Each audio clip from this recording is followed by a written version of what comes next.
爸，小心！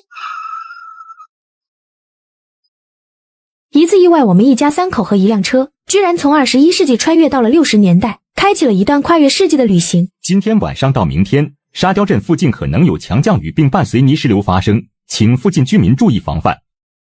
高考结束的李如歌一家正在进行着一场说走就走的自驾游，只是谁都没有想到，这一走便是永别，一家人居然凭空消失了，就连车也是无影无踪。根据前几天播报的泥石流新闻，大家联想到的是可能被埋在了下面。同一时间的李家庄也发生了一件大事，李老师家3儿子李富斌2口子领着2闺女进山去挖野菜，居然也离奇失踪了。75岁的李老师有3个儿子2个闺女，如今也算是儿孙满堂的有福人，只是他这满堂的孙子却没有老三家一个。在这个极其重男轻女的时代，老三家就生了3个闺女，在这个家里根本没有什么地位可言。然而在这个树皮都被人扒着吃的灾荒年，想要活下去，那肯定得有人做出牺牲。听说老李家这次准备拿老三家的2闺女李如歌去给别人当媳妇换粮食。孽障啊，那2闺女好像才13、14岁吧？可不是嘛，2年前为了给他家侄子换媳妇，李富斌的大闺女李如兰就是这样被换出去的。你们大家说，富斌2口子是不是故意领着闺女进山不出来的？哪能呢？不能够。听说2口子只要能找到一家人10天的吃食，就不用拿他们家如歌去换粮食了。那还不是不想回来了？这时候树皮都被人扒着吃了，去哪找那几10口人10天吃食去？李老师和王大妹那心都偏到嘎吱窝里去了，就知道逮着没儿子的富斌2口子欺负。就是，一家几10口人卖闺女也可着富斌家闺女卖。那李富贵家、李富有家哪家的闺女不比富斌家如歌大？这不就是欺负人家没儿子呗？行了，赶紧赶路进山找找吧，摸黑可不好找哩。怎么回事？这是呢？没事吧，闺女？媳妇你们都没大碍吧？你们没事就好。我们不是都已经冲过泥石流地带了吗？咋就掉下来了？等等，宝贝闺女，你咋变得又矮又错的啊？哈哈哈！老妈，你居然还能笑，我都想哭了。我这个原主小姑娘的记忆太可怜了，只读过小学3年级就辍学了，现在还要被拿去换粮食。呜呜呜！闺女，娘错了，娘以为是做梦呢。看了看附近的环境，娘有个大胆的猜测，根据你老娘我看过的上千部网络小说来看，我们这可能是穿越了，并且还保留了原主的记忆。穿越？对，首先我们想生存下去的话，我们得隐瞒自己的身份。目前我们没有什么实力，如果被这个时代的人发现了，说不定会被拉去实验室好好研究研究。这个时代的人仍然很迷信，说不定还会要命。这个我赞同隐瞒身份。赞同。根据我这个原主的记忆，我们可能穿越到了灾荒年，我们首先得填饱肚子，搞不好可真是会饿死人的。呵，我们先去附近看有没有吃的。几口人低头找了半个多小时，凑到一起，一人手里也就找到一小把野菜。这样下去可不行啊，得去附近看看。咋办啊爹？你跑哪去了？你闺女我啥都不怕，就怕了。我好想我娘做的红烧肉、粉蒸肉、梅菜扣肉，然后拌着大米饭那么一吃。闺女，你看我抓到了什么？泥鳅。你爹可费了老大劲，才抓了5条。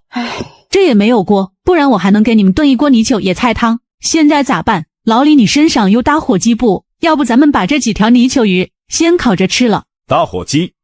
我们家那台车上有打火机，而且我们家那辆车上还有一口太阳能锅。对嘞，何止有锅，我们那辆车上还有半袋大米、半袋白面，还有挂面、方便面，还有1桶植物油、鸡蛋等等。你们说，我们家那辆车会不会也跟着咱们穿越了？找啊，快去附近找找看。爹，在这。奇怪了，从那么高的地方掉下来，这车居然连块漆都没掉。爹，你说咱们会不会不是从高处掉下来的，只是穿越了所谓的时空之门？不然你怎么解释这车？时空之门？穿越时空之门？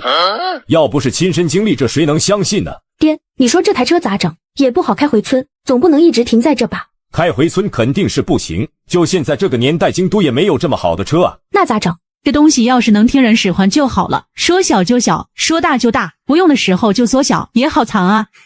娘，你怕是看小说看入魔了吧？缩小？车呢？咱家那台车呢？我这手这么有力气的吗？放大。爹，你是不是能操控这台车？哈哈，还是我闺女聪明。瞧瞧，你娘还没想明白咋回事呢。难道真的如凤琴所说，穿越小说得到金手指了？老天对我们一家不薄啊！爹，没想到啊，你还有这本事力。如哥，你看看你身上有没有啥本事？按理说咱家穿越，你才应该是女主，这咋变成你爹了？啥女主男主？老妈你的新剧情。哎呀，我跟你解释不明白，反正你爹有金手指，咱们娘俩也应该有才对。不过娘刚刚看了，我好像啥都没有。如哥，你好好试一试，我去找找。随即孙凤琴车里不知找着什么，找到了，吊坠。如哥，你赶紧滴一滴血在上面。娘，我刚刚已经被你扎2下了都。来，赶紧把扎出血的手放在上面。没反应，怎么会这样？难道咱家还能重活一次？真是借了你爹的光。算了，有了这台车，老天已经算是待咱们一家不薄了。做人不要太贪心。几人不再研究，便继续吃饭。看来咱们一家今晚还得在山里住一晚，不过明天必须得下山了。如果可以，我宁愿就待在山里，这还有帐篷，是车上也比回去住那又潮又烂的猪圈强多了。不回去肯定是不行，不然他们真当咱们一家死在山上了，还不得给咱们销户啊！这时候没有户口寸步难行，去哪还得村里给开介绍信。不过我已经想好了，咱们这次回去就分家。分家行，分家，不然就我这暴脾气，早晚得弄死老两口。你可悠着点吧，反差太大，容易遭人怀疑。我闺女都要被他们卖去人家当童养媳了，我还咋收敛？泥人还有3分脾气力。那你大闺女李如兰被李老师和王大妹送给她3堂课换亲的时候，你咋没啥反应？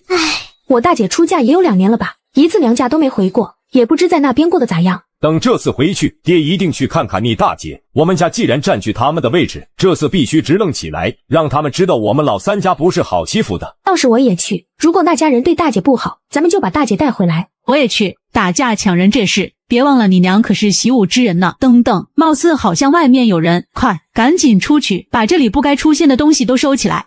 几口人动作迅速地把帐篷收进车里。这汽车空间真不错，就是有点可惜这台车还是太小了，早知会穿越，直接开个大半挂来。老娘，你可别瞎想，接下来就是飙演技的时候了。爹娘，你们都做好准备了吗？我已经准备好了。准备好了。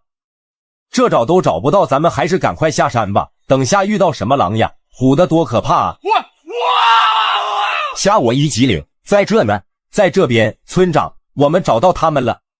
徐顺利拍了拍李富斌，老三咋样？还能起来走不？村长，喂，给我一口水，我就能走了。孙凤琴和李如歌这时也都假装虚弱地坐了起来。好好好，你们谁带水了？赶紧给老三喝一口。这时徐顺利又掏出2个又黑又硬的窝头，来，3口人也没敢客气，接过来也不敢细品啥滋味，快速吃完就赶紧站起来，准备和大家一起下山。这时一旁李如歌突然发现一个亮晶晶的东西在那一闪一闪的，见没人注意，李如歌迅速一把抓起塞进了口袋里。滑溜溜的，貌似是块石头，难道是老爹古玩市场淘的玉石吗？李如歌不知那块石头因为他的触碰沾染上了残留在他手指上的血迹，正在一点点的变色。随即李如歌便跟上大家集中精力赶路，终于赶在天黑前赶到了村口。爹，你看这么多人，我怎么硬是没见到一个咱家人呢？刚刚那几个妇人都说了，他们早都回村了。真是的，要是李老师那一家人真惦记我们，是不是也该来村口等着才对？就那一家子自私鬼，估摸巴不得我们一家3口死在山里回不来，那样家里还能少几口人吃饭。走吧，我也跟你们一起去看看李老叔。这位徐村长难道是怕我们回去挨骂？好不容易找回来的，想亲自送我们回去。很快来到了李家大院。李老叔，哟，村长您来了，快请进。村长您来了，快请进。活着回来了就好，你们这一家胡闹不要紧，把一村人都给惊动了。老三呐，你可不要忘了大家的大恩大德，尤其是村长宋桂花。除了李老太太，她的地位最高了。我说三弟妹，你们2口子也都是40几岁的人了，说话办事咋还这么不着调？瞅把爹娘给急的，这2天饭都吃不下了。怎么听着这话中有话啊？一定又估摸吃小灶了。富兵啊，你们怎么这么大年纪了不懂事啊？真是可怜2位老人都这么大年纪了，还要跟着我们这些晚辈担惊受怕。富贵啊，富斌一家能活下来也算是万幸，这以后你们兄弟之间有啥事还是要商量着来，可不能再这样了。行了，老三一家回来是好事，你们都少说2句吧。家门不幸，使我教子无方，还劳烦村长跟着受了1天的累。呵呵，我看老三你们2口子还有啥话说，过2天把李如哥一卖，呵呵，美滋滋，过个2、3年，如意也大了，到时再给俺家老四换个媳妇回来，美滋滋。既然我们这一家人这么让爹娘不省心，那就把我们一家分出去吧。分出去？老三居然要分出去单过？啥？老三你说啥话咧？爹娘再不分家，你这是想祝爹娘死啊？正好村长也在，给我们家做个见证人，这个家我分定了。嗨，老三，你家可是连个儿子都没有，这以后还要指望你几个侄儿养老送终，这话我就当你没说过。我自己有闺女，而且有3个闺女，我干啥要指望侄子们养老送终？未来我说不定还要给如哥招个上门女婿，所以你们要卖了如哥的事，我们一家坚决不同意。正好村长也在，我听说买卖婚姻也是犯法的吧？这个傅斌今天是吃枪药了，直愣了。对，不但买卖婚姻犯法，如哥才多大，李老叔日子再难，咱也不能干出卖儿卖女的事啊！这要是让上面知道，我这个当村长的都不好交代。顺利呀，不是老三说的那样，啥卖不卖的，这不是家里日子不好过，然后孩子他大姑就给如哥说了个好人家。我们家如哥还小丽，才多大就给说人家。这个八杠子压不出一个屁的孙凤琴居然也开口了。反天了你个生不出儿子的贱货，明天我就让老三把你休回家去。爹啊，我才13岁，现在可是新社会，婚姻法上不是有规定结婚年龄吗？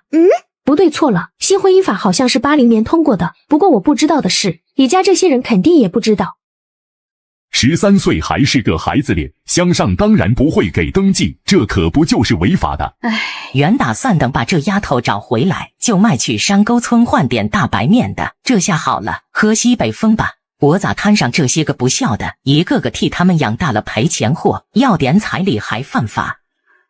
回来的路上，我就琢磨了下，总觉得哪里不太对。李老爷子和李老太太对待这个原主和几个儿子的差别也太大了吧？记忆中的这个原主，那是也不像爹，也不像娘。如果我没猜错的话，这个李富斌绝对不是这2个老人亲生的。村长，我希望您能给我们家做这个主，这个家我是一定要分的，不然我家如哥难保不会再被卖。我大伯家里如芳17，我二伯家里如霞18，他们哪个不比我大？我爷奶为啥非要先给我说人家？还不是看我们一家好欺负。宋桂花急了，我家如芳那是要嫁去城里的，你哪里配和她比？就是我家如霞那也是要嫁进城里的。就李如芳、李如霞那个长相，还想嫁去城里？你们以为城里人都是傻子吗？我闺女长相咋了？那大屁股那可是能生儿子的。你这个孙凤琴还敢顶嘴了，一定进山乐疯了。疯子，我才不会跟你个疯子一般见识。这老三家窝囊了几10年，这咋进一趟山就变得有骨气了？还要从这个家里分出去？老三呐，你要分家，那也得明天再说。今天都这么晚了，村长也得回去歇着了，你说是吧？君，明天分就明天分。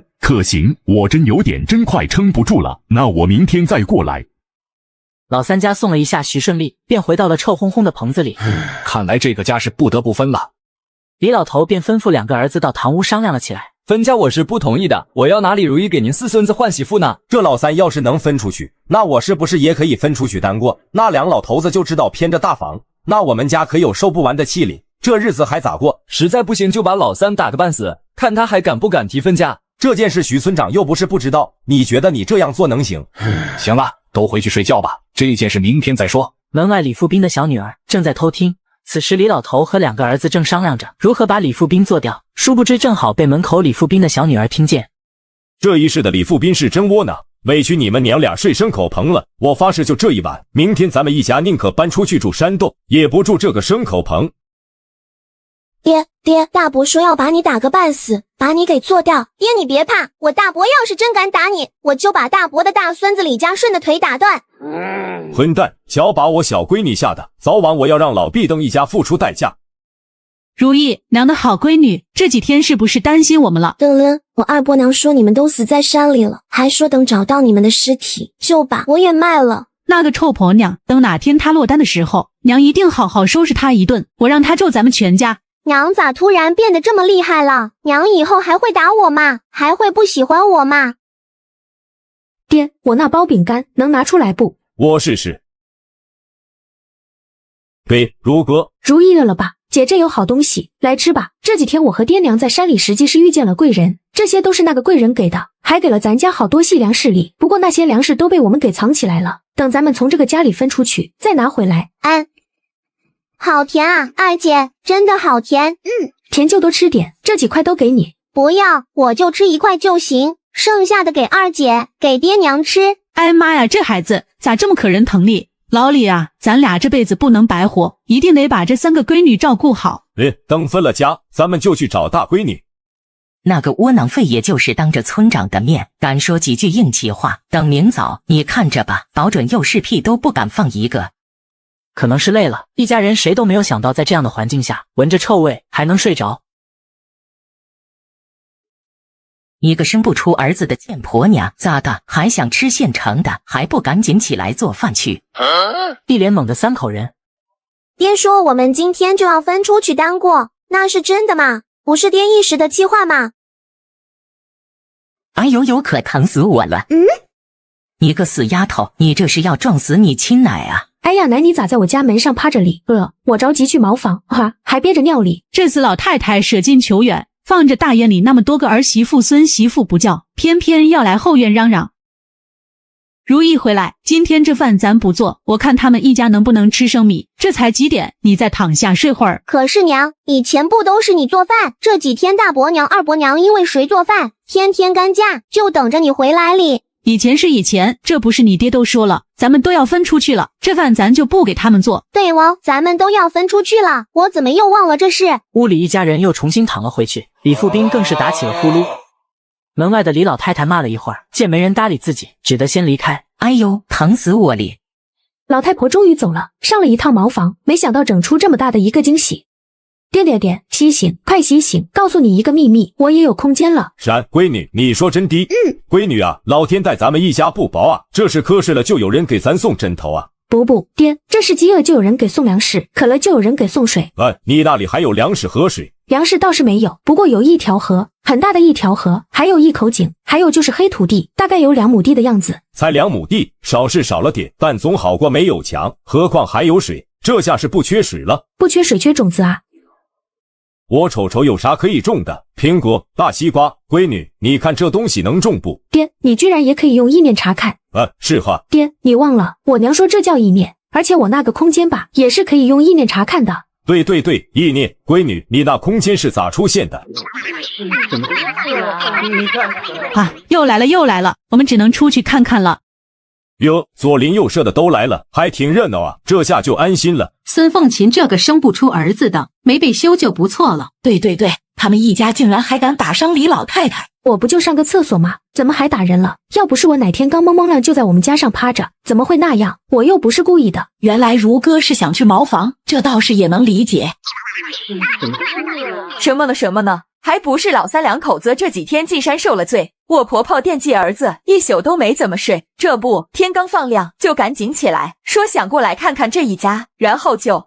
如哥这丫头也真是莽撞。你说你就算不是故意的，那咱奶是不是你撞的？我的奶啊，我的奶！宋桂花和张秀英更是嚎啕大哭，跟哭丧似的。我就是早起去个茅房，推门的时候给我奶撞了个包，这让你们整的，咋好似我奶快要不？只是撞了个包，还是如哥无意间撞到的，你们也就别不依不饶了。这一家3口好不容易捡一条命回来，也是不容易啊。是啊，富贵，你娘既然没啥大事就算了，若真是挺严重，咋没见你们家去请大夫哩？你们没听如哥说吗？就是撞了个包，请啥大夫？又不是纸糊的。他大舅，你这说的那是啥话？啥叫纸糊的？我婆婆毕竟也是70几岁的人了，被这死丫头，想想都是泪。你个死丫头，推门的时候也不说看着点，瞧瞧把你奶给撞的，现在还晕着哩。那就去请大夫，该吃药吃药。你们这样堵在我家门口，是真担心咱娘，还是没事找事？平时唯唯诺诺，今天竟敢顶嘴了。那你还愣着干啥？还有脸说这样的话？还不赶紧去给娘请大夫？老李家这是没人了吗？娘这些个大孙子重孙子站在这，难道连个请大夫的人都没有？还非要我这个当长辈的去请？他们这是欺负人欺负习惯了，家里啥活不是咱俩的？老天爷啊，你赶紧睁开眼瞧瞧吧！李富贵和宋桂花这是要逼死我们一家啊！我娘这小说还真不是白看的，这不就派上用场了。娘啊，爹啊，我爷奶和我大伯一家就是想咱们一家死啊！这几天你们不在家，他们连口米汤都不给我喝啊！卧头，合着我们家演技最好的在这。不对，看这孩子是真伤心了。娘。一旁的左邻右舍也是看了个明白，终于知道了李家大院这老2口这样的偏心。这老家除了老三家真不是人力，可不是理。这李富贵怎么能这样做人呢？形势不妙啊！等左邻右舍散了，老三家有你们好果子吃的。梁柱，你去给你奶请个大夫来，这事就不用你三叔跑了。你个懒婆娘还站在这躲啥来？三弟妹昨晚刚回来，你个当嫂子的多干点活咋了？宋桂花，给我过来，赶紧滚去干活。小如意，别哭了，等下姐姐给你饼干吃。现在趁大家没注意，你赶紧去把村长喊来，还有李家的几个长辈也都叫来。好，这顿早饭我看你们是吃不成了，闹吧闹吧，要闹就给我闹大一点吧。很快，梁柱请的大夫和李如意请的人都来了。见到来的长辈，李富斌上前解释了整件事情的来龙去脉。李茂栓的威望在村里也是挺高的，他家几个孩子都在城里上班，还有在队伍上当官，他自然受到了全村人尊重。这么多年来，李茂栓也是知道李老十一家的德行。老舍，那就让老三一家分出去吧。富斌一家想要分出去，那就分出去好了。不过有些话可别说我这个当爹的没提醒你们，这年月抱成团都未见能活下去，你说你这是闹分家，不是作死吗？哼，爹，你错了，正因为这年月日子不好过，咱们才该自己过自己的。咋说？老三，你说说你的想法。三爷爷，你听说过这句话没？一个和尚挑水喝，两个和尚担水喝，三个和尚没水喝。好小子，没想到你还有这心眼。好，那三爷爷就等着你分出去之后能有水喝。很快有李茂栓坐镇，李家大院这家就这样分了。这是啥分家？没听说谁家分家这样分的。不说李三爷都去了，咋还让富斌一家净身出户里？听说是开始没这样分，粮食家事也都分了一些给李老三一家。后来李老太太突然冲出来，又是撒泼又是打滚，然后是富斌主动提出来，他们一家啥都不要。我的天，我现在更相信李富斌不是李老太太亲生的。我也信了，你说这年月连一粒米都不给，那让他们一家吃啥？这不还是个死吗？对，净身出户，李富斌啥都没要，并且以后每年还要交60斤孝敬粮给老两口。别人看来肯定是不公平的，但对李富斌一家来说，简直就是放飞自我的开始。富斌，分出去日子也不好过，不然就去求求你爹，磕个头，道个歉，说几句好话，说不定你爹娘心一软，就不会把你们一家轰出去了。瞧瞧，连根草棍儿都没给，可怜哟，这一家以后可咋活呀？也不解释，然后在大家伙的同情声中往村西去了。爹，我记得你是个讲究人啊，现在这样我咋感觉像是个要饭里？闺女，你这会儿笑不太合适。我知道，我这不是在偷偷的笑。放心爹，有人看见的时候，我肯定比你还会装穷。哼，还装穷？闺女，咱们家现在是真穷啊！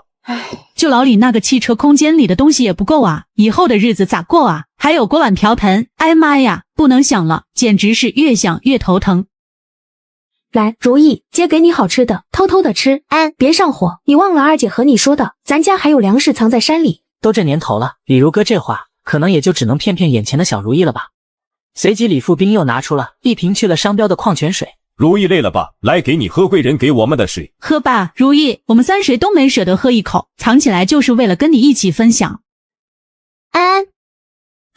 也没啥吃的，就吃点饼干垫垫吧。这样子下去也不是办法了，我们得先搭一个遮风雨的棚子啊。这全部石头啊，我们才这么点人也搬不动啊。爹娘，二姐你们先歇一会儿，我等下就回来。正好小如意走了，爹娘，我跟你们说说那个空间。我就说嘛，闺女肯定是女主，咋会没有空间里？闺女你咋弄出来的？昨天我努力那么半天都没弄出来。还有，你那个空间里都有啥宝贝啊？我昨天不是捡了一块玉石，好大一块。玉石啥时候捡的？我咋不知道哩？就是村民找到我们时候捡的，不过我把这事忘了。直到今天早晨去茅房，你们知道的，茅房里没有厕纸，我一劈那个棍，一下就把手给拉出血了。那你们看，那后来呢？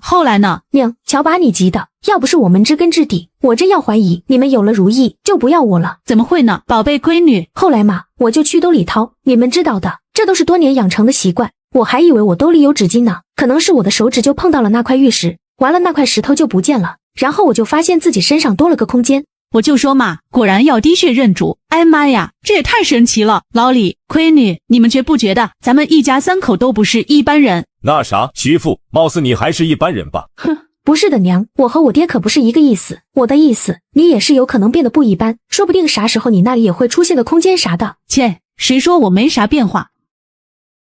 厉害了，我嫡亲娘里。看来就我那个汽车空间最没用了，装也装不了多少东西，更不可能在这个年代开这么好的车了。我的还不是，就一块黑土地，还不大，然后就是河水和井水。哈哈哈，果然我闺女才是女主。啥主不主的，有娘在，哪里轮得到闺女当女主？还是娘你最厉害，以后想捏死谁，岂不是真跟捏死个蚂蚁差不多？行了，闺女，你娘不用你吹捧。那啥，你快弄点你空间里的井水，让娘尝尝啥味儿。啥味儿？水还能有啥味道？给。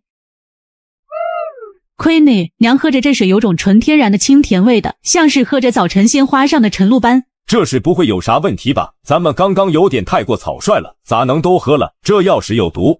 哼，怕有毒，以后你别喝了，都留给我和闺女喝好了。不过我感觉喝到肚子里一下子就有力气了，还解疲劳力。闺女，你这空间的确是个宝，就是不知那井水会不会有喝没的一天。李如歌意念下，瞬间夫妻俩的瓶子又满了。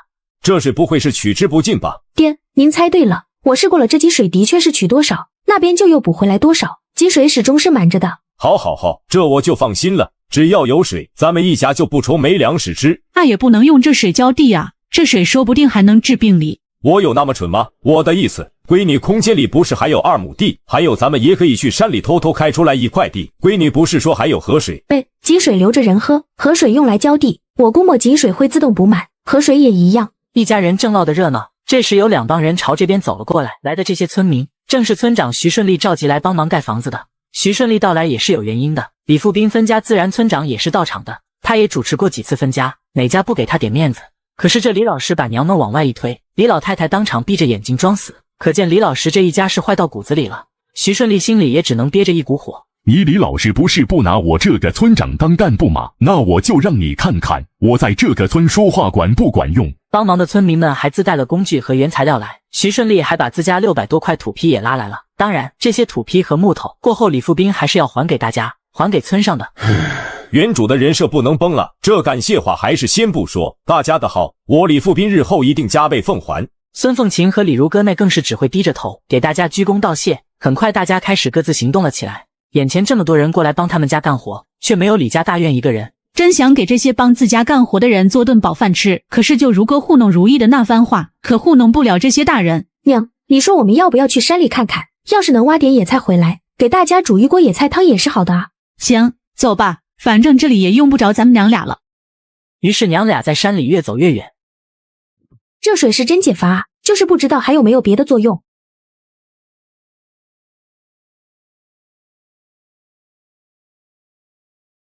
我滴个娘啊！我再试一试河水。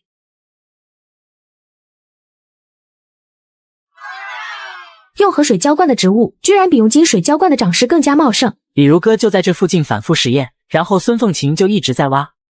不大一会儿，无比新鲜的野菜就堆成了小山。没想到我空间里的井水河水都有对植物催长催熟的功能。亏你够了，这老多，咱们可咋拿回去啊？孙凤琴甚至高兴的都忘记了闺女还有个能装东西的空间。娘，我知道咋回事了，这地底下肯定有很多这样的野菜种子，然后今年一场雨没下，这些野菜就没出来，现在被我用河水一浇灌，你瞅瞅把这些野菜给急的，都恨不得拍死前辈，踢走后辈，赶紧往出冒。亏你，那要是遇见人参种子，你是不是也能浇灌出一堆人参？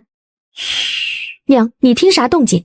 亏你，我咋感觉有很多动物的脚步声在往这边来？是吧？我也觉得那些声音不对，好像还有撞击声。顾不得细想，只见李如歌小手一挥，把地下的野菜收进了空间。对哩，我咋忘记了闺女还有个空间里？娘，听动静这么大，就怕这里有大型野兽，咱俩快点跑，先跑出这块地，离这边井可能远一点，然后我进空间，你上树。好，娘明白，你放心，只要你没事，这点小事娘能应付。没想到在空间还能听见外面声音，甚至还能瞧见比外面远的景物。杨优，这是啥情况？难道这些动物真是他那空间水吸引过来的？10只野兔，数十只野鸡，还有数十几只野山羊、傻狍子、野鹿，动物跑到洒水的地方吃起了土，还真是冲着空间水来的。那我是不是可不可以把这些家伙都收进空间里？不行，要是他们进去把我空间的水糟减了怎么办？不过装几只野鸡、野兔、野山羊回去，给家里换点钱，应该还是可以的吧？娘，你帮我弄点树枝，我要在空间里弄个栅栏。好，还好把老爹的铁锹也带来了空间。很快他便开始搭建起来。空间外他娘也给掰下来一堆树枝，李如歌把树枝带到了空间，没一会的功夫便搭建起了一个栅栏。收，咋都进去了？还没等他搞明白，外面的小动物都被他收了进去。这野鸡会飞啊，我都不想收的。不过看似像吓住了一样，怎么一动不动的？咋样？那些家伙进去之后是不是都懵了？貌似是有点，这会儿都老老实实趴着呢。闺女，咱们出来的时间可不短了，你爹指不定咋着急哩。好，那就先收这些。母女俩回去的时间就快了，远远瞧见等待的李富斌。老李，你闺女这次收获了好多东西，什么野鸡野兔的，我们这次不愁肉吃了。闺女，爹以后能不能过上好日子，可就指望你了。那必须的，最起码以后咱家不会缺肉吃了。爹，你说咱们要不要去哪里换点粮食回来，给那些帮咱家盖房子的人做顿饭吃？君，等下让你娘留在家，咱爷俩去公社，你拿出2只野兔，就说这东西是自己撞上来的，受伤了，被你们逮住的。啊，这么多新鲜野菜啊，还有个野兔。这只野兔是自己撞到了大树，我们母女俩白捡的，运气好。我们咋就没有这样的好运气哩？野菜也是在一处很深的洼地找到的，那里还有好多，等明天我们带着大家一起去挖。老三这一家有福气，这野兔子都多久没人猎到了，咋就能被他们一家给撞见？还有这野菜，我咋敢搅着？活这么大岁数都没见过这么绿的野菜哩。我三哥一家这是大难不死必有后福，福气大之力。借村长吉言，借大家伙吉言。不过今天这几10斤肉，我们一家肯定不会独吞，可也不能就这样吃了。不能就这样吃了是啥意思？难道还要找咱们大家伙要钱？我是这样打算的，等下我和如哥把这只野兔送去收购站，估摸着肯定能换回来不少粮食，倒是给大家分一分咋样？老三家刚刚分出来，又是净身出户，要真能换点粮食回来也是好事，我们大家就不要跟着分了。刚刚老三两口子不都说了，明天会领着大家伙去挖野菜，这已经很难得了，你们说是吧？野菜，有这么新鲜的野菜吃也不错啊。对，村长说的对，我们不分，这野兔子本来就是你们家的，我们凭啥跟着分？凭啥？就凭大家伙饿着肚子还在帮我们家干活，凭这一点，我李富斌就不会让大家伙这活白干。古往今来，人情债是最难还的，今天就借这个机会把这人情债给还了吧。那也不多说了，富斌，你们一家4口赶紧出发吧，路上好有个照应，等下天黑就麻烦你。来，我给你个东西。介绍信，你别小看这东西，没这东西他还不一定帮你换，把你东西抢了也没话说。君，谢谢徐村长了，大伙那我们就先出发了，等我们带好消息来。经历千辛万苦，很快一家人便来到了收购站。刚才我们这一路过来，我发现这附近加一起也没几个人哩，没想到这收购站也没人。就现在这年月，大家现在都是没事不出屋，能躺着就不坐着，能坐着就不站着。那爹，你说咱们今天不会白来吧？白不白来都来了，进去看看再说吧。老李，我记得这家副食品收购站和供销社是一家的，以前我们拿来的鸡蛋换的火柴灯油啥的都是从供销社那边出的，你说我们要不要先去供销社看看？那哪能行？你忘了现在不允许自由买卖，啥都得按着规定来。好吧，那就按着规定进去看看再说吧。1个3，对呀，1个3你都不要啊，舅子！我咋听见有人来了？快，赶紧把手里的牌收起来。几个农民罢了，你是不知道我刚刚的牌有多好。说着又拿出了扑克，还想继续。同志，我们是来换东西的。换啥？你们农民现在还能拿出来啥？鸡蛋不是都要留着交任务，不允许私自拿来收购站了？这是你们村长没告诉你们吗？来，我们继续。我们拿来的不是鸡蛋，是肉。妈的，老子当年几百万的生意都不放在眼里，现在还要看你们几个小子的脸色。2只野兔，咱们这收不？废话，当然收了。你们是哪个村的？这兔子是你们自己猎到的。爷，这些人不会抢咱家的肉吧？咱们一家可就指望这兔子换粮食活命哩。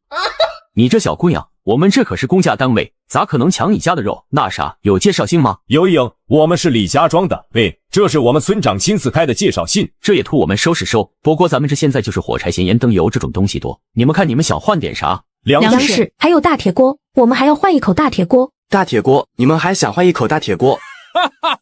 小姑娘，你们要说用这2只野兔换点粮食，我们倒是可以帮你们想想办法。可这大铁锅，就算再多2只换一口锅，我们也没地方给你们换去。好像大炼钢铁那股风刚刮过去不久吧，家家户户都把铁具包括大铁锅交上去了。像这种乡镇供销社，应该是不可能有这种紧俏货物的。孩子做梦都想要一口锅，那啥，没有就算了。那粮食，你们看能给我们多少？这得先过一下秤，看看你们猎到的这2只兔子有多重。君，还不错，47斤，这野兔还挺肥，挺肥啊！这野兔我得拿下，正愁没地方给即将要生产的媳妇搞几斤肉吃。这还真是瞌睡了就有人送枕头，这野兔送来的太及时了。47斤，去了皮毛，就算你们40斤，1斤抵1斤，可以给你们换20斤包谷面，10斤高粱米，10斤包谷棒子，咋样？我给你们的可都是纯粮食。这刘成张嘴就来，还1斤抵1斤，现在下缺粮，给个20-30斤打发走不就行了？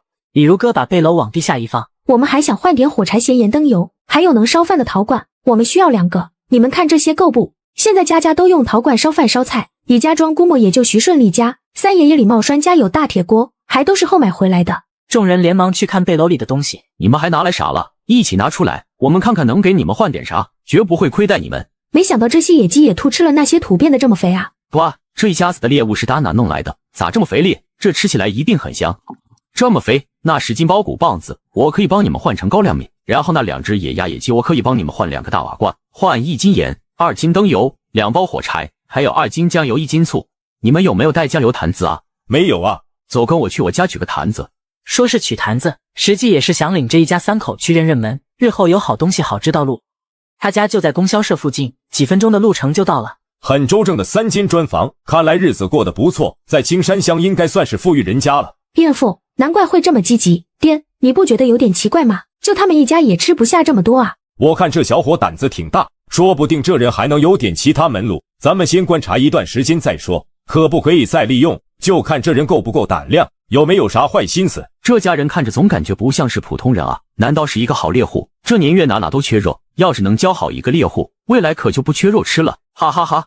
两边这就算是达成了默契，只是这次还意外获得一个大大的惊喜。没错，就眼前这个破坛子。李富斌曾经是个酷爱古董的收藏家，受他的影响，李如哥对古董也是有了解。父女俩接过这破坛子时，就知道了这是个老物件，不过坛子上被蛮横的钻了好几个窟窿。这东西看着应该不少于上千年的历史，拿回去好好收拾一下。同志真是太谢谢了，日后再打到猎物，我一定给你送过来。随即李如哥走到一旁，借助背篓的掩护，又拿出来10个鸡蛋、2把挂面。刘大哥，我们家刚刚分家，我爷奶啥都没给我们，这点鸡蛋细粮还是我爹的朋友可怜我们给我们家的，你看能不能用这些东西给我们家换2个搪瓷盆？这家人不简单啊。那啥，你们等会儿，我去叫我娘。走进去说话。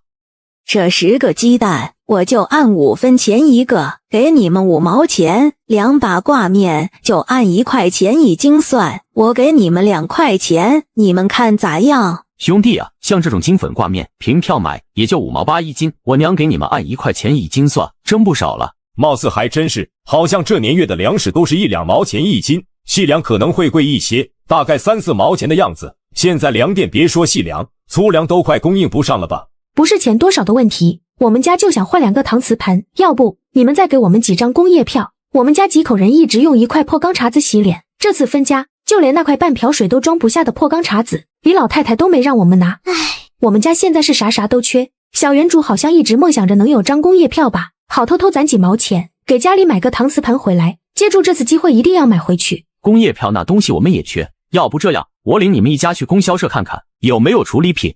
行，处理品好，这年月处理品不要票，还便宜。就这样，几口人把挂面鸡蛋留下，拿了刘老太太给的2块5毛钱，就跟着刘成去了供销社。随即几口人拿着2块5毛钱换了一个有瑕疵的大洗脸盆和一个小一点的洗脸盆，以至于到最后还是刘成帮着垫付3分钱一斤的醋钱。一家人这次也算是满载而归了。路上又把这些东西都放进了空间里。对嘞，如哥，等下回去40斤粮食我们得把它说成20斤，要不然就2只兔子怎么可能卖这么多钱？等他们回来的时候，房子基本上已经完工了。我们已经用兔子换了20斤粮食，还换了瓦罐和盆，还有酱油醋啥的。这进度还挺快啊！10斤苞米面必须拿出5斤来让大伙吃饱饭。很快李如意去徐顺利家借了2个瓦罐，再加上自家的瓦罐，5个瓦罐同时点火。李如意负责烧火，孙凤琴和李如歌负责搅动糊糊，母女俩凭借这一世的技艺，木勺子一上手就干得很好。没过多久，每人1碗粘稠的糊糊就煮好了。在拿给大伙之前，李如歌还趁大家不注意在碗里放了点空间水。李富斌吃了一口，这野菜糊糊完全可以拿去国宴上一争高下了。虽然这些碗筷都是李如意领着小伙伴们去我家取来的，但是老三一家净身出户分出来，这好不容易换了点粮食回来，这一顿就让大家伙造进去5、6斤，哎，造孽啊！说着，徐顺利吃了一口，就控制不住的连吃了好几口。老三呐，你媳妇这做饭的手艺，真不是一般人家婆娘能比得了的。李富斌不出声，那边可有人出声了。村长叔说的是，我还记得前年咱们吃大食堂的时候，那几个女人就属三嫂的手艺最好。对，三嫂子做的那粒野菜团子，那叫一个香丽。那啥，改天挖回来野菜，我再给你们大家做。呵呵，三嫂你就吹吧，先不说能不能挖回来野菜，就是大锅，你加油啊！是哈，蒸野菜团子必须得用大锅。要是真能挖回来野菜，到时你们一人出一把包谷面，让老三媳妇去我家蒸。对啊，村长家里有大锅，那咱们现在就报名，都谁去？举个手。现在的人幸福感很简单，只要能吃饱，甚至能吃一顿饱饭，那脸上都会堆起幸福的笑。大伙聊到太阳下山才各自回家，等大伙走了之后，看着自己的新家，一家人也是高兴的够呛。我们终于有了自己的房子，还有这么大的院子。我爹让我过来送点粮食给你们，这貌似看着有7、8斤的样子里，可千万别小看这7、8斤粮食。听说村里有户人家用5斤苞米面就换了个媳妇回来。儿子部队上工作就是不一样，他这粮食口袋和普通人家用的麻线口袋都不一样。李茂栓这份情，我李富斌一定不会忘的。第二天一大早，孙凤琴就起来煮了1瓦罐高粱米饭，用另一个瓦罐又做了一个野菜汤。一家人吃饱喝足之后，大伙就有人拿着挖菜的工具，背着背篓过来了。昨天我们家换回来的粮食和东西，这件事肯定已经传到李家大院那边去了。以李老太太和宋桂花的尿性，今天肯定会来我们家闹腾。然后一瞧我们家没人，那岂不是正好给了他们机会？我们房子连个窗户门都没有，能挡住啥？得赶紧把自家那点值钱的东西都收进空间里。还有李茂栓闺女昨天拿来的那半袋粮食还是不收进空间了。这种口袋明显和普通口袋不一样，肯定就李茂栓一家有，还有木丸也得留下。老宅那边你们要是真的敢偷，你们就来吧。这些动物好像只要被收进空间，就跟被点了穴似的，只有眼珠子能动，这下就不用担心他们会糟践东西了。老爹，你去找些草帘子封住窗户门再走吧。行，正好徐顺利也带的有草帘子来，他们想到的徐顺利也早的想到了。李家庄这几年虽然风气不错，还没有过偷盗的事发生，可富斌家昨天刚换了粮食回来，还有2个搪瓷盆、搪瓷缸子，那老些好东西不定惹了谁的眼帘。于是在大家的帮助下，李富斌把窗户也给封死了。李如意拿一张小木墩坐下，爹娘，你们去吧，今天我就在家里看好我们的新家。请，小如意那里可看好哩。我勒个洞，一次意外，我们全家穿越到了60年代，全家自带空间。3口人都背着借村民的大背篓走在最前面，带着大家进山了。李二娃背着大背篓还是新的。如哥啊，要不把这些人带去昨天洒水长出野菜那地方去？那地方的土估摸着可能被动物给啃光了，指不定啃出多大的坑呢。如果那些动物把藏在地下的种子都给啃没了，那浇再多的水也没用，别到时野菜没长出来，再把野兽给招来。那我们就只能换个地方了。昨天那边附近也有很多洼地。就这样，李如哥就一边走，瞧见哪里有洼地，杂草遮挡的比较严实，就偷偷撒一些水进去。哦，居然还真有野菜！村民的欢呼声不断的传过来。我的妈，还都这么绿，看着咋好像这些野菜都是新出来的。如哥啊，来之前娘还打算给你掩护哩，你看大伙都开始行动起来了，还掩护啥？哎妈呀，我们家都快要断顿了，这咋还有这么多绿油油鲜嫩的野菜？石柱子就一边挖野菜一边往嘴里塞，还真是挺好吃的。村长叔，你说这是不是老天爷看咱们都快要饿死了，赏赐给咱们的？二娃子，你瞎说啥哩？哪来的老天爷？这就是碰巧了，这几个大坑不缺水，让富斌媳妇和他闺女给瞧见了。现在上面对封建迷信抓得严，啥老天爷，这话要是传出去，这可不是小事。哎呀，都是如哥母女2人好啊，有这好事居然都没瞒着。很快大家带来的麻袋都快装满了，没想到就这么个大坑，就让大家把麻袋逼篓都装满了，干脆就把这个空间里的水叫做植物催生剂吧。之前种的苹果和西瓜应该很快就能吃了，等下回去找时间种点大苞米。昨天李桂枝送来的粮食有几斤苞谷棒子，正好给他当种子。原以为得1天，没想到只用1上午，大家就满载而归了。干脆把这件事和村里人都说一下，让全村人明天都进山看看，多找找这样的深坑。全村人都进山，你就是全国人都进山，没有我闺女也不会有野菜给你们吧？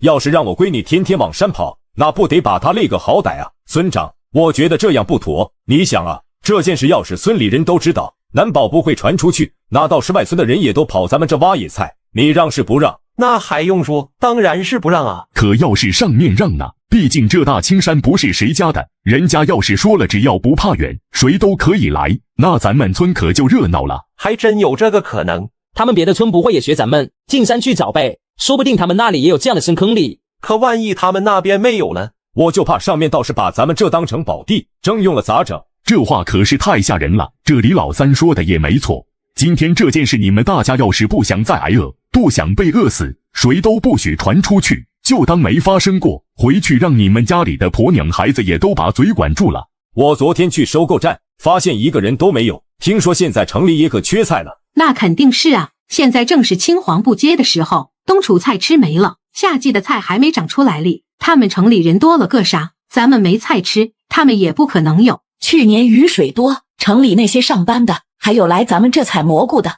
城里人可吃不了这辛苦，他们也就是来做样子，还不都是从老乡家里换的。我家一个夏天的吃食，都是用蘑菇和城里人换的。傅斌，你是不是有啥好主意？大伙，这东西你要是把它当饭吃，不说有没有啥营养，也不抗湿啊，干脆拿这些野菜去城里换粮食吧。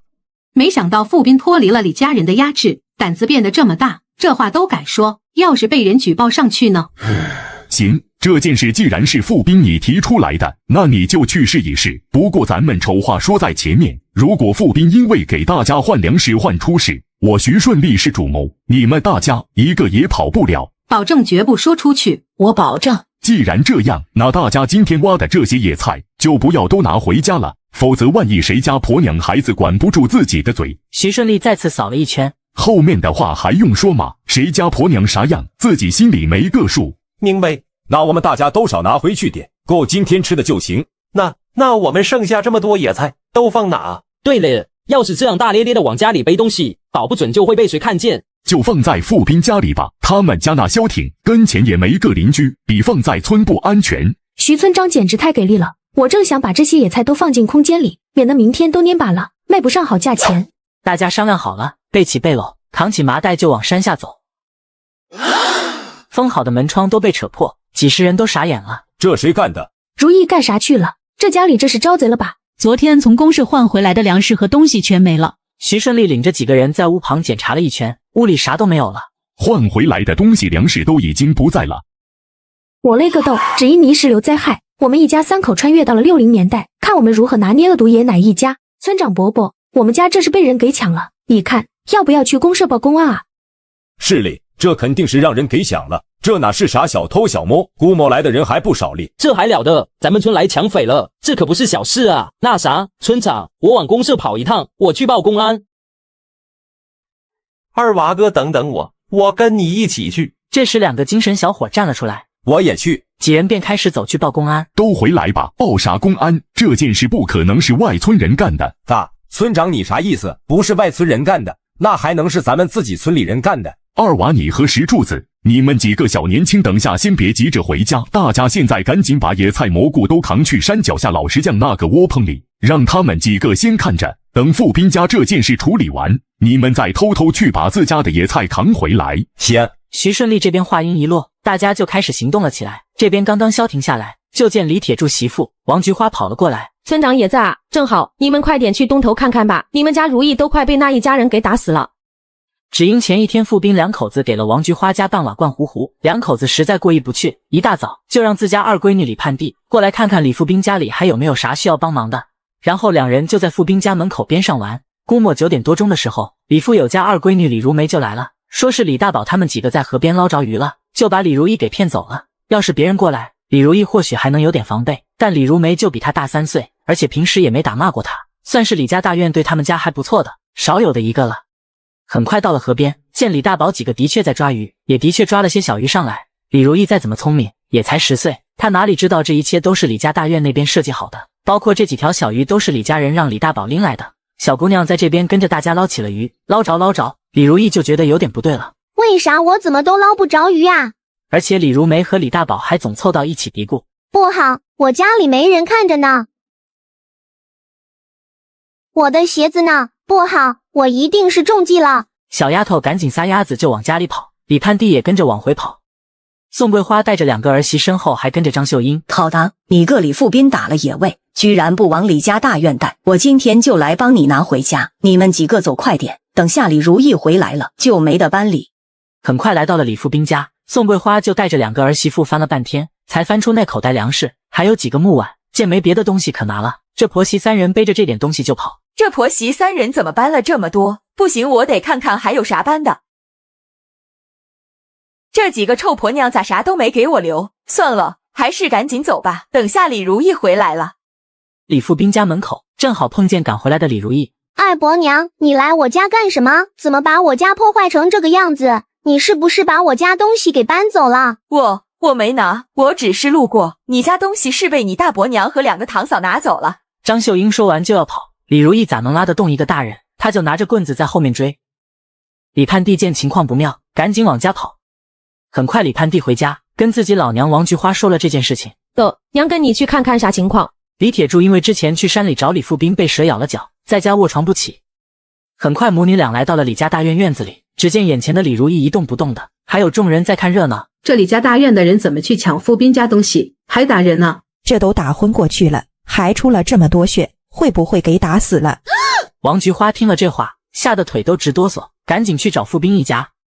听了王菊花的叙述，这绝对的是一家3口都没有想到的。走之前我就告诉小丫头把东西藏好，这丫头她怎么这样不相信她这个二姐？一家3口也顾不得说啥了，都撒丫子往李家大院跑。孙凤琴还顺手抄了一根大棍子，李如歌也学着他娘的样子，拔了一根细一点的木棍。李家庄这是要出大事了呀！王菊花，你赶紧去把李三爷叫上，就说李老师一家无法无天了。对，好嘞，我这就去叫李三爷。这一家咋跑这么快咧？一下子人都没影了，我得赶紧跟上了。艾如意那丫头也是个可怜的，可别真。很快一家3口来到了李家大院，大家还是头一次见孙凤琴这副杀气腾腾的样子。李老师一家这是把面糊人都给逼急眼了，求求，平时多老实的一个人，都一副要杀人的样子。李如歌伸手试了试小如意的鼻息，又摸摸颈动脉，还有气，还好人还活着。不知自己空间里的能量补充液有没有救人的功效，不管了，先偷偷往小姑娘嘴里滴几滴试一下。不知是不是碰巧了，李如意喂水之后，小姑娘的眼皮居然真的动了几下，似是想睁开，却又使不上力气的样子。如哥，你看好你妹子，别的事不用你管。一个赔钱货，贱骨头，死就死了，瞧把你们一个个吓的，那一家子窝囊废有啥可让你们怕的？人是我叫打的，也是我叫往死里打的，咋了当奶的？打死个赔钱货犯了谁家的法？我们家能把这个赔钱货养到10岁就不错了，够仁慈了。这边一屋人听了李老太太的话，刚刚安心了一些，就听见门上传来了砸门声、窗户碎裂声。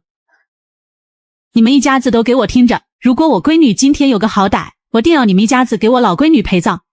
刚刚叫我们一家陪葬的人，是那个平时连头都不敢抬起来的孙凤琴。咋可能咧？那女人借她几个胆子，也不敢说出这样的话吧？你一定是听错了，一定。他是不是疯了？他媳妇宋桂花也一脸惶恐地瞧着外面。这还是孙凤琴吗？他哪来的这么大的力气？先别管这些了，都赶紧出去拦住他。老大，你个窝囊玩意，她一个女人，你怕她啥哩？反了，你个生不出儿子的臭婆娘，今天我就让老三休了你。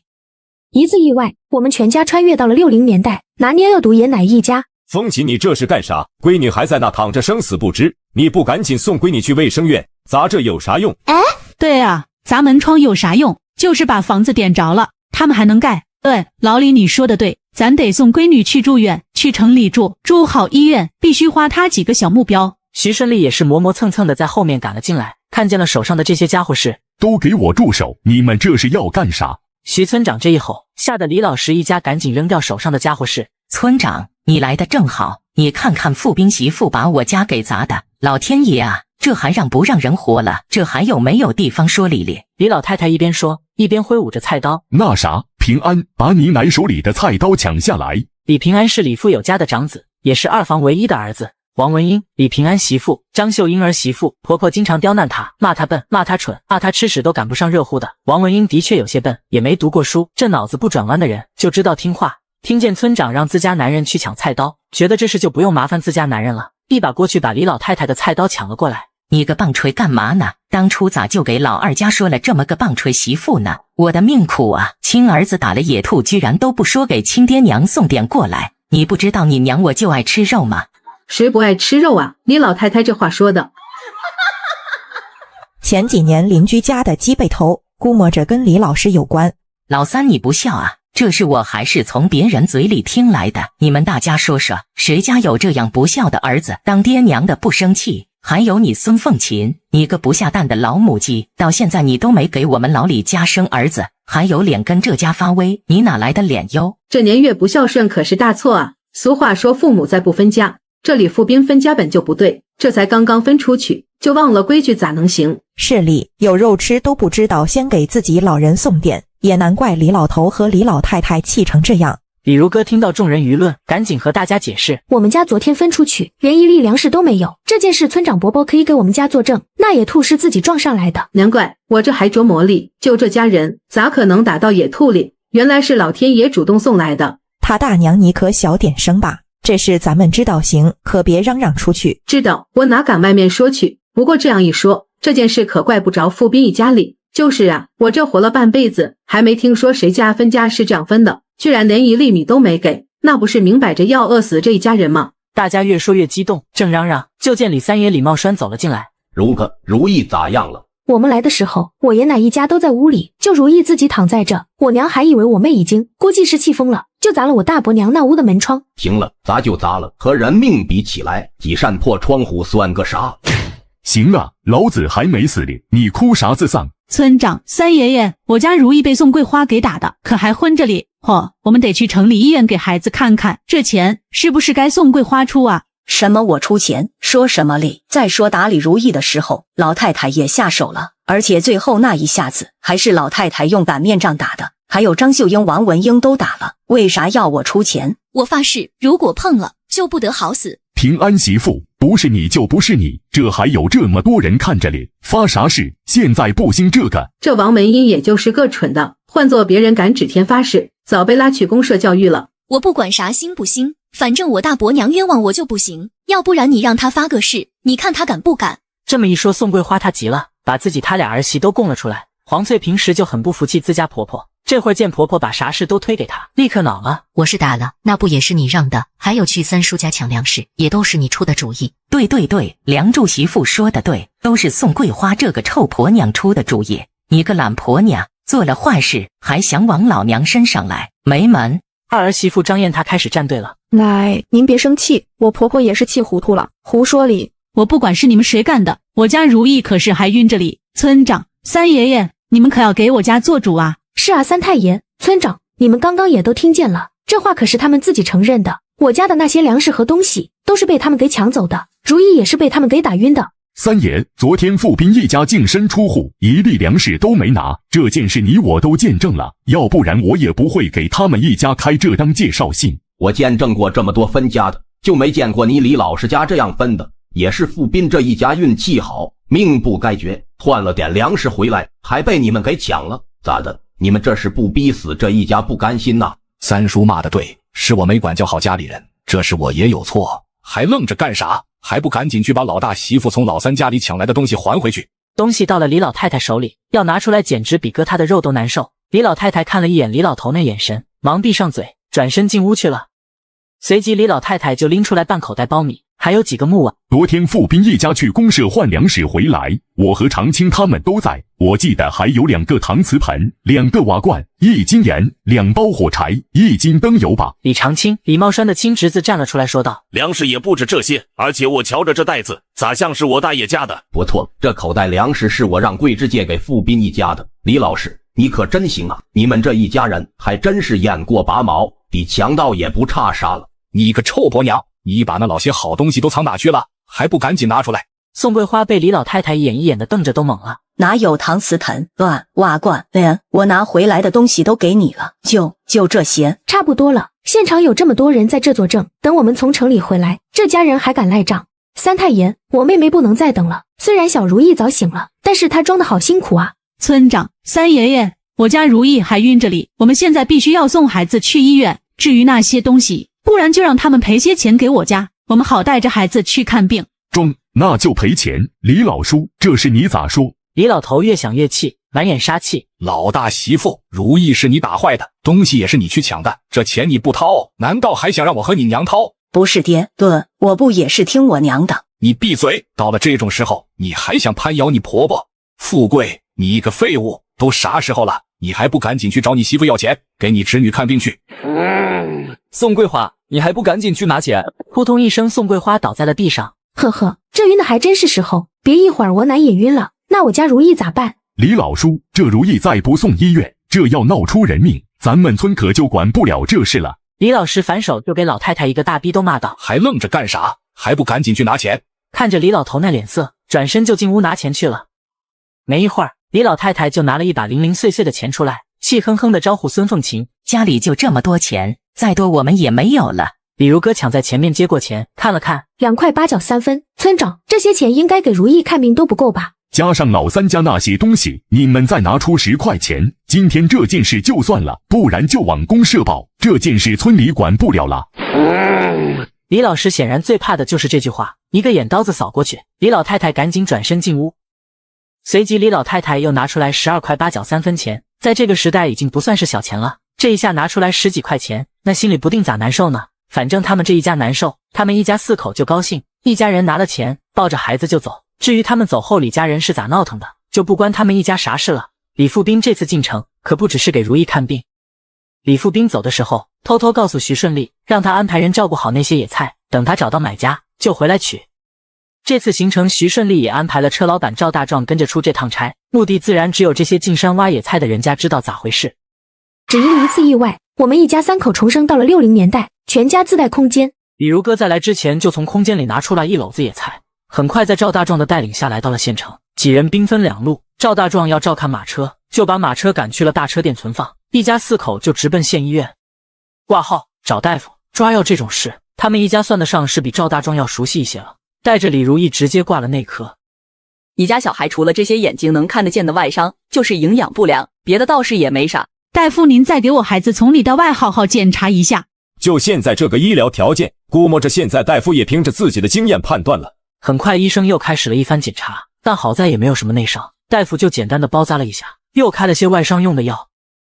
很快几口人就从医院走了出来，几口人查了查剩下的钱，都忍不住嘴角抽了抽。这时候虽然钱难挣，但是真扛花，估摸现在大夫的工资也就30几块，比工人多个10几块吧。没想到挂个号，开了点药，买了1瓶紫药水和消炎药，还有1包纱布，才花了3块8角4分钱。难怪李家大院一下子拿出12块8角3分钱，都摆着一副要吃人的样子。爹，我都饿了，剩下的钱咱们找地方吃一顿好的去呗。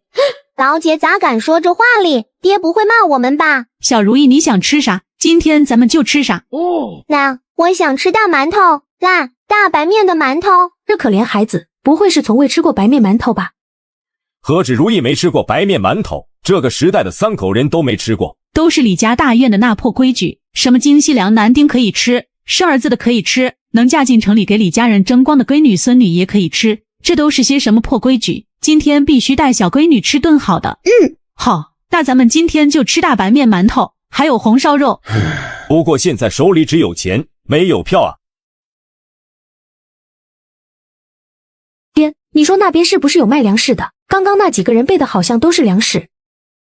那几个人拐进去的那个胡同里应该有家粮店，不过那种地方是不会卖给咱们粮食的，那得是城镇居民才有资格去粮店里领粮食。城乡之间的差距又出来了，谁能想到几十年后还啥城里人乡下人，只有你有钱，在城里买上一套房子，说不定过得比城里人都自在。很快几口人来到了牌子上写着国营4饭店的大饭店，便走了进去。几口人找到一个位置，刚要坐下，就见一个女服务员赶紧走了过来。干啥的？我们这里可不是给你们歇脚的地方，想找地方休息，看见了吗？出去右拐，走个几百米，打听一下，那边有大车店，知道了吧？同志，我们一家是来吃饭的，不是来歇脚的。随即还掏出3块钱给这个服务员看看。粮票呢？光有钱可吃不了饭。嘿嘿，粮票我们家自然是没有哩，但是我们家有别人拿粮票也买不来的新鲜野菜。不过这是眼前这个服务员怕是做不了主吧？要不我去后厨问问大师傅，说不定到时我们一家这顿饭连钱都不用掏了。这小姑娘一个劲的往后除张望个啥哩？我说你们这些乡下人，一大年能挣几个钱？估摸也就10块20块的吧。这几块钱，怕是都够你们一家一大年的花销了。还想吃饭店？咋？吃完这顿，日子不过了？我用这个抵粮票可以不？这个咋能行？这种野菜虽然不值钱，但是就今年这种情况，唉，一言难尽啊！不行，你这是菜，可抵不了粮票用。这时，坐在角落的一个青年向他们一家走了过来。你们这种野菜还有多少？我都要了。对了，你们想要粮票是吧？正好，我这里有你们需要的粮票。哎，我说你这人，刚要发威，转头一看，立刻就蔫了。呀，这好像是我刚刚和红霞议论的那个小伙子里，居然还有粮票。我家大侄女都20岁了，还没挑着合适的对象哩。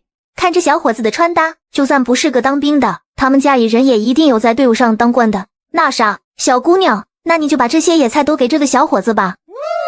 军用水壶，这个大水壶应该能装个3、4斤水吧？那个，你想要这些野菜？是，有多少我都要了。小伙子，你给我们家这么多粮票，瞧着那些粮票好像的有个10几斤的样子吧。我们家也不能占你便宜，这个背篓里的野菜现在都归你了，都有点不足。对，实际这筐里还有半筐蘑菇，那啥也都归你了。不过你能不能把你那个水壶也换给我们家？我的天，还有蘑菇，怎么还想用蘑菇换军用水壶啊？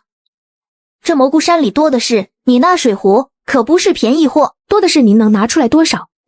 我们现在是没有，可也不代表你这东西就能换人家的军用水壶。小姑娘，你这就是趁火打劫知道吧？这位阿姨您可不能乱扣帽子，我咋就是打劫了？换不换这位大哥说了算，我又没有上手去抢。随即周朝阳直接把水壶放在了桌子上。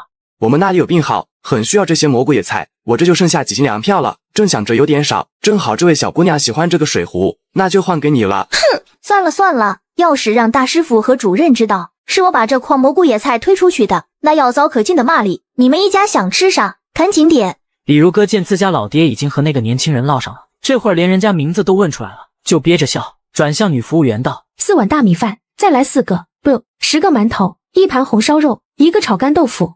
点这么多，这家人怎么是这姑娘当家？4碗大米饭6毛钱，8两粮票，10个馒头8毛钱，1斤粮票，1盘红烧肉1块5，肉票半斤。你们好像没有肉票吧？正被李富斌拉着说话的周朝阳也注意到了，这一家人怎么让一个小姑娘当家做主？李如歌眉头一皱，他赶紧在兜里翻了翻，还真翻出1张肉票，正好半斤，给，再加1盘炒干豆腐3毛，共计3块2毛钱，1斤8两粮票，半斤肉票。一顿饭吃这些钱，这些个乡下人，这是吃了这顿就不活了咋的？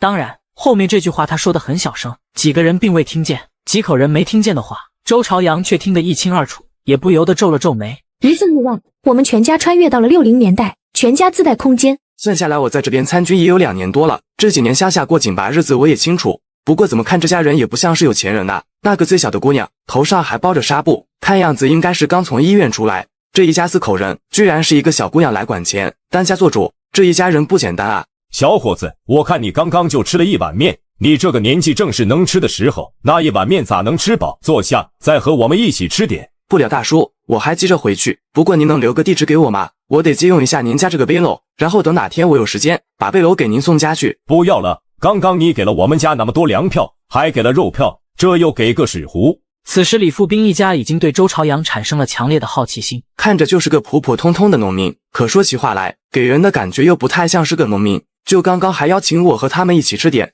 这几口人怎么给我了一种不一样的感觉啊？不是大叔，我要您家这个筐也没啥用，您还是给我留个地址吧。还有这样的野菜，您家是不是还有？有啊，您如果需要量比较多，我们也可以给您送货上门的。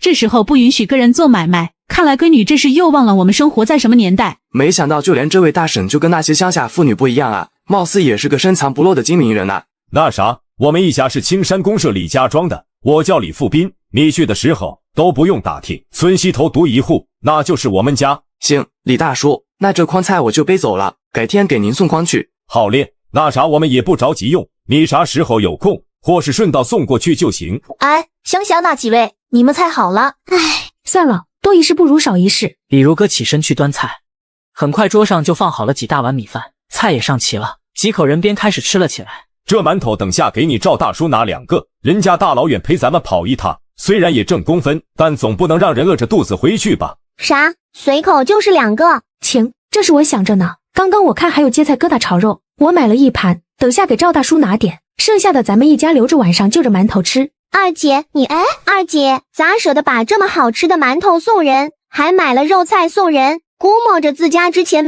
没东西可以送给别人，没看出二姐的大方吧？啥是如意？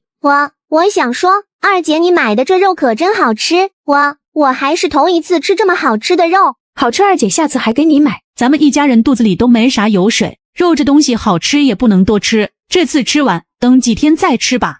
我知道，那等下我去供销社看看有没有奶粉之类东西，给咱一家买点。冲，我听说城里有卖精的，据说那东西比奶粉都有营养，一会咱们一起去看看。咱娘也这样大方了，还卖乳精，这时候也没有打包袋，我们要咋拿回去啊？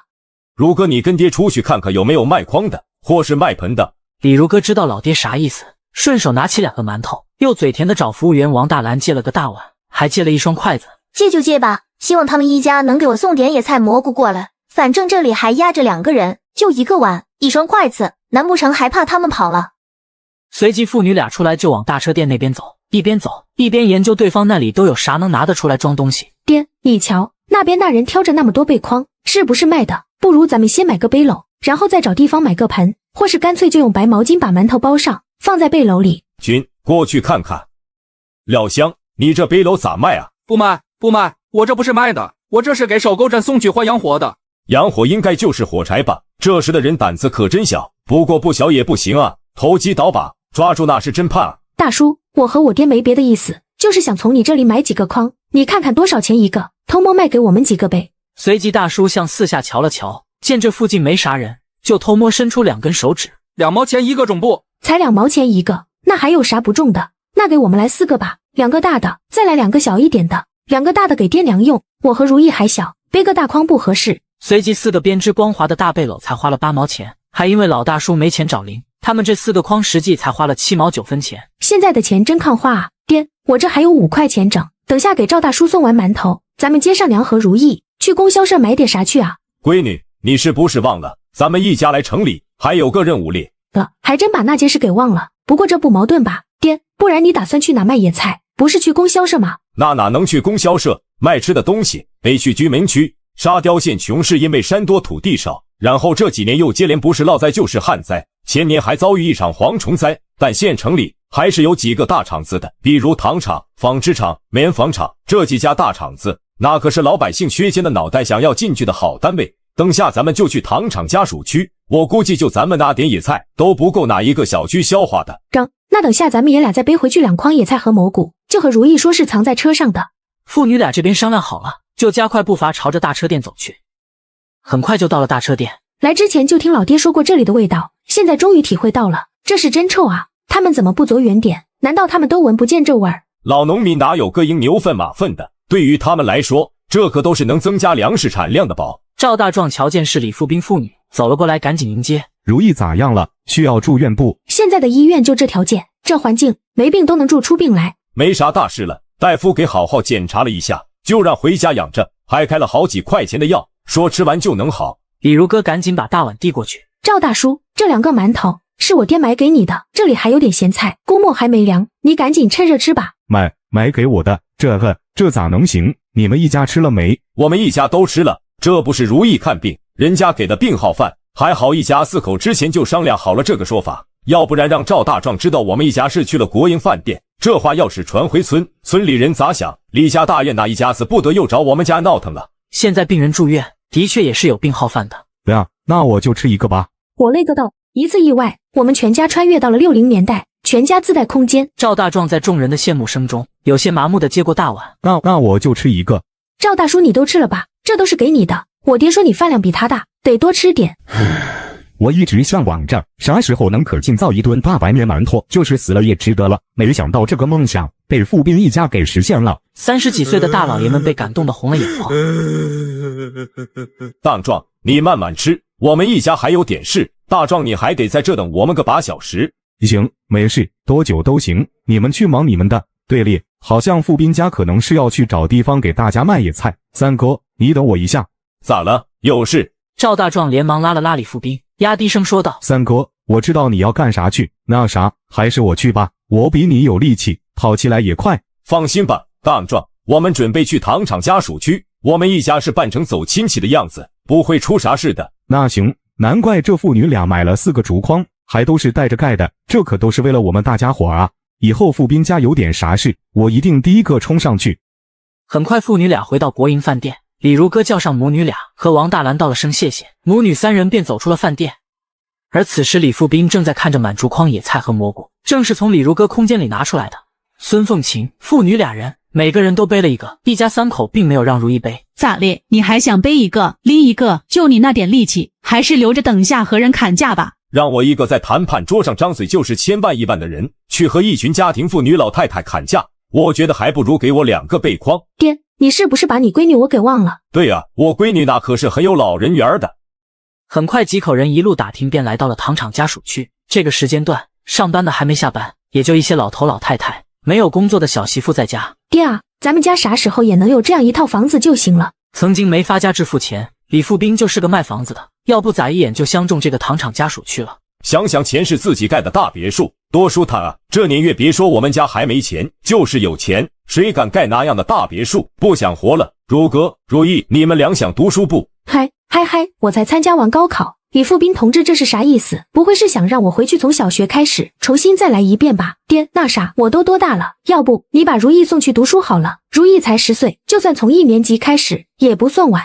不晚，你俩都不晚。那啥，这事不急，咱们回家之后再好好商量一下。就在这时，李富斌已经瞧见了远处的目标，一个坐在门口摆好棋盘的老大爷。咋说呢？反正凭我阅人无数的眼光来看，这人没退休前一定是个当官的。风琴，你和老闺女先等在这，我和如哥先过去看看。行，正好我看如意也累了。父女俩一人背着野菜，一人背着蘑菇，就奔向了老大爷。你们这是走亲戚的，找谁家？是找不到人了吧？我们一家是来城里给闺女看病的，然后就想着顺便给亲戚家里带点野菜蘑菇，可这找了好几圈都没打听到亲戚家住呢。说说看，你们家的亲戚叫啥姓啥？在糖厂家属区还没有我不知道的人。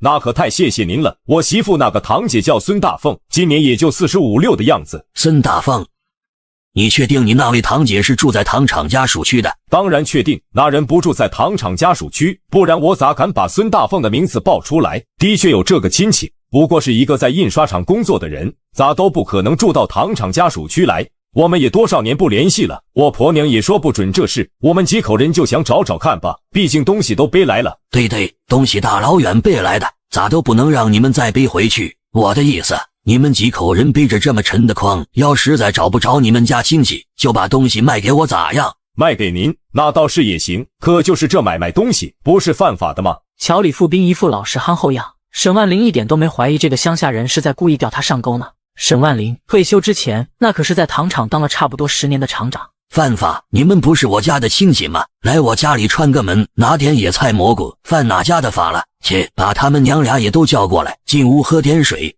我去叫，一眨眼我们家就变成亲戚了。李如歌说完，转身跑去叫人了。沈大娘瞧着几口人瘦得可怜，还给几口人一人倒了1碗白糖水。几口人也的确有点渴了，便端着碗喝了个干干净净。去给他们再倒点。不用了，大娘，我们已经不渴了。那啥，你们还是看看我们这几筐野菜，你们家能留下多少？沈大娘已经扒开4个筐看了看。今年干旱，咋还有这么鲜嫩的野菜哩？也不知这家人哪挖来的。还有这水灵灵的蘑菇，这么鲜嫩，肯定是全要呀。老头子、老大家、老二家、老三家，还有巧玲、秀玲他们2家，我都怕这点不够分哩。你这老太太，吃点好的就不够你惦记的。我们家儿女多，你们这几筐菜我们家都留下了，你们看看的多少钱？还是你们想要东西？是这样的，我们家刚从家里分出来，要说缺少，那是啥都缺。要不大爷、大娘，你们看看你们家里有啥不用的，给我们点。这几筐野菜、蘑菇就都归你们了。要不白糖、红糖就各拿出1斤。不行，这点东西换这么多野菜，行不通。随即沈万林就拉着老伴到一旁嘀咕：老伴，要不就拿白糖、红糖各1斤，5斤包谷碴子，2斤小米，3斤高粱米，就凑够10斤粮食给他们家。我看行。很快沈万林就把粮食凑齐给了富斌一家。沈万林又拿出一沓16开的大白纸递给李如歌：小姑娘是不是还在读书？这个拿回去给你们姐妹俩当本子用。谢谢沈爷爷。谢谢沈奶奶。不用客气，小姑娘很懂礼貌，回去之后好好学习，要是能读个高中，说不定你们姐妹也能有机会考进糖厂工作呢。很快李富斌就把东西都装好了，准备回去。队里，我们村里还有一些这样的野菜蘑菇，不知老人家能不能帮着找买家？当然，能直接换粮食就更好了。买家自然好找，糖厂大食堂那肯定是有多少要多少，只是我都退休了，还插手糖厂的事。而另一头沈老太太就急了，这有啥难的？你让老大和周厂长说说看，这是好事，他们说不定还会很感激你哩。行，不过这事你得等一等，要不明天你们再来一趟。中了，那明天我来听信。很快几口人从沈万林家里出来，就加快脚步往大车店走。眼看就要3点半了，去哪都只能靠2条腿走，干脆还是去看看哪里可以把空间里的野菜给卖出去吧。爹，我这里还有肉呢，要不要找个机会看看能不能卖几只出去？这都3点多了，风琴，要不你领着老闺女去百货商店，我和如哥再去别的地方找买主。是啊娘，咱们几口人必须得分开行动，否则太耽误事了。中吧，那如哥你给我几块钱，我领你妹子去百货商店，看啥便宜就买点。咱家可就剩下这5块钱了，娘你悠着点哈。知道了，娘主要是想看看有没有大铁锅买一口，别的倒是也没啥着急要买的。买大铁锅你得有工业票，光有钱不行。我知道，所以说我只是去看看，能买点啥就买点啥。爹啊，接下来可全靠你了，我这兜里没钱。对了，还得有票，不然心里总没底气。放心吧，闺女，你得出马，哪有不成的事？随即父女俩来到了一个没人的巷子里，决定先拿出点野兔野鸡来，寻找靠谱的买家。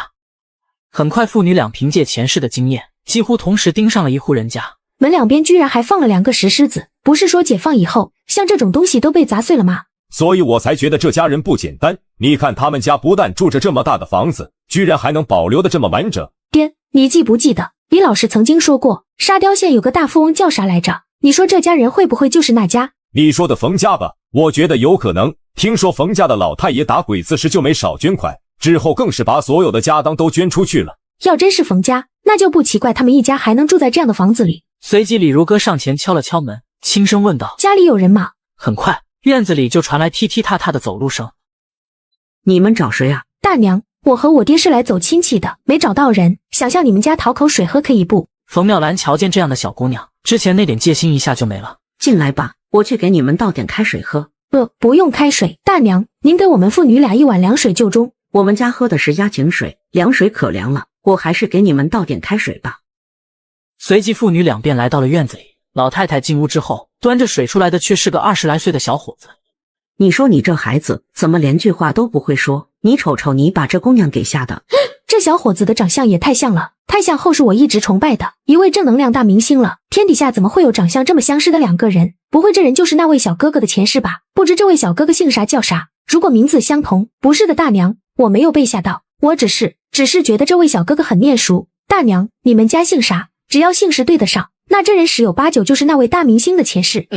闺女很少有失态的时候，这小子怎么感觉像老婆和闺女都喜欢的那位正能量明星里？是太像了，不会这也是个穿越来的吧？我们家姓冯，这是我老儿子，叫冯元恩。冯元恩，姓冯，那就不是了。随即李如歌发现老爹一直在瞪自己，才心虚的端起碗，把碗里的水都给喝了。这小伙子的长相俊是俊，但怎么给人一种阴沉沉的感觉，像似是把我们爷俩当成了来踩点的小偷在防范。你们来我家找水喝是假，卖东西才是你们的目的吧？你别吓着他们，这野兔野鸡多少钱一只？我们家留2只。这么淡定，之前肯定也有山里人来这家卖过东西，您看着给就行，都是山里抓来的，也没啥成本。哪有卖主让买主给价的？你们爷俩这是遇见我家了，放心，那我就按最高价给你们。兔子我给你们4块钱一只，至于这野鸡，这东西也没啥肉，2只鸡我都留下了，给你们2块钱一只，2只4块钱中部。冯大娘，我这里还有1只傻狍子，你看你们家要吗？随即母子俩赶紧往李如歌旁的竹筐瞅了瞅。还真是，你个小姑娘背这么重的东西。不是，这个筐一直是我爹背着的，这不是怕遇见坏人，所以一遇见坏人的时候，我爹就把这个筐交给我。娘，要不然我们把这些肉都留下吧，做成干肉，这做成干肉之后可有大用处啊。行吧，那这2只野兔、有鸡，包括这只傻狍子，我们家都要了。君，价格你们看着给就行。这样吧，这些肉我都按最高价给你们，共计给你们30块钱，可以不？当然可以了，30块钱啊！听沈家二老说，糖厂工人的工资是沙雕县最高的，一个月都挣不上30块钱。大娘，你家有工业票吗？或是布票、粮票，啥票都行。布票我可给你们几尺，但工业票和粮票，实话说，那东西我们家也缺啊。那行吧。随即父女俩接过冯妙兰给的30块钱，5尺布票，正准备离开，冯元恩赶快上去说道：“这时候还能猎到这么多猎物，你们父女俩也是有本事的。这样以后你们家要是还能猎到啥，都可以送来我家。”居然还有这样的好事，中了。那你们家要野菜蘑菇不？虽然那些野菜蘑菇糖厂那边可能都不够用，但这家人这么好，吃了很有可能对身体好，知恩图报也是不能少领。你们还有野菜蘑菇？我们那里有一些洼地，水分保留住了，就出了一些野菜蘑菇，乡亲们也都没舍得自己吃，就想拿到城里看看能不能换点粮食。实话说，实际这几只野味也都是乡亲们各家凑上来的。都说了不能和这小子打交道，就是不知冯元恩信了没？爹，咱们走吧，我娘和如意还在百货商店那等着咱们哩。等等，李叔，我可以去你们那里看看吗？善，你说啥？你要去我们那看看？这咋能行？那我们卖猎物的事不就露馅了吗？是这样的，李叔，我得先去你们那看看你们说的那个洼地，如果真如你们说的那样，那以后你们那里的野菜也好，蘑菇也好，包括再有猎物，我都可以收购，有多少要多少。这算是我给你们的定金，你们也知道，和我做买卖绝对不会亏着你们，我给出的价格保证比你们冒险去任何一个地方卖的都高。这倒也是真，也省得我们爷俩一趟往城里跑了。还有，要是把这人领去徐顺利面前，这以后是卖钱还是换粮食，就不用过我们家的手了，要不然天长日久，大家保不准就会怀疑我们一家从中贪了大家多少好处。我领你去可以，但关于今天这几只猎物的事，我希望你能保密，因为这只是少数几个人的事。我的意思你能明白吧？明白。见冯元恩回答得很干脆，父女俩也同意，便结伴走出了冯家大院。很快几个人便来到了之前约定好的百货商店门口。望天，爹，我娘咋买得过啊？娘可厉害了，一下就把那2个小偷给按到地上了，然后那位大叔为了感谢娘，就给了娘一口锅。事情应该不会这么简单，但跟前还有外人在，等回去再慢慢打听吧。随即父女俩跟孙凤琴说明了眼前此人的来历，原来是买野菜蘑菇的，不过那些野菜蘑菇不是卖给糖厂了吗？一定是闺女从空间里又拿出来了一些。想明白后，一行人背着一口大锅往大车店去了。有冯元恩这个城里人带路，很快就走到大车店了。三哥，咱回部。嘿，赶紧套车去吧。好嘞。回家路上，赵大壮得知冯元恩是李富斌给大家找的买主，是去他们村买野菜的。赵大壮高兴的比大黄马颠的都欢实。很快来到了村口，李富斌见太阳还没下山，就领着冯元恩往后山藏野菜的地方去了。没过多久，母女几人也是来到了家门口，众人也是等候多时。只见赵大壮又吹嘘了起来。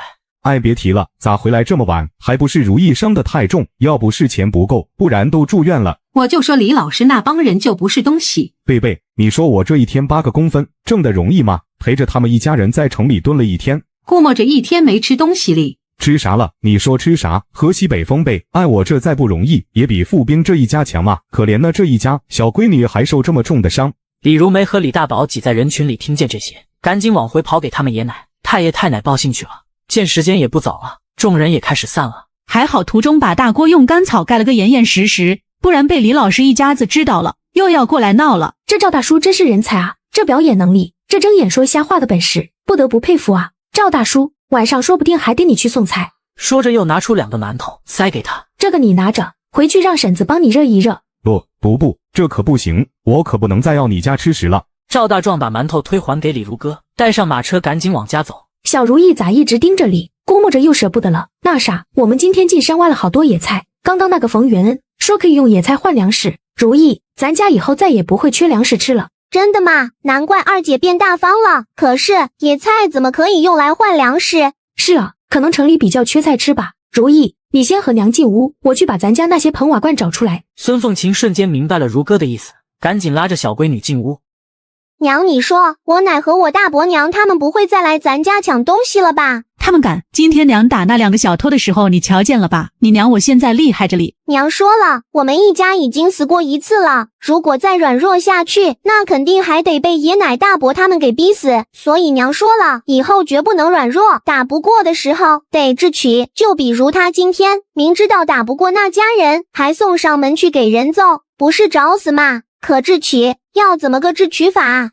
早上一起进山挖野菜的村民早早的就到李富斌家等候了。这时李富斌也才乐呵呵的赶了回来。都拉走了，还是赵大壮赶车，李二娃和石柱子跟着去的，说是5斤野菜给1斤粮食。没想到那个冯源年纪不大，倒是个有本事的。上午那几十人平均下来，每家最少能换10斤粮食哩。去的几个人里有会算账的吗？不会被坑吧？没事，说好了5斤换1斤，有赵大壮和李二娃跟着，不会吃亏的。冯元恩那小子对这一菜蘑菇可喜欢哩，还说过几天有需要会让人送信过来，也可能他亲自来。干得不错，富斌。这几天冯远恩那边没信来，大家都先不要进山，免得引起别村村民的怀疑。没想到徐世立这个村长还有点眼光，这样就对了，贪心害死人哩了呢。不过咱们以后得管徐世立叫大队长，不能再叫村长了。听说成立公社后，村长都改成大队长了，只是一些村民一时还改不过来，还村长的叫着。同意。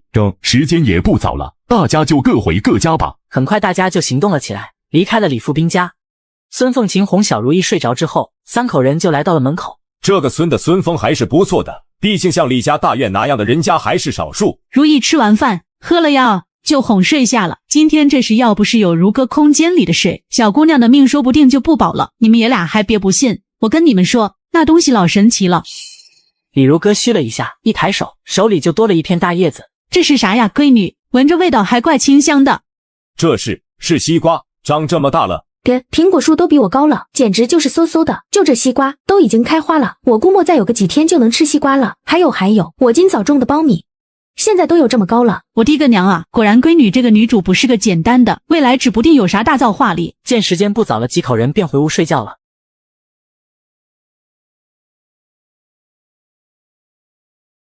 第二天一大早，孙凤琴就对着自己的大铁锅哈哈笑，而此时小如意就疑惑起来了。昨天吃的白面馒头、红烧肉，还有炒干豆腐，今天又吃烙饼，我这是在做梦吗？如意，你干啥呢？掐自己干啥？二姐，我想知道自己是不是在做梦。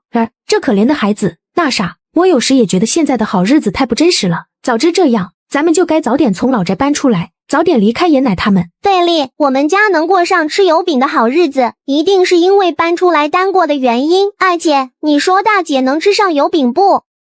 李如兰当年是和李富贵家3儿媳江玲互相交换的，李如兰嫁给了江玲的大哥，江玲嫁给了李家旺。现如今江玲生的那个女儿都7、8个月大了，她家大姐却一次娘家都没回过。江玲原生留给我的记忆也很深刻，对这个女人的印象除了佩服还是佩服啊，还暗戳戳想要接近过她。只是江玲自打嫁过来，在李家大院就跟个隐形人一样，平时都见不到李。听说江家是住在大山深处，那地方可比我们这里闭塞多了，平时人都很少见到。江玲的大哥比大姐李如兰大了整整10岁，据说那人娶不上媳妇，并不是说他人多差，而是因为他们那里本来就没什么人。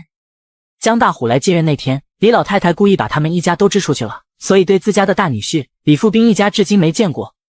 江玲自打换入他们家来都不怎么爱说话，不过江玲的长相倒是还行，虽说不上多美，但比李富贵家几个儿媳，她肯定能排得上第一。这人长得好也是个优势。江玲刚嫁过来的时候，李家旺对她还是不错的，可这人基础打得再怎么好，你整天跟个哑巴似的，和谁都不说话，有好东西也不知道拿出来孝敬老人，慢慢的谁还会待见你？然后李老太太就借故江玲生了个闺女，对她百般刁难。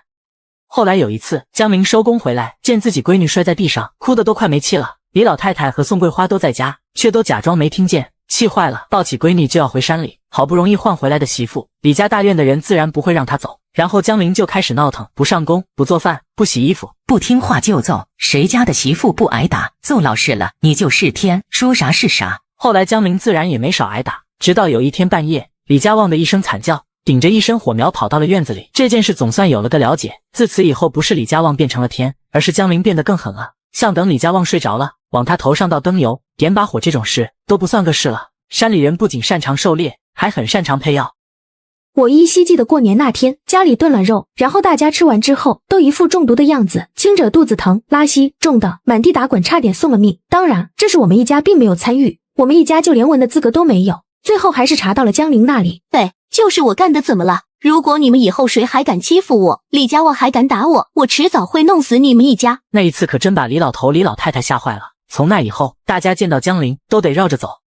难怪原生很佩服江玲，这是把李家大院那一窝子极品质的服服帖帖的神人啊，不得不佩服啊。等哪天我找机会去问问江玲，看看能不能问出来他们家到底住在哪。爹娘都说了，等哪天咱们一家去看看大姐，她会告诉你嘛。那你去找她的时候，我也要跟你一起去。行，到时二姐叫上你，来二姐帮你看看你的伤口好点没有。很快李如哥帮他把纱布解开。没想到就一天伤口就已经愈合了，空间里这口井的井水还真有疗伤治病的功效。然后赶紧又用纱布包上。你年纪小，伤口愈合得快，不过这头上的纱布可千万别拿掉，免得受风，知道不？好，我知道了，二姐，我会小心的。小闺女是个懂事的，自己这才吃了几顿饱饭，还知道念着自家大姐。那啥，等下吃完饭，爹先去学校问问，看看现在可不可以插班，让我老闺女也背上小书包。那二姐呢？二姐之前有多想读书我也清楚，我可不想抛下二姐，把家里的好处都占了。你二姐，我就不去了吧爹，我都多大了？再说我以前不是上过几天1年级，我已经认识不少字了。去和一群鼻涕虫做同学，学的还是我早就学过的东西。呵呵，我去给那些鼻涕虫当老师都绰绰有余，做同学还是算了吧。闺女啊，爹也不逼你，一是去读书，二是下地挣工分，这2样你选一样吧。咋还得下得干农活？不然能，你可是都13岁了，这在乡下那可是差不多能挣满工分了。爹啊，那咋办啊？书我不愿意读，活我也不愿意干，所以咱们得想招啊，争取几年之内混个高中毕业证，然后那可就天高任鸟飞了。就凭我闺女这个聪明劲，去城里找个工作还难吗？爹啊，那我可以直接插班去5年级部。你也知道，我这人一直都喜欢学习，实际小学那点东西，我早偷学的差不多了。对，这个爹知道。那啥，那你先做好准备吧，这个我得去学校问问校长，想插班，估摸肯定得考你。行，那我晚一些去找王小兰借本书看，她现在正好读5年级，现在初中、高中都是2年，加上小学读1年，这样我就能赶在学校停课前拿个高中毕业证了。至于大学，等大学再次招生，我都32、3岁了，到时愿意考就考一个，没必要就不考。今天进城去沈万林那里听消息，我跟如哥去就行了。凤琴你留在家里照顾如意，上学之前让如意好好养一养。一家人这边刚商量好，准备进城，徐顺利和李长青就来了。一个大队长，一个小队长，一早来我们家，应该是来说昨天也在换粮食的事吧。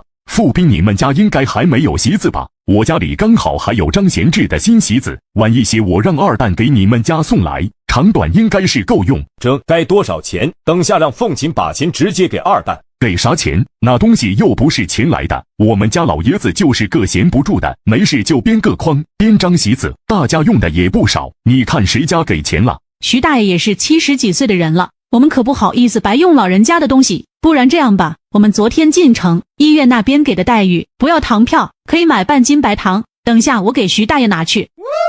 白糖那可是稀罕物里，早知道我先说这事了。我们家也有张贤志的新炕席啊，中儿拿白糖给徐大爷喝正好。随即孙凤琴就拿出了半斤白糖，见夫妻俩都不是在玩虚的，徐顺利也就接过了白糖。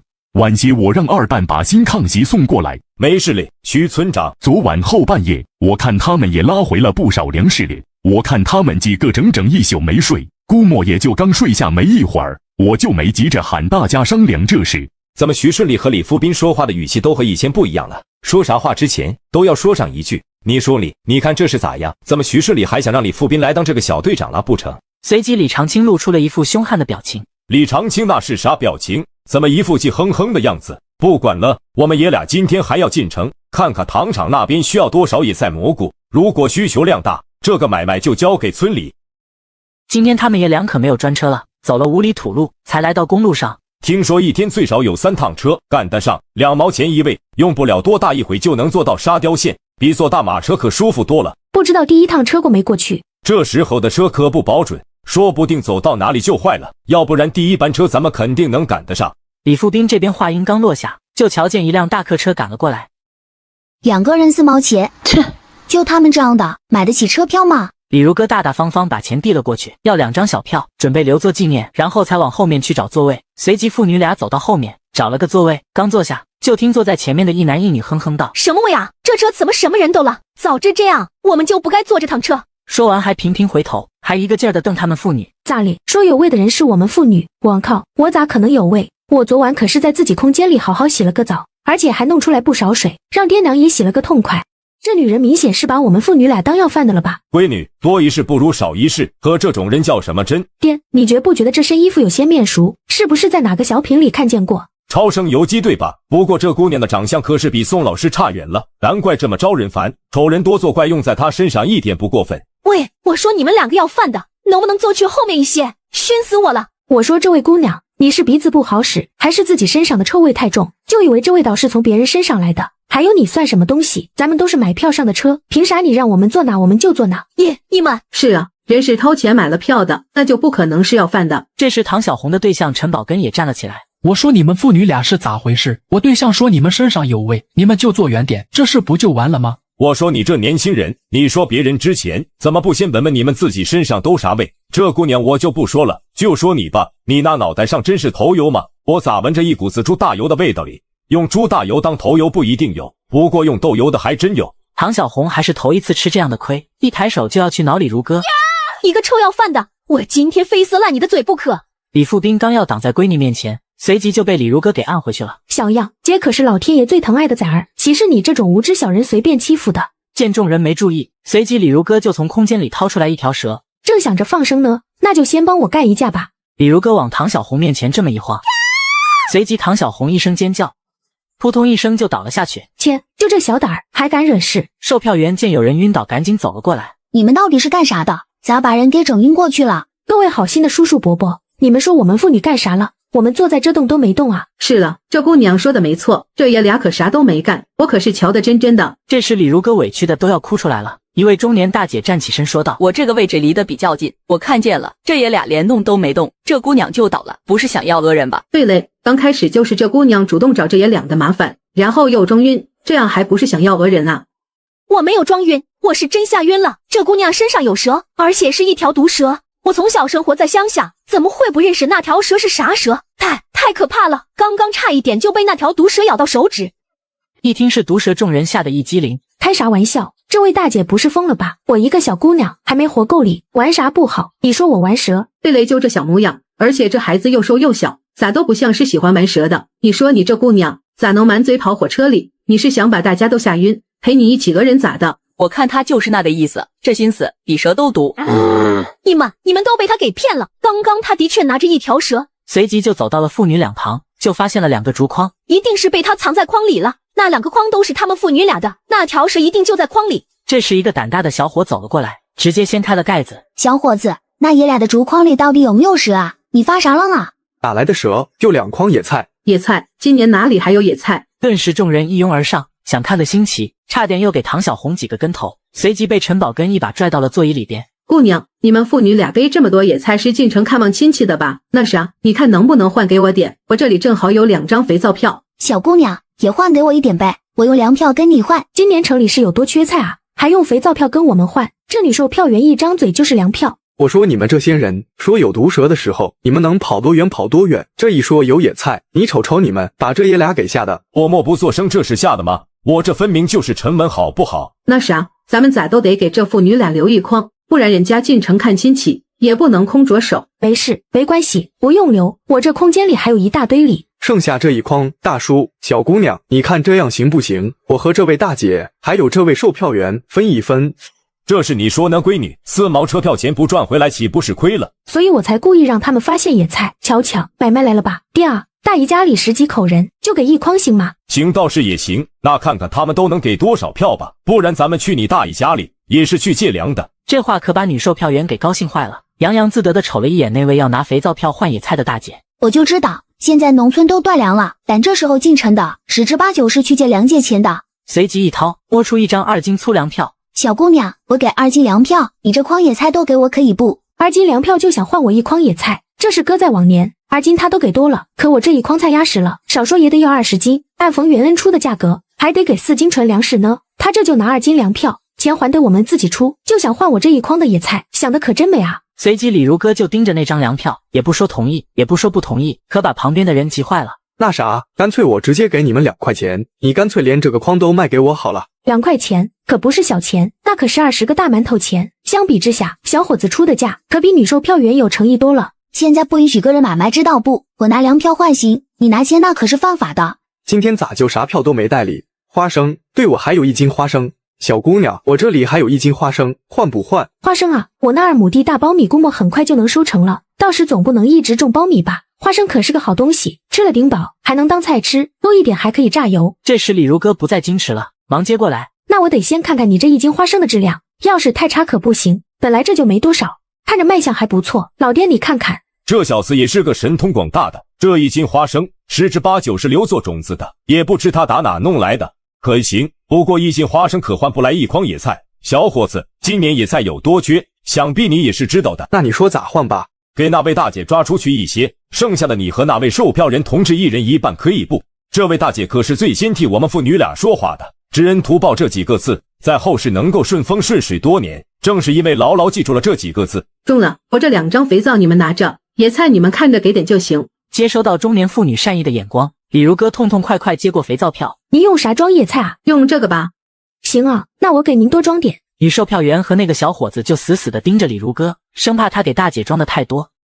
小姑娘，你这给他那么多，那剩下的哪够我们分啊？我给的可是粮票。刚刚我们爷俩被人欺负，要不是这位阿姨先替我们说话，我们可能就被坏人给讹上了。已经被大家遗忘掉的唐小红赶紧说道：谁是坏人？你才是坏人！我看你们爷俩都不像好人。你闭嘴吧！挺大个姑娘家，和个小姑娘动手，也不嫌臊得慌。这些个眼瞎的，刚刚明明就有条蛇，哼，说不定一会儿那条蛇就从哪里钻出来，咬死几个才好。也不知唐小红嘀咕啥，女售票员又恶狠狠地瞪了他一眼。王老怎么就没有第一时间过来制止呢？没想到这父女俩还是懂得感恩的。刚刚拎这1筐野菜的重量，估摸着不会少于20斤。就算那位大姐装走1/3，剩下的1人1半，应该觉得也不吃亏吧。至于另1筐，等下车再说吧。有那女售票员盯着，在车上肯定不好交易。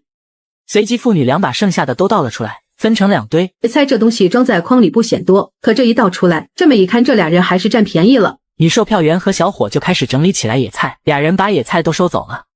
很快车也到站了，大家都走下了车，只见唐小红还在瞪李如哥。回去看看你那眼睛吧，啥眼神啊？还蛇也不对，我觉得你还是应该看看脑子才对。头一次和人吵架败下阵来的唐小红，就这样眼巴巴地看着自己对象，想让对象替他出头。走吧，小红，咱不跟这种人一般见识。没看他们都混到拿野菜换粮食的地步了。唐小红难道真的是眼睛出了问题？不会连脑子也出问题了吧？李如哥最后说的那句话，算是在陈宝根心里扎了根，在以后的日子里，他可没少怀疑唐小红脑子有问题。一次意外，我们全家穿越到了60年代。上集说到，我们在大巴车上被城里小姐嫌弃，我反手拿出一只大辣条，教她做人。要是小红不和小姑娘闹起来，说不定还能换点野菜回去。俺兜里也有1斤粮票啊，我看那堆野菜里还有很多荠菜。哎妈呀，要是拿荠菜做馅儿啊，真香！委屈的唐小红看自己对象不为自己出气，立刻昂起脑袋，如同一个刚下蛋的老母鸡，气哄哄的跑了。这俩人倒是般配，那身上的味道可熏死我了。终于有人和我一个想法了。大姑您贵姓啊？我姓李。李同志叫李淑芬，在街道上工作，随即就陪着父女俩走了一段路。分开的时候，他还把自家的地址告诉给了他们。好的，大姑，之后要是还能挖到野菜，就给你们家也送点过去。行，到时候要是进城就来我家喝点水。实际两边都是客套话，后来谁都没想到，未来他们还会见面，而且李淑芬还帮了李富斌一家一个大忙。很快爷俩和李淑芬分开之后，就开始商量起来了。爹，没想到我们这一块钱赚得这么轻松。要不是大巴车上那小伙子软磨硬泡的缠着我们，我才舍不得给力。爹啊，我觉得糖厂那边肯定没啥大问题，就算需求量不大，他们也一定会要一些。要不然咱们找个地方，闺女你把空间里那些野菜蘑菇都拿出来，别看着你去糖厂家属去找沈爷爷。还是我留下来看着野菜，爹你去找沈爷爷，不然有点啥情况，我担心爹你那车里装不下这么多野菜。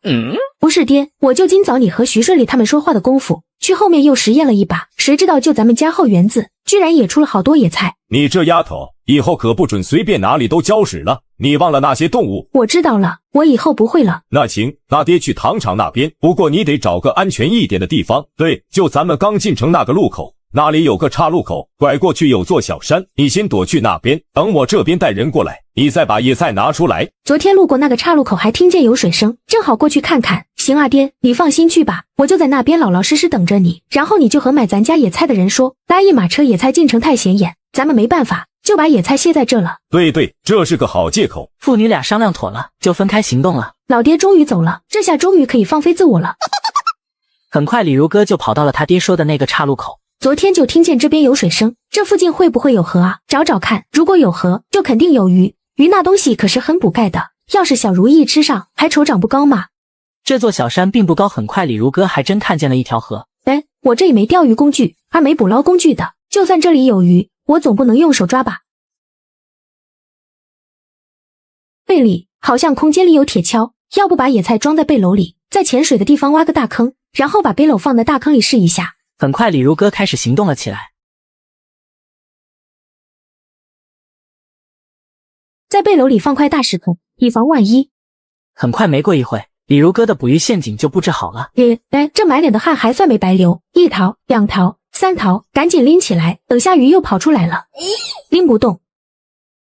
空间，对嘞，我有空间。还好，没了，还真有用力。于是他又动了动意念，把筐里的鱼都倒进了空间的河里。空筐再次出现在手里，估摸着现在也不早了，等下老爹来了可不好，还是先离开这里吧。很快他刚跑回岔路口，远远就瞧见公路上停着一辆大汽车。跑过来的那个人不正是老爹吗？我天，这咋还开着大汽车来的？赶紧把野菜拿出来。于是他又动了动意念，爹，我在这呢。闺女都主动站出来了，肯定都已经准备好了。沈爷爷，沈万林也兴奋地回应了，然后还和走在身边的人说了几句什么。这件事能如此顺利，当然多亏了沈家二老。我也没有想到，今天一过去，糖厂那边就有人等在沈家，还说我再不来就要去找我们了。尚没找他去，实际糖厂这边真动了要去乡下找人的想法。你们又不知道地址，去哪找？他们也没办法，只能干等。事情和他们父女预料的差不多。昨晚当厂长周向阳家，还有管生活的副厂长韩守信家，后勤科科长王文志家里都收到了沈万林家里送的野菜蘑菇后，就有了今天这样的场面。这群人都是王文志从单位里领着来买野菜的。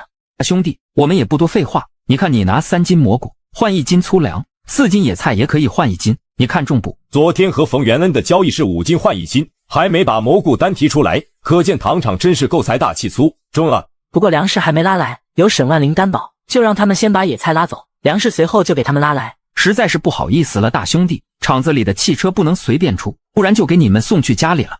雷个豆！一次意外，我们全家穿越到了60年代。上集说到我在岔路口等老爹来换粮食，没想到发现了一条河，河里居然还有鱼。很快野菜就搬上了大汽车，刚刚都是一捆一捆的称重的，你也看到了，野菜总共465斤，蘑菇少一点，按90斤算。这样野菜4斤换1斤粮食，就是116斤，蘑菇按90斤算的，也能给我们30斤粮食。你们爷俩在这守着粮食多不安全啊！要不我派点人过来帮你们看着。不用了，沈爷爷，我们村的马车很快就过来了。行，如哥，那沈爷爷们回去了。估摸今天中午糖厂的食堂就能看见咱家的野菜了。不过那么大一个厂子，几百斤野菜也吃不了几顿吧？你以为他们能咋吃？估计肯定是用来做汤，这样还能多吃几天。应该是用来做酱菜吧？我刚刚听那位王同志说，这里有几样野菜做成酱菜才好吃呢。真的？那咱们家也整几个坛子回去腌点酱菜，那还得多买点咸盐，别的还需要啥？要不咱们去副食品商店转转去。酱菜、泡菜我的最爱，尤其早餐煮点粥，蒸点干粮，搭配着酱菜吃，可下饭了。到看看去。很快父女俩说着话的功夫就来到了百货商店。闺女，别记得你那里就无尺布票吧？购买啥的？布票不够，咱们就去搞布票。反正今天孙凤琴同志不在，没人约束咱爷俩。爹，咋样？得，爹领你找个地方，说不定能整到不要票的衣服里。那就是服装厂、百货商店那种地方，就算有瑕疵布、缺价处理的衣服，也轮不到我们。爹，等下要是成衣买不成，咱们就去纺织厂碰碰运气。对，咱拿好东西跟他们换，我就不信他们不动心。我还有半箱挂面，估摸着有6斤，还有1盒巧克力、鸡蛋、植物油、香肠，就这些东西往出一拿，闺女，你说谁能受得住诱惑？巧克力还是算了，这东西以后有钱都没地方买去，咱还是留着自己吃吧。植物油现在也缺啊，这个也不行，不然咱俩可扛不住我娘揍。对嘞，爹，我还捞了很多鱼呢，还有野鸡、野兔，那2只羊我想留1只。不然再拿出来1只羊。群鱼拿出来2条，挑大的拿，小鱼咱可以养着。对了，闺女，你说爹这块表能有人要不？有人要咱也不能卖啊。你这表当年买的时候20几万呢，现在就算遇见个识货的，能给你200块就不错了。别就是说说，我才舍不得卖呢，不过也没机会戴了。随即他就把手表收回去了，随手又拿出来一包老冰糖。那这个呢？这个肯定行，说不定还很受欢迎呢。对哈，现在买糖还得有糖票，冰糖更是变成了稀缺玩意，那咱们还是留着吧。你娘做肉的时候少不了这东西。对了，回去记得给如意拿2块尝尝。知道，不过糖吃多了不好，尤其如意刚刚换完牙。那给如意多吃点肉，今晚咱回去就吃肉，吃大肉。你不是说有羊？等下回去的时候，咱们找个地方，别把那几只动物都变成肉，到时想吃啥拿出来就吃，省得杀鸡杀兔子时让人瞧见。尤其那只羊，这要是让人瞧见咱家偷偷吃羊肉。所以咱家以后吃肉的时候，一定要看好风向，看风往哪边刮。如果是往村子里刮，那味道保准能飘到李柱子家去。很快父女俩一路打听，便找到了制衣厂。大爷，跟你打听个事，就你们这制衣厂有没有什么破布烂布之类的？说着，李如哥就拿出了一条小鱼递给大爷。这么好意思哩，我跟说吧，自打这个厂成立以来，我就在这看大门了。这厂子是不可能有做坏的衣服往外卖的，因为就算是做坏了，也是不愁卖的。看你们父女俩也不容易，你们可以去纺织厂看看，我给你们介绍个熟人。门卫大爷介绍的熟人，实际也就是个看大门的。很快父女俩就来到了纺织厂，同样李如哥也拿出来一条小鱼，说明来意。胡师傅您好，我们是制衣厂那位赵大爷介绍过来的，可这位看上去和老爹差不多大的年纪，靠谱吗？年纪轻轻就干上了这份工作，直接少走40年弯路。哦，原来老赵介绍的，你们俩在这等等，我去找个人。不一会，胡师傅就带着一个人走了出来。楚大炮，你快着点，要是被姓杨的逮着，又要说我山里之手了。就你们爷俩要买瑕疵布啊？随即李富斌把竹筐一放。您看看这里面的东西，觉得行，咱们就接着往下谈。随即楚大炮上前看了看，顿时看直了眼。一旁胡师傅也上前来瞅了瞅。我的乖乖，走，咱们进去说话。今天差点看走眼了，还真是小瞧这爷俩了，这可都是肉啊，还不是普通的肉。就这样，刚刚仔细瞅了瞅，好像还有野鸡、野兔、大活鱼哩。正好后天厂长家里就要办喜事，正缺肉，等下要是把这些东西送过去。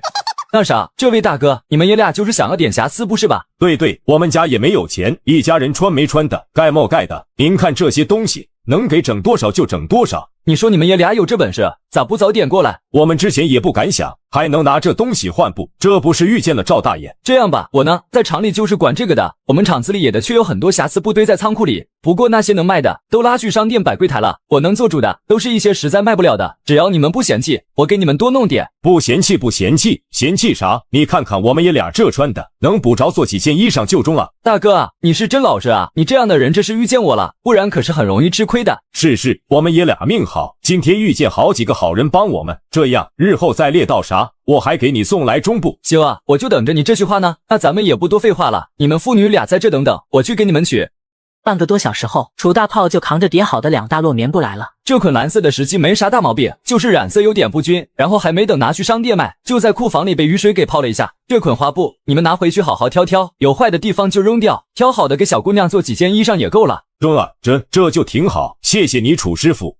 哎妈呀，差点没接住，就这重量，今天真是遇到贵人了。李如哥也双眼冒着小星星，连连道谢，把楚大炮给说笑了，随即又拿出了几尺格子布。这块布是好的，我本来是留给自家妹子的，看你小姑娘是个讨喜的，拿回去做衣裳穿吧。谢谢叔叔。实话说，这次拿出来的猎物的确是不少了，估摸拿去黑市都能卖50-60。刚刚听胡师傅那意思，楚大炮在纺织厂那可是横着走的，处理这些瑕疵布也是合理合法的，合理合法这事就好办，这日后少不得还要打交道。很快父女俩就结束了这次交易，随即就来到了一处没人的地方，赶紧把布都扔进空间里。妈呀，太沉了，爹，我这捆看着比你那捆小多了，还这么沉，你那得多沉啊？这捆黑布我估摸着30-50尺是有了。那太好了，这下咱们家几口人都有裤子穿了，剩下的还能给爹你做一件上衣。哈哈，这下你娘可有得忙了。对了，昨天你娘买的线是白色的，咱们等下去商店再给你娘买点黑颜色的线。这一整天的忙活可把李如哥给累坏了。爹，咱找个地方歇一歇吧，前面正好有家国营饭店，咱们去吃点东西呗。行啊，正好也到中午了，去看看这家二饭店能有点啥好吃的。很快父女俩就来到了国营二饭店，黑板上工工整整就写了3个菜名：素炒咸菜、大豆腐炖土豆、萝卜条汤。主食是2合面馒头、2合面的面条、2合面的饺子。请问下你们这饺子是啥馅的呀？酸菜馅的，可好吃了。小姑娘要不要来半斤？饺子马上就要没有了，那来半斤吧。再来1碗2合面的打卤面。好嘞。爹，他们都是国营饭店，咋价格不一样啊？我记得那边的面条好像比这边便宜2分钱。你没看这边明显比那边穷吗？连个肉菜都没有。估摸这是和管采购的领导有关，采购员搞不来食材，或是食材的价格高，那当然就卖得贵了。不对啊，这边还有酸菜土豆呢，那边好像就有豆腐咸菜萝卜。估摸酸菜也不是天天都有，你看这一屋人估摸都是来尝鲜的，因为今天有酸菜馅饺子，而且卖的肯定比肉馅便宜。我估摸里面还得放点油梭子，你瞧那人吃的那个香。对嘞，爹，我背篓里还有3只鸡，3只兔子，你说要不要卖给他们？鱼还是留着空间喂吧。等下看看情况再说。很快他们点的也上来了，便开始吃了起来。没过一会，父女俩就吃完了。女服务员小云见父女俩吃完了，没有要走的意思，便走了过来。你们是不是想要点开水喝？没想到这姑娘心地还不错。随即李如歌就把竹筐掀开了。姐姐，这个你们要吗？你们等一下，我去叫钱师傅。我们这里已经好几天没见肉了，听说一饭店4饭店效益好，是因为天天都能分到猪肉。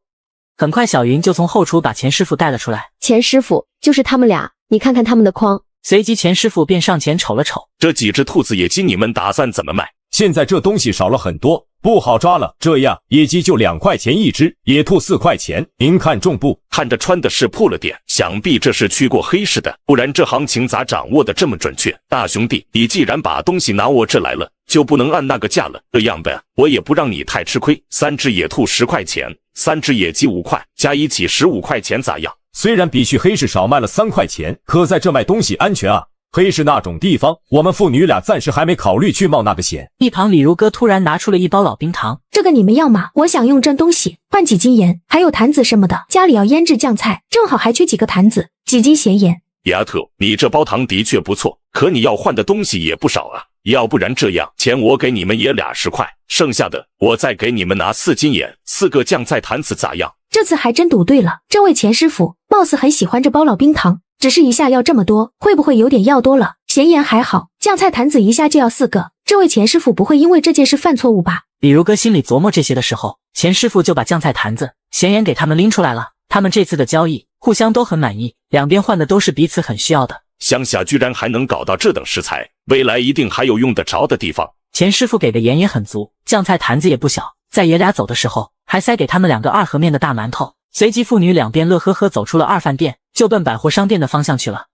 很快父女俩就来到了百货商店，买了馅，用肥皂票买了肥皂。对嘞，你我们好像还剩下1斤3两粮票，我看那点粮票也别留着了。你看那边有卖糕点的，咱们去看看有啥，给你娘如意买点回去。行啊，这时候的糕点都是真材实料，估计很好吃。随即父女两边大摇大摆地走到卖糕点的柜台，刚刚现金才花了1块6，10块钱还剩下8块4，预算还是够的。看看有没有那种软乎乎的大饼干。同志，大饼干怎么卖？怎么卖你能买得起咋的？我还真就买得起，你说吧，多少钱1斤？2块5一斤，而且还得要1斤粮票。你这小姑娘还挺有眼光，这大饼干可是咱们这里最贵的哩。切，呵呵，就这父女俩掏得出钱嘛，这种人我见得多了。这么贵，2块5一斤，搁在这时候的确是不便宜。卖吧，这种饼干不比蛋糕成本低，这里也要放很多鸡蛋才能达到这样的效果。是这样啊，那我这2块5掏的就不冤枉。随即李如歌掏出钱和票递过去，顿时女售货员瞪大她的卡姿兰大狗眼。呵，穿的跟个要饭花子，有那钱还不如买件衣服穿。你们可想好了，我可要给你们称重了。称，钱就在这，当然是真买。嘻嘻，没想到电影里面一夜暴富的富婆，买的画面居然出现在了我身上，这种感觉还是挺爽的嘛。哼，对，父女俩接过饼干，就从店里走了出来。闺女，上一世你知道你爹为什么在乎穿着了吧？这世上甭管哪个时代，就是这样狗眼看人低，看人心，看穿啥。爹你放心，迟早一天，你闺女保准让你比以前还要豪横。哼，到时咱家的抹布都用阿玛尼的。哈哈，闺女，那爹就等着那一天了。这时一旁正驶来一个大巴，父女两边拦下坐了回去。爹啊，把今天买的东西都拿出来，咱俩这筐也装不下啊。不急，等下让你娘打一下掩护，如意好糊弄。好吧，可怜的小如意，一家人就她是原装的，有些事瞒的也就是她。爹，咋家里没人理？看来我们担心的有点多余。唉，想想眼前这新家，我们还欠徐村长家一个大人情呢。爹，我觉得目前我们还需要一口能上锁的木箱子，要不然这些东西总不能一直摆在炕上吧？这也太扎眼了。等下爹去找一下李平安，他老丈人家里好几个木架，咱们家现在不缺钱，我让他去给咱家买2口箱子，再买个吃饭用的炕桌。钱我还剩下35块9角钱，都给你。那我去问问看看咱家这点钱够不够。爹啊，咱们家刚从李家大院分出来，还是净身出户，那家人又是李平安的老丈人家，万一他们把咱家有粮食有钱，这是传给李家大院。爹知道王木匠那人我还算了解，那可是个精明人，你想他挣了钱会往出说吗？他难道就不怕亲戚都上门借钱，到时借是不借？至于李平安，我记得那人还是不错的，那天如意被打，就是多亏了他们两口子，不然你妹子怕是都等不到咱们回来了。李平安两口子还是不错的，至于那个王木匠，就算不精明，这年月水改大张旗鼓的赚外快，赚了还说出去，那不是傻吗？行，那就这样定下了，我顺便再去找找你娘和如意，我估摸他们娘俩应该是去分粮了。行，那我先把这些东西都收起来，忍了一会儿有人来瞧见。娘，你们回来了。哎，大姐那是啥哩？这爷俩打哪弄回来这么多布，还有好几个酱菜坛子。对哩，闺女空间里的小动物，如意挑个好看的布，娘给你们做新衣服穿。二姐，这些布都是咱家的嘛？你就看见布了，还有这个呢。大饼干哦，好香啊！娘，你快点过来，看看二姐买回来啥了。老闺女，这包饼干都留给你和你二姐吃，你二姐比你大，给她4块，我老闺女吃6块。不要，我的那份给爹2块，给娘2块，我就吃2块就行。呵呵，这……哎呀，别和如意一样的，这孩子之前的10年太缺爱了，原生这两口子太对不起这孩子了。怎么会哩？我都多大了，心理承受能力咋会这么弱？如意，快别哭了，二姐不是和你说了，打从咱家从老宅搬出来，咱们家的好日子就来了。我知道，你看那天你和娘进山就捡了一只傻狍子，今天你和爹又捡啥了？不是如意，你忘了，我和爹一早走的时候备2筐野菜和蘑菇，然后就遇见个人，可相中咱家野菜蘑菇了，就给了我们15块钱。别瞧他给这么多，实际是给的定金，咱们还欠着人家好多筐里。以后我也和你们一起去挖菜，咱们多多的挖，都卖给那人。好啊，不过野菜蘑菇也值不了几个钱，说不上哪天大雨一下来，到时候城里人自己不会去挖啊，你说是吧？那咋办？那咱家以后靠啥挣钱啊？靠啥？卖鱼啊！今天我和爹在去糖厂家属区的路上，看见一条河，二姐就想去河里看看，然后你猜怎么着？怎么着了？那里有好多大渔业，那条河就在一座山的后面，我估摸平时那地方也没什么人去。然后我和爹就在那用竹筐，里面放点咱家的野菜，再然后你应该能猜到了吧？娘，我猜到了，你和爹一定没少捞鱼吧？不然咋给咱家换回来这么多好东西？对呗，这2款布都是我和爹去纺织厂换的，说是瑕疵布，不能拿去商店卖了，就内部处理了。不过这是你出去和谁都不能说哈，不然都知道有这好事，以后就没咱们家啥事了。我知道，我不说，我和谁都不说，不说。小如一直摇头，摇着摇着纱布就掉了下来，看着滑稽的小模样，把母女俩逗得哈哈大笑。李如哥也瞧了一眼如意的伤口，看着也完全恢复，也跟着大笑。这时李富斌也轻轻地走了进来。都说60、70年代的日子不好过，可现在的人真的容易满足啊。想想那后世那不努力就挨打的日子，挨难受。老李你回来了，李平安那里咋说的？我在徐顺利家门口碰见平安了，和他说了这事，他答应得很痛快，已经去王家店了，等下回来就来咱们家。你们娘几个刚刚笑啥脸？笑成这样？笑啥？我娘应该是瞧见如意的伤口好了，太过开心了。我是瞧见我娘笑，就跟被人点了笑穴似的。风琴，你发现没？现在这段日子反而是咱们一家最轻松的一段日子。是啊，曾经咱们都不轻松，尤其高中最后这1年，学霸的压力一点都不比学渣小，甚至更大。我知道你现在为啥轻松，因为咱们一家再也不用看着我爷奶，看我大伯大伯娘的脸子吃饭了。对，我老闺女说的对。那啥，如哥给我老闺女买的大饼干呢？父女俩这一天也走累了，便在炕上听孙凤琴说今天分粮食的事。原本我们和参与挖野菜30几户的人家商量好，从每户的10斤粮里称出来2斤，分给那10几户断粮的人家。这件事徐村长提出来的，大家也没反对意见，并且要求大家不能把挖到野菜蘑菇的事情传出去。可李长青的老婆就不乐意了，却把这件事传了出去，传给的人还是这30几户人家里最难说话的几个婆娘。然后那几个婆娘就找到徐顺利，又吵又闹，坚决不同意把自家的粮食分给别人。被这几个女人一闹，现在全村的人都知道大队长领着人出去挣到粮食了。不过具体是怎么挣到的，去哪里挣到的，李长青老婆张红珍不知情。好在那几个泼妇也不知道徐顺利领着大家干啥去了，是怎么把粮食挣回来的，所以李家庄出现野菜这件事暂时还没传出去，毕竟参与的人这么多，哪家的婆娘管不住嘴，也不好说了。难怪我去找李平安的时候，是在徐顺利家大门口找到的，当时瞧见还有很多人围在那。估摸徐顺利现在的日子一定很不好过，这年月真是好人也不好当啊！你信不信？既然分粮的事没能瞒住，估摸挖到野菜捡到蘑菇这事也瞒不住了。你瞅着吧，明天一早肯定得有人私自进山去挖野菜。这事到此为止吧，咱们就不参与了，有本事就让他们自己去挖好了，能挖到算他们有本事，没了我闺女的空间水，这种干旱天绿草都不见一根，还野菜咋想的那么美丽？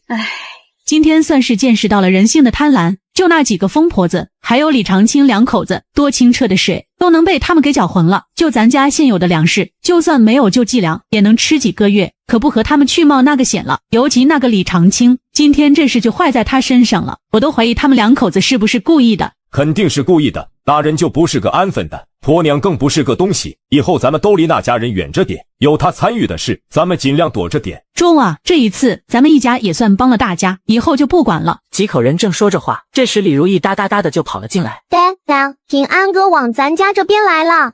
爹知道了，你去玩吧。三叔、三婶，如果也在家，我老丈人说了，木头他们家出，1口箱子6块钱，问你们中不中？他们说给别人家打，2口箱子最少15块钱，给亲戚就便宜点。才6块钱，这也太便宜了吧？那箱子多大说了吗？我老丈人说，他们家正好有点木头不用，也可能要上交了，所以2口箱子不会太小。然后说饭桌子就不要钱了，算是亲戚之间的帮工。窗户门你们给10块钱就行。平人，这点活不是小活，而且木头还是你老丈人家里出。这样吧，我这2天跟着往城里跑，挣了点钱，我给他们30块钱，你让你老丈人也几个抓点紧就行。三叔居然2天能挣30块钱，没想到三叔本事这么大，居然敢往城里跑，好，还挣到了城里人的钱。好嘞，三叔，那我去和老丈人商量一下。你这个三叔啊，还真不太像是你爷的亲儿子。老丈人这话啥意思？难道说我爷那么抠，生不出来他三叔这样的大方人吧？不过这件事要是搁在我爷身上，估摸不拿下去2块钱，给20块钱就不错了。我爹也不可能主动多给老丈人8块钱，别说8块钱，就是8毛钱，我那个爹都不带多给的。这么一想，我三叔还真有可能不是我爷奶亲生的。甭管是不是亲的，既然人家多给8块钱，这活就要干好。箱子肯定不能打小，窗户门也不能太凑合，挑好木头用，打结实点，不然家里那点木头，与其给那个黑心肝的用，还不如给李富斌一家。过段时间大队书记家儿子就要结婚，说我们家里葬这么多木材，爷几个又都是木匠，这事要是被公社知道，木材上交都是轻的。爷几个一番商量下，就找了个借口，连夜把家里的木头都运去了山里，然后在山里躲了3天，2口箱子再加上李富斌要的门窗就都做好了。这几天李富斌和李如哥也哪里都没去，正翻新着自己的新家。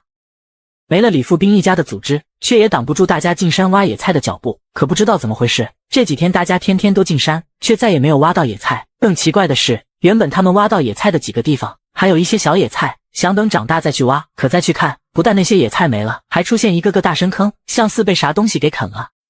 李长青这几天也天天领着自家婆娘进山，可每次都是空着筐回来。为了不丢面子，和婆娘一人背着1筐柴。长青又去砍柴去了。是理。这长青也是奇怪，大夏天的也烧不了多少柴，大家现在又只能吃个半饱，谁会这个时候进山砍柴？怎么说哩？人家小队长也不是白当的，人家肯定是1天3顿饭，要不咋会这时候就缺柴烧了？听见身后大家的议论声，想着半饥半饱的肚子，李长青这个气啊！李长青越想越气，终于放弃了寻找野菜的想法，放下背箩抬脚就朝徐顺利家去。李长青一露头，只见李大春就抓起了大扫把拍打。你还敢来我家？我男人都被你家婆娘给气病了，我这还没去找你，你还有脸来？徐顺利这几天的确有点身体不舒服，所以听见婆娘往出轰人，他也没起来。对李长青，那肯定也是很失望的。李长青被轰出来就更气了。发现野菜的人是孙凤琴母女，去城里找买主的是李富斌，我现在还是李富斌的小队长里。好啊，你个李富斌。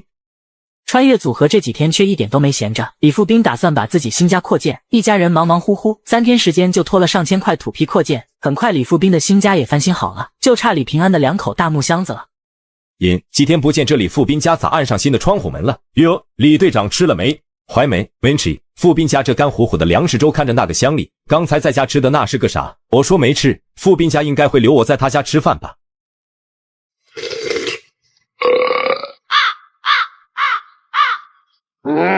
不好意思，李队长刚刚还有一口没扒完，李队长饭都没顾上吃，来我家里这是有啥事吧？有啥事不能吃了饭再说，这里富滨野太不会来事了。有事，当然有事了，那个野菜的事咱们还得继续啊，不然这救济粮不定哪天能下来，大家那点粮食也顶不了几天。我知道，不过这几天我听说大家进山都没挖到野菜，我们家这几天倒腾这屋子，还还大家一些土坯，没到出时间进山，还真不知道山里是个什么情况。之前山上挖野菜保密的问题，大家可都答应了，可这李长青两口子把这水搅得有多浑，他们不清楚吗？今天居然还敢找上门来。三哥，你们家那些野菜大都是你和如哥背去城里卖的，没少卖钱吧？你看你们家这粥可比我们家的粘稠多了，我们家那都快能罩人了。话可不能这样说啊，李队长，啥叫我们家背去城里没少卖钱？这话要是传出去，那我们一家就得去吃牢饭里。不会，这是没人往出传，咱们这是关起门来说话，要是在外面当着外人的面，我肯定不会这样说。李队长把这件事说出去也没关系，这事又不是我们一家的事，全村30几户50几个人参与的事，天塌大家死，过河有矬子，有你们几个干部在前面顶着，咋都不可能轮到我们一家去蹲巴黎子是吧？李富斌，你是不是忘了，你还是一队的社员，我还是一队队长。呵呵，好大的威风，还好你只是个小队长，这要是大队长、公社书记，那我们这些小老百姓见着你是不是还得下跪磕头啊？如哥如意一副轻蔑的表情，如意还翻了个小白眼。凤琴这是吃香药了，火气这么大，他要是真急眼要动手，这还了得？风琴，这件事不用你管。那啥，你和俩闺女不是要去看望大队长？正好替我问问大队长，李队长上咱家来闹，他那里咋说？你们误会我了，咱们好歹都是姓李的，我这不是在和你们商量。没得商量，以后你们爱干啥干啥，我们家都不会再参与了，免得哪天被你给送进去。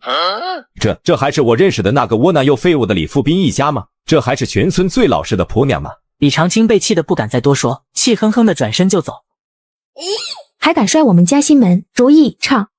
没一会儿，李如意又哒哒哒的跑了回来。他直接回家了，哪里都没去，我看着他进门才转回来。你一直在他后面跟着，没被他发现吧？没有，我看他要回头就躲起来了，他瞅了瞅就又走了。哈哈，小样，连我老闺女都斗不过，还妄想当大队长。一家人正说着话，就听见后窗户有人敲了敲，一定是王木家爷几个送箱子来了。还好，这整的跟地下党接头似的，正大光明点事，还得先给个暗号。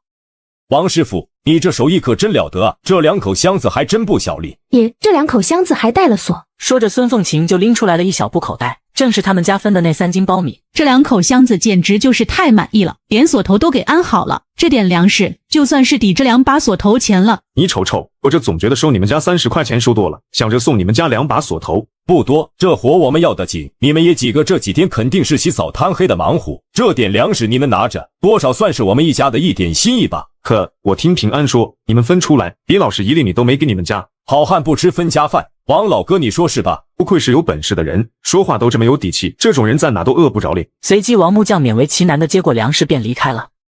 几人离开后，路上一直在谈论李富斌一家，最后得出的结论就是啥人在李老师跟前都被他压制着，都不可能立起来。看来也得想办法让自家闺女从李家大院分出来。如果李富有夫妻不同意分家，那这个唯一的儿子他们也就别想要了。这李平安要是也能像他三叔那样有志气，日后那肯定也能把日子过起来。另一头一家4口正围着2口箱子讨论放在哪屋好，免得有人来瞧见。行嘞，这只是2口普通木头打的木头箱子，又没雕花又没画缝，如果这都不允许我们家用，那这个孙就没什么可留恋的了。这2口箱子你们姐妹俩用1个，我和你娘用1个，咱们既然有这东西，就大大方方的用。行啊，不过我们那屋炕还没干，我怕潮，2口箱子都先放在你们这屋，等我们那屋干透了再搬过去。是时候录一录老爹的能力了，树立一下他能人的形象，免得什么阿猫阿狗如李长青那样的都敢来我们家装大拌蒜，不然谁都可以踩我们家一脚，谁相中我们家姐妹都可以拉走，那样的日子想都不要想。第2天一早，还有件事里，这几天忙着拖土坯，忙着收拾家里，都忘了养在空间里那几条鱼了。不行，还是要去一趟河边，就算钓不到鱼，是不是也能拿出来2条来改善一下伙食？李如哥刚出家门时，小如意怎么说也要跟着，很快姐妹俩就来到了河边。挨着二姐也不好当啊，爷，那里居然还有人在河边洗衣服，一直不下雨，这点水都混成啥样了，咋还会有人来河边洗衣服？二姐是三堂嫂，江陵就是大姐那个小姑子。对啊，不然还有哪个江陵？哼，都是她，要不是有她，咱家大姐也不会被换去山里。这不能怪江陵，有咱奶和宋桂花在，咱大姐就算不被江家换走，也不会找到好婆家。二姐说的对，哼，早晚有一天，我要给大姐报仇，把咱奶那个老妖婆还有大伯娘狠狠地揍一顿。姐妹俩说完了话，就往江陵那边走了过去。江陵，我们正好今天碰见了，不然我还要去问问你，我大姐她还好吧？我又没回去娘家，我怎么知道你大姐过得好不好？那你家住在哪？具体地址你总该知道吧？你还要去把你大姐接回来。这黑姑娘怎么这么难说话？看来和她是没办法正常沟通了。我大姐是嫁给你们家，不是卖，你们总不会想要一辈子都不让我们相见吧？要真是这样，那我也不用问你了，明天我就去公社告你们一家买卖妇女，还软禁我大姐，不让我大姐和娘家人联系。吓唬谁呢？有胆子你就去告啊！正好我还想回去娘家看看你，和你们老李家又是咋做的？二姐，咋办啊？我们不会真的永远都见不到大姐了吧？不会，除非她也一辈子不回娘家，敢只身嫁到这么远，还能在李家大院立住脚，想必也不是用几句话就能吓唬住的。姐妹俩把大姐的事放了放，随即便在河里摸起了泥鳅。李如歌要失去耐心准备回家，如意突然说要去小姐，趁这功夫，李如歌才从空间里拿出来一条1斤多沉的小鲤鱼。大的也不敢往出拿啊，估摸这条鱼几天前也就半斤都不到，就养了几天，就这么大了。二姐你钓到鱼了，我天，这么大，谁都快干了，做梦有鱼吧？哼，关你屁事。如歌并没有搭理，带着如意便回家了。咋院里还停着一辆自行车里？这几天村里都在传我们家去城里要饭了，该不会是真有人来抓老爹了吧？二姐别担心，咱家又没人犯法，估摸是有人来打听啥事的。听说你们去捞鱼了，捞着了吗？哎妈呀，原来是水壶大哥来我们家了，不是傻懂公安。二姐，水壶大哥不是来要水壶的吧？周同志，你怎么有时间来我家了？我是来给你们家送筐的，放心，我不是来要水壶的。他咋听见的？我说的那么小声。周朝阳，我记得那天告诉过你我叫啥，你是不是忘了？这他都看出来了，不错，是个聪明的。那我和如意以后就喊你周大哥吧。那啥，周大哥你不急着走吧，我俩刚刚抓了很多泥鳅，等下让我娘给你做红烧泥鳅吃，可好吃了。之前用蘑菇野菜换了人家一个大水壶，野菜蘑菇现在价格这么低，我还是占了周朝阳便宜，必须得留下来吃顿饭，补偿一下。可以，不过你能陪我进一趟山吗？或是告诉我那天的野菜蘑菇在哪里捡的？李叔也太狡猾了，泡半天他就是一个字都不漏，这小丫头应该会告诉我吧。那天在你家换的蘑菇野菜，我们那的人都说好吃，本来还想让我再找你们换点。你看这些粮票都是大家凑的，不过李叔说你们家没野菜了，如果你能给我带路挖到野菜，这些粮票就还是你的。这时李富斌也从后面走了出来，本来就故意去后园子翻地，想早点把周朝阳打发走，没想到还是和闺女碰见了。如哥、如意，你们姐俩回来了。那啥，你娘刚刚还说让你们回来就老老实实在家待着。我娘呢？干啥去了？你娘去大队长家了，一会儿就能回来。娘去大队长家干啥去了？大队长媳妇说你娘给你们姐妹俩做的衣服好看，让你娘过去帮着他们家干点活。李富斌见周朝阳一副没有死心的样子，就给李如歌使了个眼色。老爹这反应看来是不想让我帮他这个忙啊。可是爹啊，你是不是忘了咱们还欠着人家人情礼，而且当时周朝阳给了我们家那么多粮票，又给个水壶，也是有再次合作打算的。我们这的野菜也都被挖得差不多了，这几天我们村的人天天都有人进山，都没挖到，都是空着手回来的。我估摸咱们也未必就能找到野菜。不过来都来了，那我自己进山看看。这台自行车就先放在你家，等下我过来取。可以，我让婆娘先把饭菜准备好，等下周同志一定要来家里吃了饭再回去。行，那这些粮票就算是我在你家吃饭的饭钱。于是也不管李如歌要不要，把10几斤粮票往李如歌手里一塞，转身就要走。等等，随即李如歌还瞅了一眼老爹，还是我陪你一起去吧，不然那地方你也找不到。挖不着就早点回来，凭啥别人进山都挖不着，你进山就能挖着？还有这粮票等下记得还给小周。知道了，我会还给他的。李如歌还冲老爹眨了眨眼睛，表示让老爹放心。随即李如歌便快速跟了上去，看李如歌要跟上，周朝阳又迅速地加快了步伐。这人有啥毛病吧？明明就是他主动要求别人带他上山的，咋又一副很是不愿意的样子里？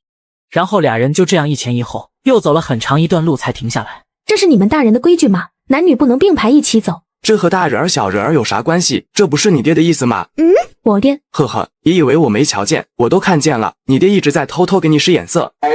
合着他还不只是听力好，视力也很不错，不过就是这理解能力还有待提高。嗨嗨，实际我爹那意思是我们家还欠着你人情，让我别懒，可以答应陪你走这一趟。是吗？李叔是这个意思吗？好吧，就算是他说的对，是我误会李叔的意思了。随即俩人便在山里开始寻找，两人不管转悠多久，肯定都是白转悠。李如歌还领着周朝阳去了他们那天挖到野菜的地方，只见几个大深坑，这下周朝阳终于死心了。很快两人便来到了山下，这一来一回搞得我肚子都饿了，这山路也太耗时间了，家里老娘应该把红烧泥鳅鱼炖好了吧。想到吃的脚步又轻快了，只是还没等俩人走到家门口，远处就传来了叫骂声。李如歌赶紧加快步伐走了过去，只见李家大院的各路神仙全部集齐。听这动静，原来是我们家安上新窗户门，扩建新家的事情传到了这几路神仙的耳中啊，看来又要上映大戏了。那天我领着2个儿媳妇过来润东西的时候，这间破房子还没有窗户门呢，这才几天时间，富斌家就安上了新窗户门。富斌啊，我家那屋的窗户那天不是被孙凤琴给砸了吗？正好这套新的就算是赔给我的了。这新房子捣鼓的不错哩，凭啥窗户门你得给我留下？到时候我们家从李家大院分出来，搬到这里，正好可以用得上。你不能动，这都是我的。李富斌、孙凤琴，你们2个狼心狗肺的，不会孝顺爹娘啊！有了钱就知道自家躲起来过好日子。老天爷啊，苍天啊，还让不让我老婆子活了？一窝子女人越说越来劲，越说越觉得李富斌一家无论有啥都该归他们。于是，一窝子女人以李老太太为首的抢房子大战就开始厮杀了起来。母女俩并没有说话，就听见几路神仙在这一顿输出。喂，你又抽啥风啊？我们家都被你们给净身出户轰出来了，你还想咋的？哎呦，你们都来听听啊，听听这个不孝的死丫头咋说话呢？我老婆子70几岁的人了，她居然骂我抽风，不活了，我不活了！老天爷啊，你睁开眼看看吧，这些个不孝的，这是要活活把我老婆子给气死啊！张红也挤在人群里，正愁找不到机会报复李如歌母女，这下可好了。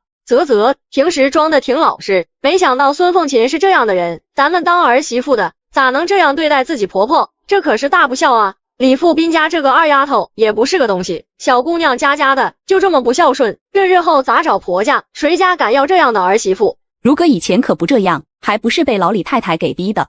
咋逼了？亲奶奶给孙女找婆家，不是很正常点是吗？如哥才多大？你家闺女比如哥还大2岁哩，他乃要给你家闺女找婆家，你咋又哭又嚎的不乐意？王菊花家是4对的，对张红这个1对队长媳妇可没有一点惧意，几句话对得他找不着西北。耶和如意咋不在里？自行车也不见了，估摸着爹一定是犯瘾了，带着如意去遛弯去了。这孙凤琴母女咋还不过来认错咧？随即李老太太向宋桂花使了个眼神。我说3弟妹，你这也当了李家20年的媳妇，咋还不知道咱娘的脾气哩？我奶啥脾气啊？大人说话哪有你小孩子插嘴的份？你瞅瞅你刚刚把你奶给气的，这要是把你奶气出个好歹的，你担当得起吗？小孩子，我记得大伯娘曾经要把我卖给人当媳妇的时候，可不是这样说的。那时大伯娘可是说像我这么大的，都已经嫁人，生孩子都不小哩。大姐和江玲换亲这事就是她促成的，包括把小原主送去给别人家当童养媳那件事，都离不开宋桂花的手笔。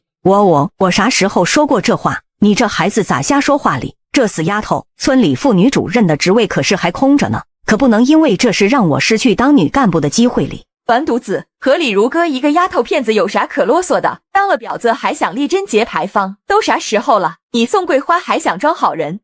她愿意装好人就去装，我可不装。这套房子我看好了，盖得还挺结实，日后我们家几口人辛苦一些，再拖点土坯，给平安也盖间屋子，到时我不就也能当上指使儿媳妇老太太了？哈哈哈！3弟妹，实话说吧，我们今天来没别的意思，就是看上你家的房子了。2弟妹，这个蠢女人，我的名声，妇女主任，你胡说啥哩？我哪有胡说？我说大嫂，你这人就是这样，都啥时候了，你还装？老二媳妇，你来说，你说的就是娘的意思。大嫂，你都听见了吧？这可是咱娘的意思。还有这套房子，大嫂你家也就别惦记了。我知道你相中这套窗户门了，那可不行。以后我家搬过来，窗户门给你家，我们家用啥？凭啥？我们才是家里的长子，凭啥这房子就要归你？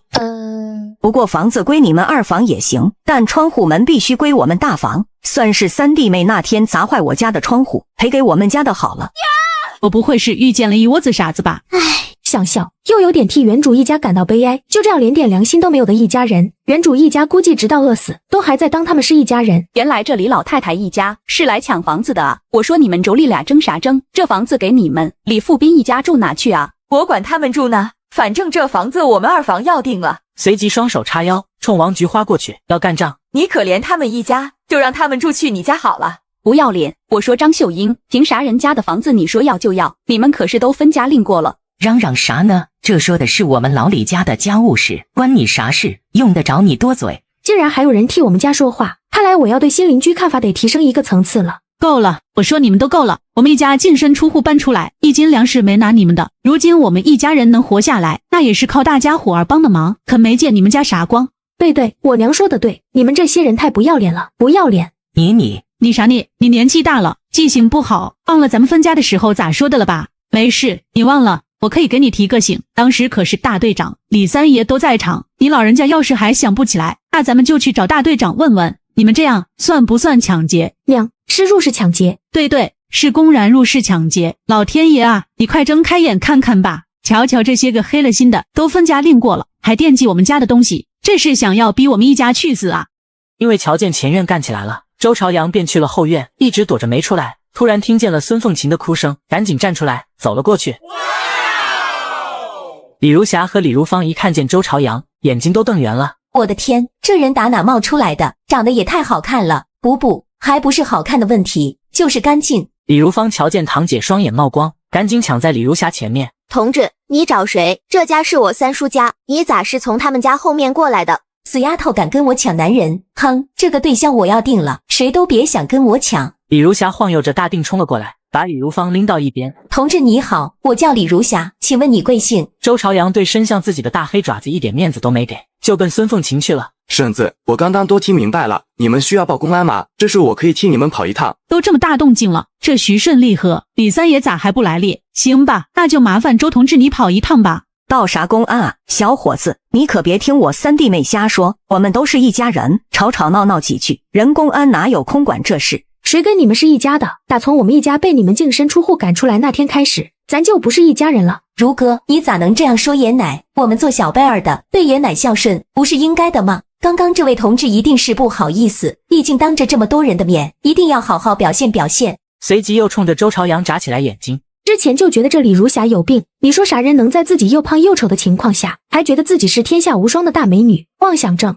这要不是因为自家，说不定我还会抓一把瓜子，选个好位置看戏里。如霞姐，那眼睛咋了？咋一个劲儿的冲着周同志眨眼睛？是迷眼睛了吗？哎，如哥这丫头还是小啊，你堂姐那是在冲这位同志送秋波里。秋波是啥？是秋天的菠菜吗？哼！周同志是吧？我堂妹没读过书，没文化，你别听她胡咧咧。李如哥，这丫头说话还真逗。小伙子，你家是哪里的？我们家如霞那大屁股可是能生儿子的，我得听听你们家啥条件。一般人家，我们家如霞可不稀得嫁。李如霞跑过去，拉着李老太太摇了两下。周同志一看就是好人家出来的，您就放心吧。奶，我也都17岁了，你不能只惦记如霞姐，我也是您的亲孙女啊。你急啥脸？我得先问问这小伙子是干啥的。如果是个城里的工人，那就得可着你如霞姐了。我天，可要笑死了！李家大院这一窝子女人，这是把自己都当成啥了？太后、公主。好在这时，载着小闺女出去遛弯的李富斌回来了。就在几分钟前，李富斌早已在几个小孩子口中得知李老太太一家抢房子的事情，他赶紧赶回家。刚好路过村口情报站时，正好又遇见了李老师。李富斌，你这辆自行车是哪来的？别人放在我们家的，等下就会骑走。去我们家抢房子的事，是你让那几个女人去的。哟，老师啊，还去抢儿子的房子？你们家没房子住了吗？没想到李老师在他平时最得意的地方，被他自个亲儿子给打脸了。说完，李富斌鸟都不鸟他一眼，骑着自行车就跑。好家伙，这围的里3层外3层，看来让这些人吃太饱了也不是个办法。莲，您做啥梦里？就如霞这好吃懒做的样子，模样又不行，还想嫁给人周同志？还有你们这些人，我李富斌的家不欢迎你们，都赶紧给我滚出去！老天爷啊！不走是吧？还想继续闹下去是吧？那好，那就不能怪我们了。就你窝囊废一个，呵呵，你们还能咋的？就好似谁叛你似的。孩子他娘，你可以动手了。放心，打死谁咱们都是正当防卫。对，大家都可以给我们家证明，这些人是来抢房子的。一旁李如意也赶紧去抄了个木棍，母女三人就跟小豹子似的，冲向了宋桂花、张秀英几人，顿时便听见了一阵阵的哀嚎声。谁能想到平时窝囊又废物的李富斌一家真的敢下手，而且下的还是狠手。当然当着大家伙的面，并没有打李老太太。李如霞和李如芳被打得直连惨叫，随即放走了一只李如梅。疯了疯了，都疯了！说着想过去帮忙，却被李富斌一把抬了过去。莲，他们妯娌之间的事，您就别跟着掺和了，要不然您帮着谁都是偏心，就让他们自己打去吧。就是妯娌之间哪有不干架的？李婶子你就别管了。我怎能不管啊？这孙凤琴吃枪药了，咋这么厉害哩？母女三人看也差不多了，才退到圈外，还把手里的家伙事都扔了。在几个人的哭嚎声中，李如梅就领着救兵来了。李富贵和李富有急着救人，先冲了上去。这是咋了？老三，你们一家咋能随便打人嘞？乔大哥这话说的，怎么是我们一家随便打人？我们上你们家去打人了吗？还是我们一家去抢你们家房子了？你这个女人，我是咋说的？让你没事别往老三家跟前凑。哎妈呀，太疼了！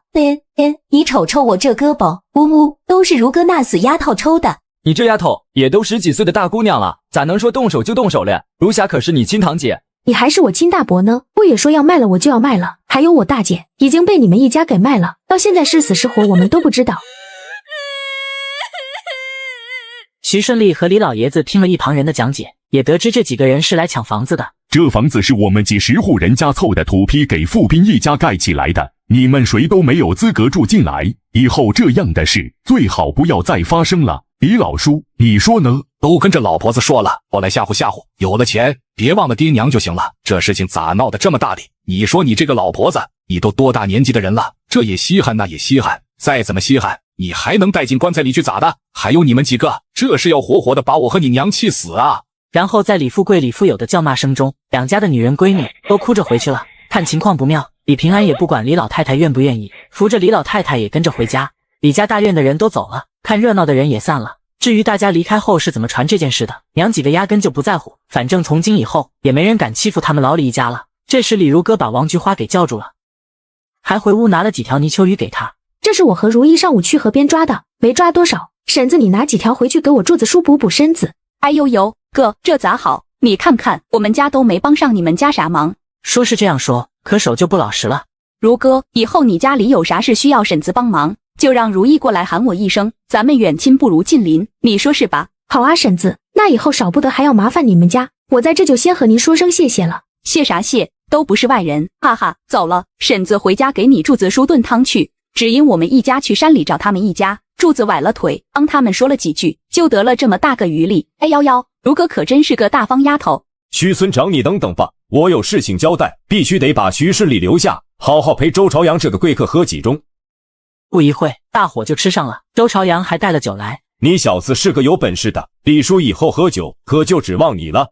放心，李叔，我能让您指望上。徐村长，这小伙子是我卖野菜的时候认识的，我咋觉得这小伙子对富斌一家可不止这点交情哩。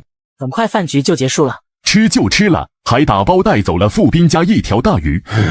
吃人嘴短，这以后富斌家里再有啥事，怎么说也不能犯懒了，得早点过来。周朝阳走的时候，虽然没有了野菜，不过孙凤琴给了他一坛子用野菜腌制的酱菜。周同志，坛子不用还了。那行吧。徐顺利直到把周朝阳送走，他才离开。我们家特有的酱菜，你也端一碗回去。这多不好意思，我这连吃带拿。说归说，可手上的速度一点不慢。徐顺利一边走一边琢磨李富斌这一家人。之前还是小瞧这一家了，估摸李家庄的人都是不长眼睛的，居然没一个人瞧出李富斌是个不简单的。进一趟城就结交一个周朝阳那样的小伙子，这哪是个简单人干的事。另一头，李如哥和李如意跟爹娘说起了遇见江林的事。他连地址都不肯告诉你们。是啊，我想咱们家现在也有了住的地方，就想把大姐接回来，大不了给江家点钱，让他们重新买个媳妇好了。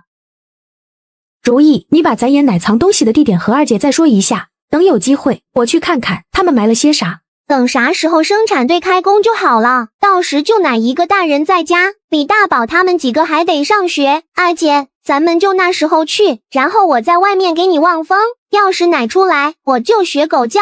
不行，现在全村都没有养狗的，那我就学猫叫吧。正好奶家隔壁赵小花家有只猫，小妹这智商也不简单啊，这明显就是随了李富斌同志的脑瓜子。如意，你想要个弟弟不？香，如果娘能生个弟弟，那奶以后就再也不能骂咱娘是个不下蛋的老母鸡了。偷宝，还是别让如意参与吧，如果被人发现，大不了往空间一躲，谁知道？哈哈。当天晚上，大家都睡熟后，李如哥悄悄地行动了。记得如意说的那个地方，正对着李老头、李老太太睡的那屋的后窗户。那里本来有棵果树的，后来也不知怎么，那棵果树被爷下令给锯了，果树没了，但还有个树桩子立在那。找到了，就你了。不过挖土动静有点大啊，要是能有个金属探测仪就好了，那样也不至于喊一声收进空间里一堆土，或是埋藏在土里的虫子啥的，想想就恶心。不好，有脚步声。这李如霞和李如芳大半夜的干啥里？叫你别偷吃，别偷吃！你不信，大半夜的上个茅房还要我赔。10分钟后，拉的铁翔啊，拉这么久，赶紧出去，不能再耽搁了。收！卧槽，还真有东西，没想到还真能隔空，隔着土收东西，试试别的地方。收！看来只有这里有了。随即便从后园子退出来，撒腿就往家的方向跑。站住！爹啊，你还没睡啊？刚才就瞧见你鬼鬼祟祟的，还以为你去茅房，没想到你一直没回来，爹就一直在这等着了。你俩干啥呢？大半夜不睡觉？见爹娘都醒了，随即李如哥就把空间里的铁箱子给拿了出来。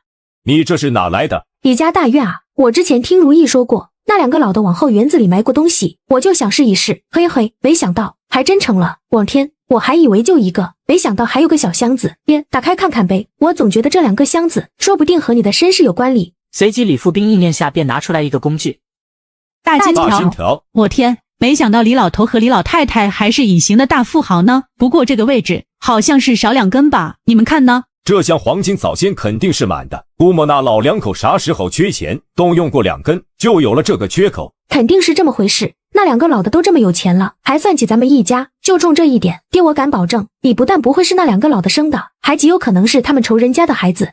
我对当年的事一点记忆都没有，说明这件事肯定发生在我5岁前，算下来都快40年了。不过既然我来了，就肯定会弄清楚这事。这箱子里都是金条，我查了，现在还有58根。娘，你好好看看，箱子下面有没有啥能证明我爹身份的东西？没有，我看了，箱子下面就一层红布，别的啥都没有。那就只能把希望放在这个首饰盒里了。我总有一种感觉，咱们这次肯定不会白忙活。那肯定不白忙活啊。有了这箱东西，你们姐3这辈子还愁没有好日子过。我就不信那老姜家会不稀罕钱。哼，哪天咱们先拿出去1根卖了，用钱砸死那家人，把你大姐赎回来。对，咱们用钱砸死他们。不过娘，咋是就我们姐3？你可知道，现在可是还没有计划生育哩，而且你和爹的年纪又不大，是吧？努力哈，说不定哪天你们就能圆了2辈子的梦。你这丫头，我有你们3个闺女就够了，不贪心了。至于儿子，有缘就来，没缘你爹娘也认了。李富斌还在一心研究着首饰盒，并未在意母女俩说啥。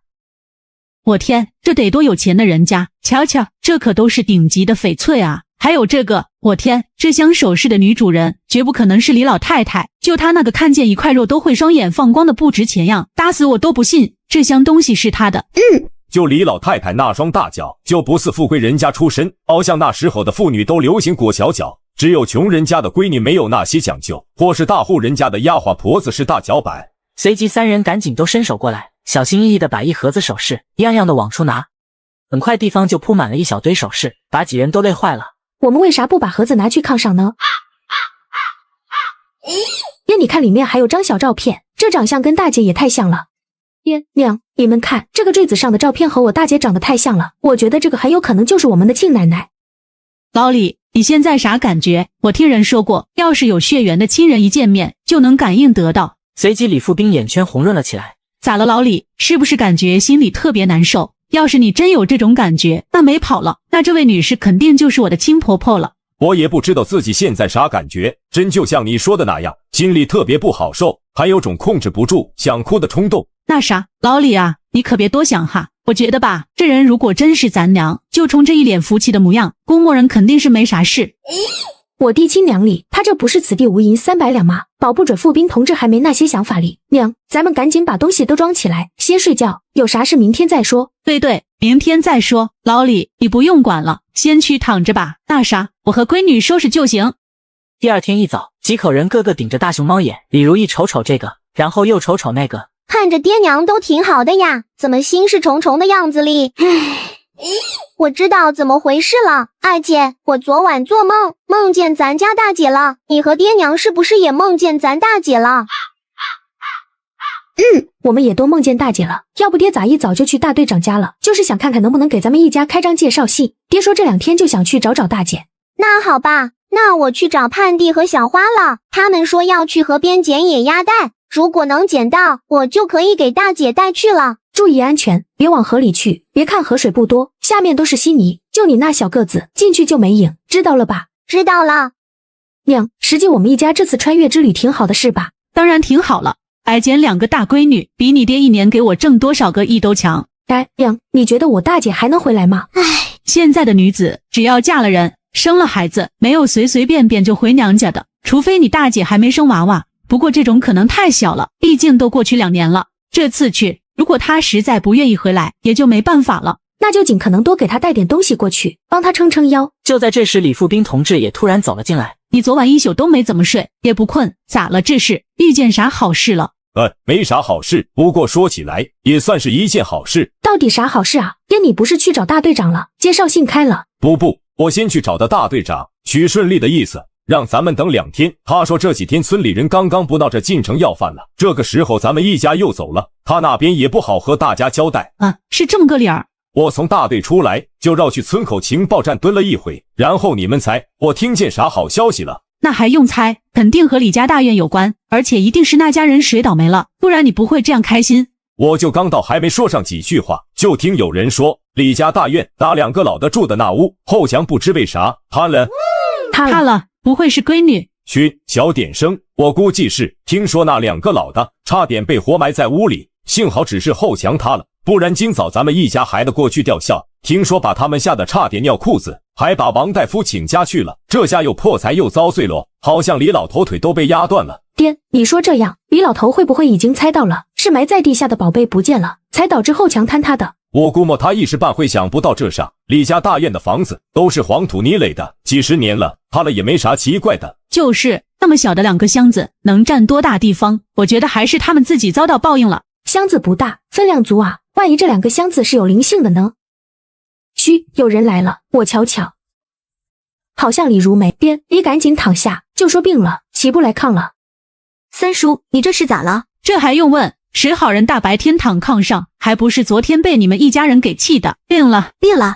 这咋回去和爷奶交差呀？可我刚还听说，我三叔在大杨树底下蹲着和人唠嗑里，咋这就病了？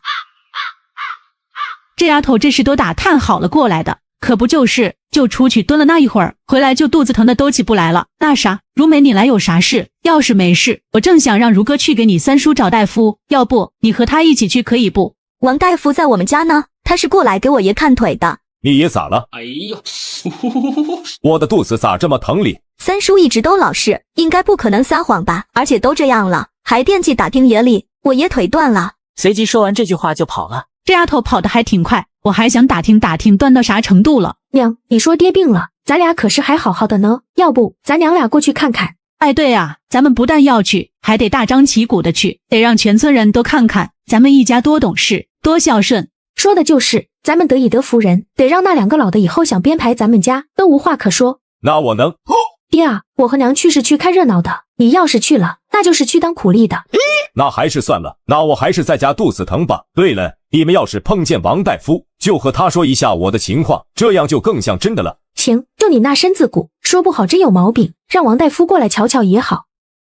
随即母女俩一路带风，挺直腰板的来到了李家大院，正好碰见了李富贵、李富有送王大夫回家。爷，王大夫准备回去了，能不能帮我看看我家富斌？一大早上说肚子疼，躺了一上午了。王大夫，富斌肚子疼的直打滚，你赶快过去看看吧。行，我回去也正好路过，我这就去瞅瞅。送走王大夫，李富贵赶紧跑了，留下了李富有。三弟妹和如哥咋来了？这是有啥事啊？乔二哥，你这话说的，我们来这里还能有啥事？这不是如梅去我家，说老爷子腿断了，他三叔来不了，我和如哥就过来看看。如梅去你家了，可能是他大伯让去的，我不知道这事。谁让去的都没招，人病了，扎起来干活，你说是吧，二哥？是，那啥，老三咋的了？哪不得劲儿？说是肚子疼，疼得可厉害了，我们也不知道咋回事。那我一会儿去看看老三，你们娘俩先进屋吧。不过爹娘那屋不能住人了，爹娘现在搬去大哥那屋了。啊，那大哥大嫂呢？大哥大嫂还住那屋，他们在地下又搭了个板铺，不然咋整？好在现在一天比一天暖和，睡不睡炕都中。几人边走边说，正好被刚出来的宋桂花给听见了。我说老二，既然你这样说了，那好啊，那今晚就你们和爹娘住一屋好了。听到这话，张秀英也赶紧跑了出来。那可不行，我们是家里的老二，凭啥好处都让你们大房占了？有坏事就往我们身上推。咋，和我们住一屋就是坏事？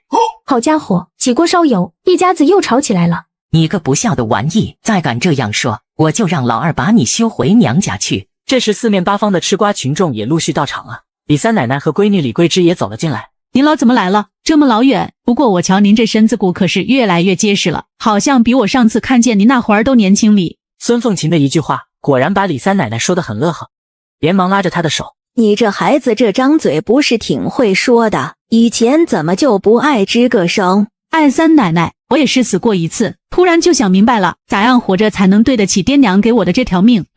咋样活着才能对得起爹娘给的这条命？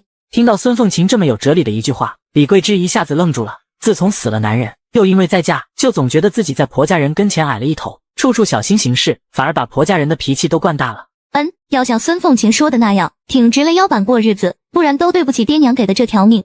凤琴，你这话说的真好。难道是被凤琴一句话就给点破了？这闺女都劝了多少次了，让她在婆家挺直了腰板过日子，可就是咋劝都不行。曾经活泼开朗的老闺女变得越来越懦弱，希望凤琴这次真的把她给点醒。哟，三婶子您来了，快屋里坐。说着见孙凤琴也要跟着进屋，白眼珠一翻，你们跟着进来干啥？还不去后面帮着贺泥拖坯去？哼，让我去给你两个老不死的拖土坯，除非是用来搭坟墓的，而且还是急用，那这活我肯定干。我说大妹啊，你们家又不是没男人，别人不说，你那几个大孙子哪个不比凤琴能干？那拖土坯和泥的活计是咱们女人能干的吗？咋不？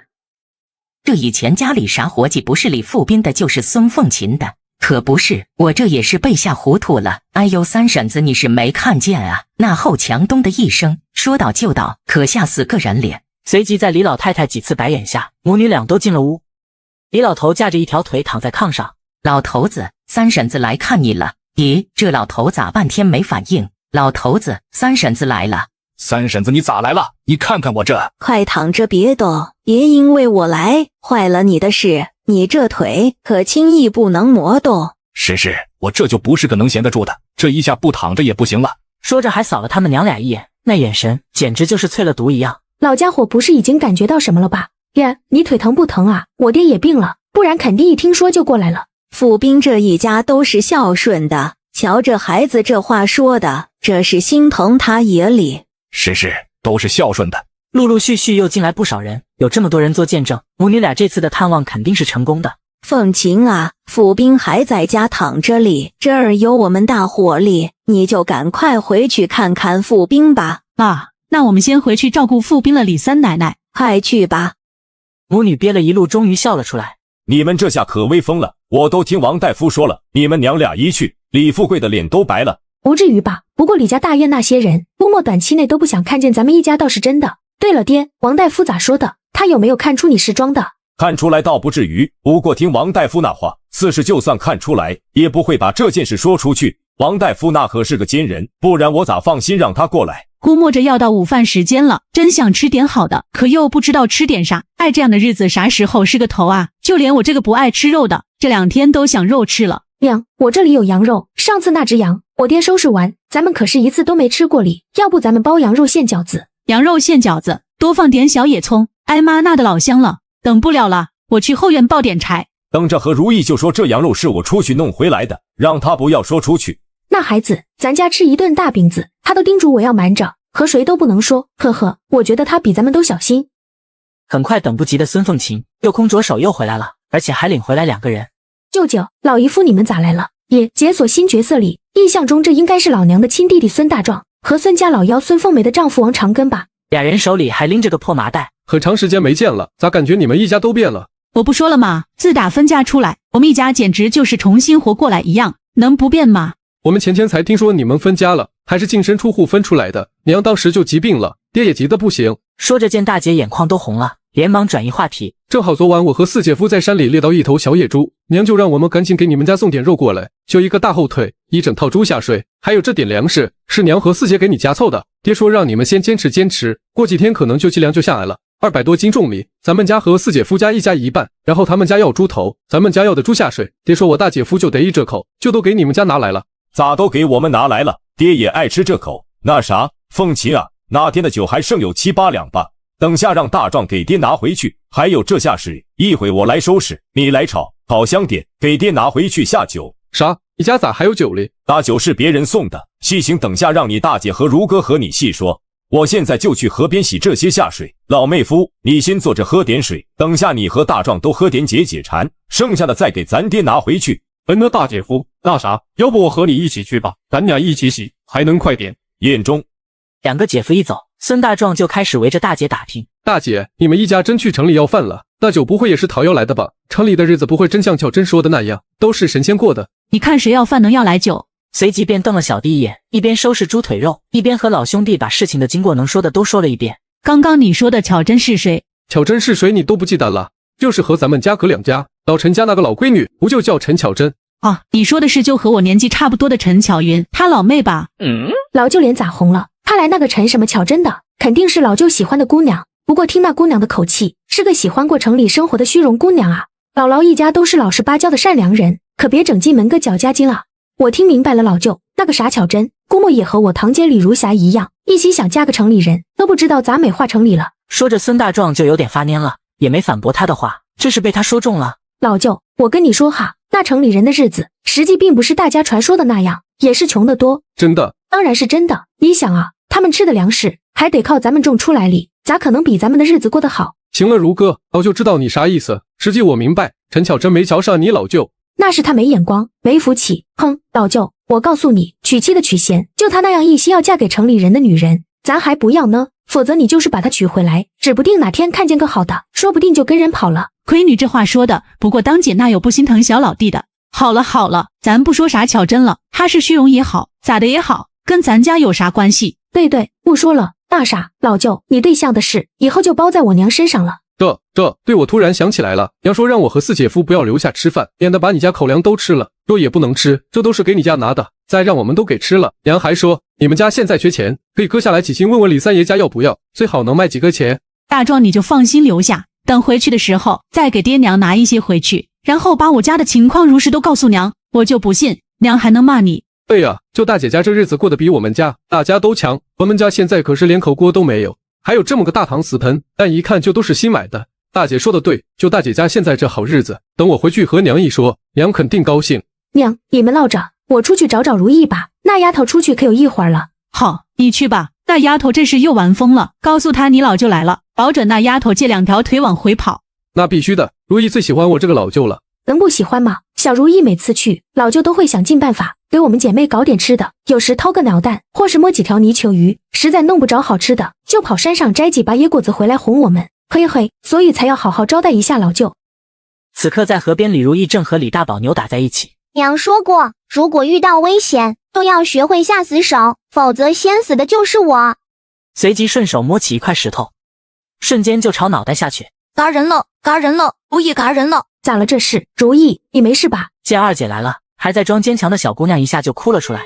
大宝抢我的野鸭蛋，我不给，他就打我。呜呜，二姐，他不会嘎吧？二姐瞅了瞅，没啥大问题，别怕如意。李大宝抢劫在先，倒是公安来了，也得先追究他抢劫罪，而你把他打伤了，属于正当防卫，知道不？二姐，啥叫正当防卫啊？随即李如哥又跟几个孩子讲解了啥叫正当防卫。哼，你以后要是再敢抢我东西，我还揍你，反正揍嘎了也白揍。不是，那啥，如意啊，二姐可不是这个意思。对，如意，以后李大宝再骂你，再抢你东西，你就往死里揍他，到时公安来了，我们俩都给你作证。哼，太奶奶都说了，他们就是我们家的几个赔钱丫鬟，当主子的打自家丫鬟，有啥不对的？咋还犯法哩？走吧，如意，你不是捡到鸭蛋了吗？我们回去吃小野葱炒野鸭蛋去。这事你们谁都不许说出去，我回去就说是我自己磕的，要不我奶和我太奶肯定还会去我三爷爷家里呢。很快就做好了满满的一大桌子菜，如歌如意也正好赶了回来，大伙就开始行动了起来。吃饱喝足后，孙凤琴还一人给他们准备了5斤苞米面。这可不行，你们家刚刚分出来，还是净身出户，我们都没能帮你们啥，咋好意思要你家的粮食？给你们的你们就拿着，我们家要是没吃的，也不会饿着自己的肚子，把粮食都给你们是不是？在几口人一阵劝说下，两人也是接下了苞米面。四姐夫你说，大姐夫咋这么能呢？大姐夫太会装了，以前装的多老实，现在你看，我估摸着他们家以后的日子肯定会过得更好。那肯定啊，而且如哥还说了，要带着咱们一起发家里，哈哈哈。外甥女还说了，先不急着找对象，等啥时候他们带着我把日子过起来，到时可着劲的选，可劲的挑。俩人就这样一路说，一路闻着香味，晕晕乎乎往家赶。回到家，孙大壮把带回来的粮食以及食物摆了满满一大桌。爹娘，我大姐家的日子过得好着哩，你们看看这些东西，以后可少操点心吧。我就说李富斌那小子不是个简单的，这是之前被李老师压着不敢。好，这年月撑死胆大的，饿死胆小的，与其等着一家人都饿死，还不如拼一拼哩。咋爹对大姐夫的说法和对我说的不一样哩？我想去山里弄点野味，拿去城里卖。老爹居然还说怕到时节没卖出1分，还把自己给搭进去了。可是到了大姐夫这里，就是撑死胆大的，饿死胆小的哩。大壮，你还愣着干啥？还不赶紧去你王叔家，把你王叔叫来，我们老哥俩喝点。这几个大饼子是如哥塞给我的，说让我拿回来热一热，连饭带菜都有了，就不用他姥姥下地了。我那几个可怜的外孙女都是可人疼的，可惜姥姥没本事，打也打不过李老婆子，骂也骂不过，否则如兰也不会。这时候你说这些干啥？放心吧，你大女婿这是大难不死必有后福，醒过味儿了，不会再听李老头的话了，早晚能把如兰接回来。对，接回来一家人在一起，这事你们就甭管了。我大姐夫说了，他已经在琢磨了，听说山里日子不好过，上面正在考虑要把猎户都迁移到各村。我大姐夫的意思，如果如兰的婆家人愿意，他就想办法把他们一家都迁到李家庄，这样在眼坡底下看着点，谁还敢欺负咱家如兰？好，你大姐夫这个主意不错。孙大壮这话一出，把几口人都高兴的。而另一头，孙凤琴此刻也很激动，她得知了李富斌居然在徐顺利那里听到了好消息。不错，徐顺利那人行啊，看来那天的酒没白给他喝。白喝，天下就没有白喝的酒，如果一顿白喝，那就多喝几顿。我告诉你们吧，还有个好消息哩，许顺利说了，江陵那边他去问，保准能把他娘家的地址问出来。哈哈，那当然了，徐顺利是代表村里去问的，而且还是这样的好消息。江陵他傻，不痛快把地址说出来。可万一呢？要是江陵不希望他娘家人搬来李家庄咋办？那不可能，我以前就听说江陵在娘家的时候，实际还挺得宠的，要不然也不会养成那样的脾气，一定委屈都受不得。这事我也听见那么一嘴，好像是说给哥哥换亲，是江陵主动提出来的，然后好像江大虎不同意，他就自己跑下山，自己去找的媒婆。对了，我让你留的肉留了吧，还有烩菜，等下偷偷给徐顺利家端1碗过去。当晚，徐顺利吃了孙凤琴送来的野猪肉和烩菜，就背着手去了李家大院。大伙都在呢，我也不绕弯子了。根据上面的政策，要把猎户都迁移到各村，各村都得积极接收山上下来的百姓。我就想到了江陵他娘家人马，条件挺满足的，反正接收谁都是接收。既然江陵能嫁到李家庄来，那就是李家庄的媳妇，当然要拼着自己村里人。江陵一个就够难缠了，这要是娘家一窝子哥哥都搬来李家庄，那样的日子想想都害怕。不行，这事我们不同意，我们家可不想给自己惹麻烦。那啥，大队长，这事我看还是算了。原本江陵还在犹豫，宋桂花这样一说，立刻就把自家的地址说出来了。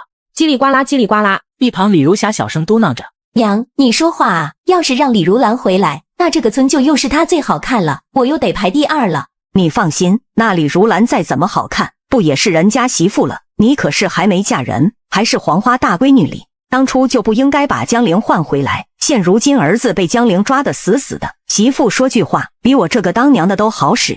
李如兰换江陵真是吃了个大亏了。可没想起李如兰在山里正过着生不如死的日子，心里就莫名的舒服，坚决不能让她回来。徐顺利一走，宋桂花就和两个老的商量起来。莲，咱们得想想办法，怎么才能把这事搅黄了？可不能让李如兰回来啊！想啥办法？她回来还能咋的？徐顺利今天来，居然连屋都没进，就说了几句话就走，这对我们家的态度明显不似以前了，有问题。屋里几个人各揣心腹事，脸上都没啥笑模样。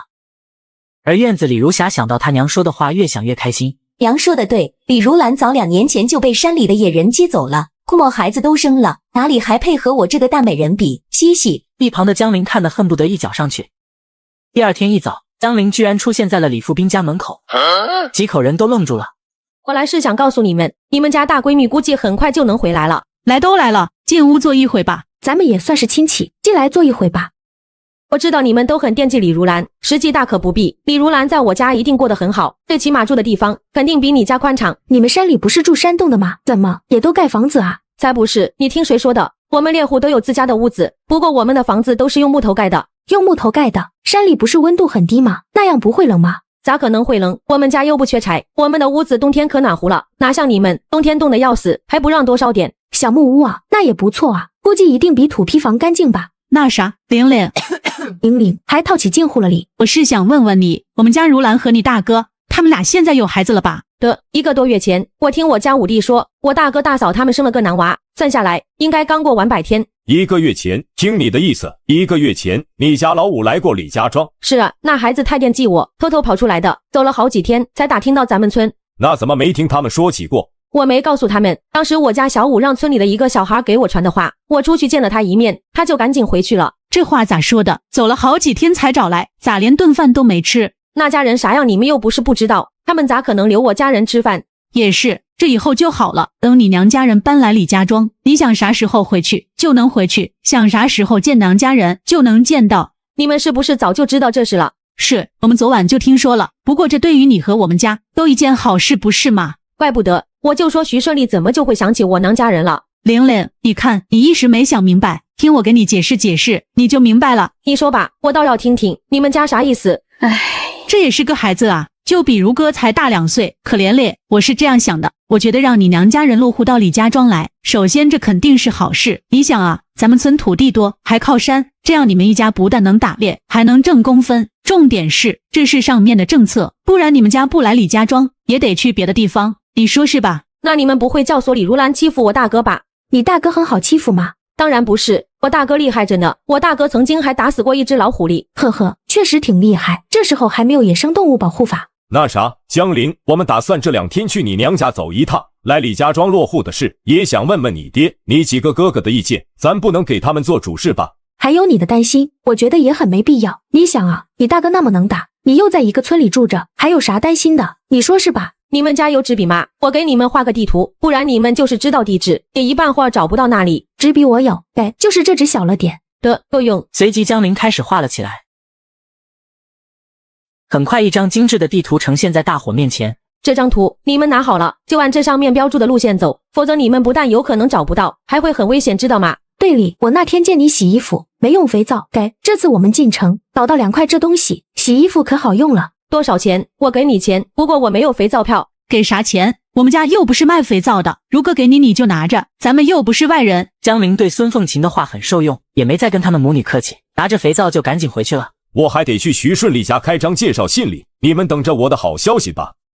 徐村长，吃早饭呢？去给富斌添一副碗筷。不用了，嫂子，我家早饭吃得早，早吃过了。富斌家这小日子过得舒坦啊，乡下早饭吃得早，那当然是1天3顿饭的人家里。村长，我是想来找你开介绍信的。你也知道现在扎的严，还要去大队盖公章。富斌一家又不是去城里要饭，人家是去100来里地的山里看望大闺女，咋的？这也不行？哪有100里地？我昨天听江林那意思，也就60、70里地吧。正所谓吃人嘴软，拿人手短。而此时桌上还摆着一碗李富斌家送来的烩菜。走，富斌开介绍信去。很快李富斌一路跟着徐顺利来到了大队部，没想到今天还能遇到大队书记刘长喜。富斌啊，我听说你们一家从家里分出来了，咋样？有啥困难不？谢谢刘书记的关心，我们一家人的日子还能过，没啥困难。好，你是个好同志，知道不给领导添麻烦。就小小的一个大队长，这就打起官腔来了。那啥，徐大队长，我这次过来是想通知你，救济粮明天就会下到咱们村，你看看要不要今天就和大家把这个好消息传达下去。既然这事已经确定下了，明天救济粮保准能到，那就传达下去也好，让大家都高兴高兴。那还有啥不确定的？解放就在公社，他说的话还能有假？行，等我给傅斌一家开完介绍信，就把村民都召集来，把这件事传达下去。难道这位刘书记的话还有不可信力？傅斌开啥介绍信？你们一家要出远门，去啥地方啊？这时候城里可查得严，一般人你就是拿着介绍信，也未必能进得去。不是的，刘书记，我们一家不是要进城，而是要去云雾山找我大闺女去。哦，那这张介绍信的开，我记得如兰都走快2年了吧？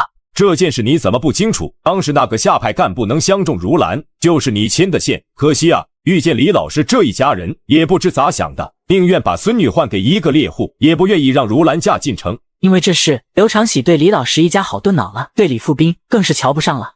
那孩子都嫁去云雾山江家2年了，一次娘家都没回过，他娘一直惦记着，正好现在不忙，我们一家就想过去看看。平时跟个闷葫芦似的，今天居然敢顶嘴了。就你一个小小的大队书记，还敢跟我耍威风？现如今这处境，我就算是只落配的凤凰，那也不能让这个老母鸡级别的人给欺负了。刘长喜的不满，李富斌的不在乎，两人僵持不下。好在这时徐顺利开着介绍信回来了，叫上富斌就走。我去看看长顺，让他找几个人把分粮这事通知下去。打了声招呼，带着李富斌出来了。刘书记家大女婿不是在镇上当副镇长，这不前2年又给他们家老闺女介绍个对象，听说是在县里工作，好像是给副县长当秘书的。好家伙，难怪刘长喜越发的威风了。之前只听说他家大儿子在县里的供销社上班，还是个副主任，3个闺女也都嫁去了城里，合着这是公社，镇上、县里都有人脉啊。你这是2个人的活一人干，干好了有人领功，干坏责任肯定都是你一个人的。此时徐顺利听到李富斌这话久久不能平复，心里不由得对这个曾经话都不多说一句的李老三又高看了一眼。很快徐顺利也回到了家里，一坐下就想到李富斌告诫他的话。就前些天的事已经很震惊了，把那么多野菜蘑菇给大家分享出来，就这一点都不是一般人能做到的。反正我们村再也找不出第2个这样无私心的人了。紧接着还能帮大家伙儿换回来不少粮食。刚刚又说了这样一番话，实话说和刘长喜共事这么多年，我还真未见能看透那只老狐狸。这时大队会计李长顺走了进来。大队长，你这是瞅啥呢？没瞅啥，我这不是刚刚听刘书记说明天救济粮就能下来，我正要去找你，看看是不是找几个人把这件事今天就通知下去。救济粮明天就能下来了，那可怪好的。另一头李富斌也拿到介绍信回家了。明天就发救济粮，这出门的计划只能又得推迟1天了，不然我们家前脚一走，后脚李家大院那一窝子就敢把属于我们家的那份救济粮都搬他们家去，到时几个泼妇就说是替我们家保管，那徐顺利还能为了我们家和那家人闹翻？转天一早，大队部每户人家就开始排着队领救济粮了。如意这次也和咱们一起去吗？要是不带着如意，有好路还能拿车出来溜溜里，可要把小闺女一个人扔在家，尤其刚刚分完粮食，万一李家大院那一窝子知道我们都不在家，又过来闹事咋办？必须带着，这还有啥可犹豫的？以后咱们一家去哪都一块，更何况如意也想她大姐了，你不带着她，如意肯定会很伤心。对，我咋没想到这一点？那还说啥？必须带着如意，咱们一家就慢慢溜达，就当旅游了，累了就找地方歇一歇，1天走不到就2天，2天走不到就3天。娘，你也别太激动，我的意思，带着如意，就怕她走不了那么远的路。扑通一声，如意去玩耍回来了。娘，我能走，多远我都能走，我绝不拖累你们。呜呜，你们不要抛下我。好，娘答应你，咱们4口人这次都去，没人说要抛下你。对，咱们4口人明早就走，你们娘3今天就把东西都收拾好，要带的都带上，咱们早点起，早点走。如意，二姐没有不让你跟着去，只是这趟去肯定会很辛苦，你可要做好思想准备，知道不？我知道，我都做好准备了。第2天一早，大伙都起来了，可小如意就蔫蔫的低着头站着。娘，我想好了，我不跟你们一起去大姐家了。为啥？咋了，老闺女？你是怕自己走不动啊？没事，倒是娘和你爹换班背着你，咋都不能让我老闺女累着。不是，我不跟着去，就不用给我买新布鞋了。咱家又没钱，娘给大姐做的鞋都是找徐婶子借的麻绳，谁跟你说的咱家没钱？娘去徐婶子那里借麻绳，那是因为去买来不及了。娘想在走之前给大姐赶出来2双鞋，就只能先借点麻绳，而且已经和徐婶子说好了，这次回来就还。哎，是这样的啊，不是咱家没钱买麻绳啊。你个小丫头，二姐啥时候骗过你？那我又可以跟你们一起去看大姐了。来，我能帮你干点啥？好了，娘这边也都完事了，咱们吃完饭就出发。那咱们家谁给看着啊？咱们走时把窗户从里面插好，门锁上，你爹还弄2个大闸板，等下把窗户从外面封死，这就又上了一道保险。而且娘和爹还和李盼娣爹娘说好了，让他们一家帮忙照看一下，还有徐大队长那边也都打好招呼了，你就放心吧。听到这，小如意一颗心总算是放下来了，安安心心准备和几口人一起吃饭了。随即李富斌带路，带着江陵画的那张地图，几口人就出发了。因为是第一天，一家人还走得挺来劲，尤其小如意担心自己拖后腿，一直紧跟在孙凤琴身边，一步都落不下她。很快走到了中午，一家人就来到了离家最近的一个镇子——繁荣镇。出发之前记得老爹规划的路线，说是把鱼卖到繁荣镇，应该就是这了，然后用卖鱼的钱给几口人买点吃的穿的。在这歇会吧，我领着如意找个地方歇一歇。我都不累，娘咋会累？娘一定是怕我累才这么说的。随即如意看他娘都坐下了，她也只好跟着坐下。然后一坐下，小姑娘才发现实际她也累了。娘，我和爹去买点东西来解暑，等下我们再来找你们。爹，我忘了跟你说，实际我空间里那些大西瓜貌似都熟了，还有玉米好像也都能吃了。这才几天啊，都能吃了？反正个头都够了，熟没熟我也不确定。等等不急，咱们今天先卖鱼，如果卖鱼的钱够用，那些西瓜咱们还是留着自家吃吧。这才6月份，这时候又没有大棚，也没有扣塑料膜的，咋让人相信这西瓜苞米都是咱自己种出来的？尤其那大苞米，不缺水这时候都不可能有嫩苞米吃，你说是吧，闺女？爹，你说的对，那咱们只能放弃卖高价西瓜的打算了。哎妈呀，老爹，我用意念查看了一下，我空间里的小鱼居然增多了。没啥奇怪的，闺女，那些大鱼会下小鱼，小鱼也会慢慢的变大，然后再下小崽儿。那啥，爹，我这里好像多了得有上100条大鱼，看着都有2-3斤的样子，这鱼咋长这么快哩？那还种啥地，干啥能活？就用闺女的空间养鱼就发了。当然这事还是想想算了，老天爷的偏爱肯定不是想让我们一家来整天就躺着，一点不用努力，老天爷肯定派的有使命，估摸着肯定和这2年的灾情有关系，饿死了那么多人，都有点看不下去了，然后就把我们一家派来了。闺女，别研究了，你那西瓜苞米都熟了，还研究那些鱼干啥？是哈，老爹，不过我差不多已经掌握这里的规律了，貌似植物的成长期应该是21天。至于那些鱼，反正咱们赶紧去卖鱼吧，这下是不用犯愁没钱买鞋穿了。随即父女便在名为繁荣镇的小镇上开始逛了起来。爹，前面那有卖竹编家具的，走过去看看。我可以用这大鲤鱼跟你换那双开门的柜子吗？这不下雨，山里也缺水，缺得严重，哪来的鱼？不管了，家里婆娘正着急孩子没奶水池里。这么大的鱼需要几条？那你就用五条换吧。难道5条还可以商量？瞧着这人那双满是老茧的手，还是算了。给6条。谢谢。这个小柜子留着放在空间里，用来装衣服、装书什么的都行。闺女干啥？李富斌一般都不会反对，就默默地跟着。走到没人的地方，随即就往空间里一扔。等父女俩再次出现在集市上，那个卖竹编的人已经用6条鱼换了不少粮食，正那收拾东西，看样子准备要回去了。送人玫瑰手留余香，可能就是此刻的心情吧。瞧见那人开心的样子，他们父女也跟着心情大好起来。随即父女一路走，便来到了繁荣镇的供销社。你看，有胶鞋，同志，这胶鞋咋卖的？可以用东西换不？是这样的，同志，胶鞋属于贵重物品，是不可以用东西换的。而且这胶鞋要1块2一双里，你拿啥东西能换来1双胶鞋？咱们这就火柴、咸盐、酱油、醋是可以用东西换的，还得看你拿的是啥东西。这父女俩一进来，怎么感觉能闻见鱼腥味？难不成这爷俩备的是鱼吧？那这种布鞋多少钱一双？布鞋便宜些，这种男士大号的9毛钱一双，小一点的8毛5，最小号的8毛，女士布鞋大号的8毛，中号的7毛5，最小号的7毛。还想请问下有没有童鞋多少钱一双？童鞋不分大小号，都是6毛5一双。咋办啊爹？貌似我们没有票啊，那我们这些鱼咋整？也不能卖，只能去换些别的东西了。要不咱们去旁边的收购站看看。哎呦，你们还真有鱼啊，多大一条的？随即李如哥就拿出来几条。那啥，你们爷俩先别急着走，我去找我们主任。随即就被带到了后院，把筐都放在地上了。在来之前，老爹就让如哥往筐里放了30几条鱼。我给你们4毛钱一斤，如何？ 4毛一斤，貌似猪肉才7、8毛钱一斤吧？可以，不过我们还想买几双鞋、几斤饼干和糖果。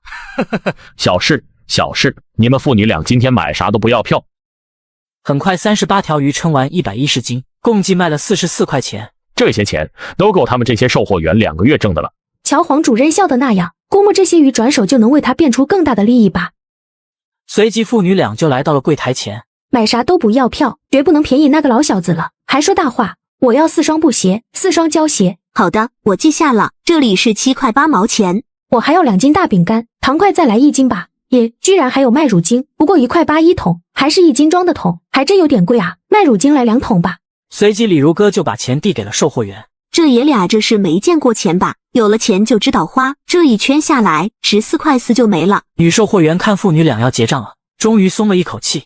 只见李如哥又转去了卖布的柜台，看到了里面的白花旗布。这个多少钱一尺？这个要3毛8一尺。那棉花多少钱一斤？棉花1块3一斤。白花旗你要是买个3尺2尺的，没布票可以，我这里有一些布头，可以给你凑一凑。可你要是买的太多，那我可做不了主。还有棉花1块3一斤，是要棉花票的，这个不给票，可不能卖给你。可是刚刚黄主任不是说了，我们买啥都不需要给票，你咋又说不行了？是，黄主任是这样说的，可你这买的也太多了，我还是去问问黄主任吧。你们等一下。问就去问吧，反正不能错过这个机会，行就买，不行就拉倒。没一会，跑去后面的人又跑了回来。那啥，我们主任说了，今天就扩个例，不过你们以后有啥好东西，可得都送我们这来。那白花旗给我来30尺，好给4口人做4床大棉被。还不得这些啊，我和小如意的棉被可以做4斤棉花的，老爹老娘的6斤棉花过冬妥妥的了。这时又走过来一个女售货员。小赵，你确定这是黄主任的意思？我问了，黄主任的确就是这样说的。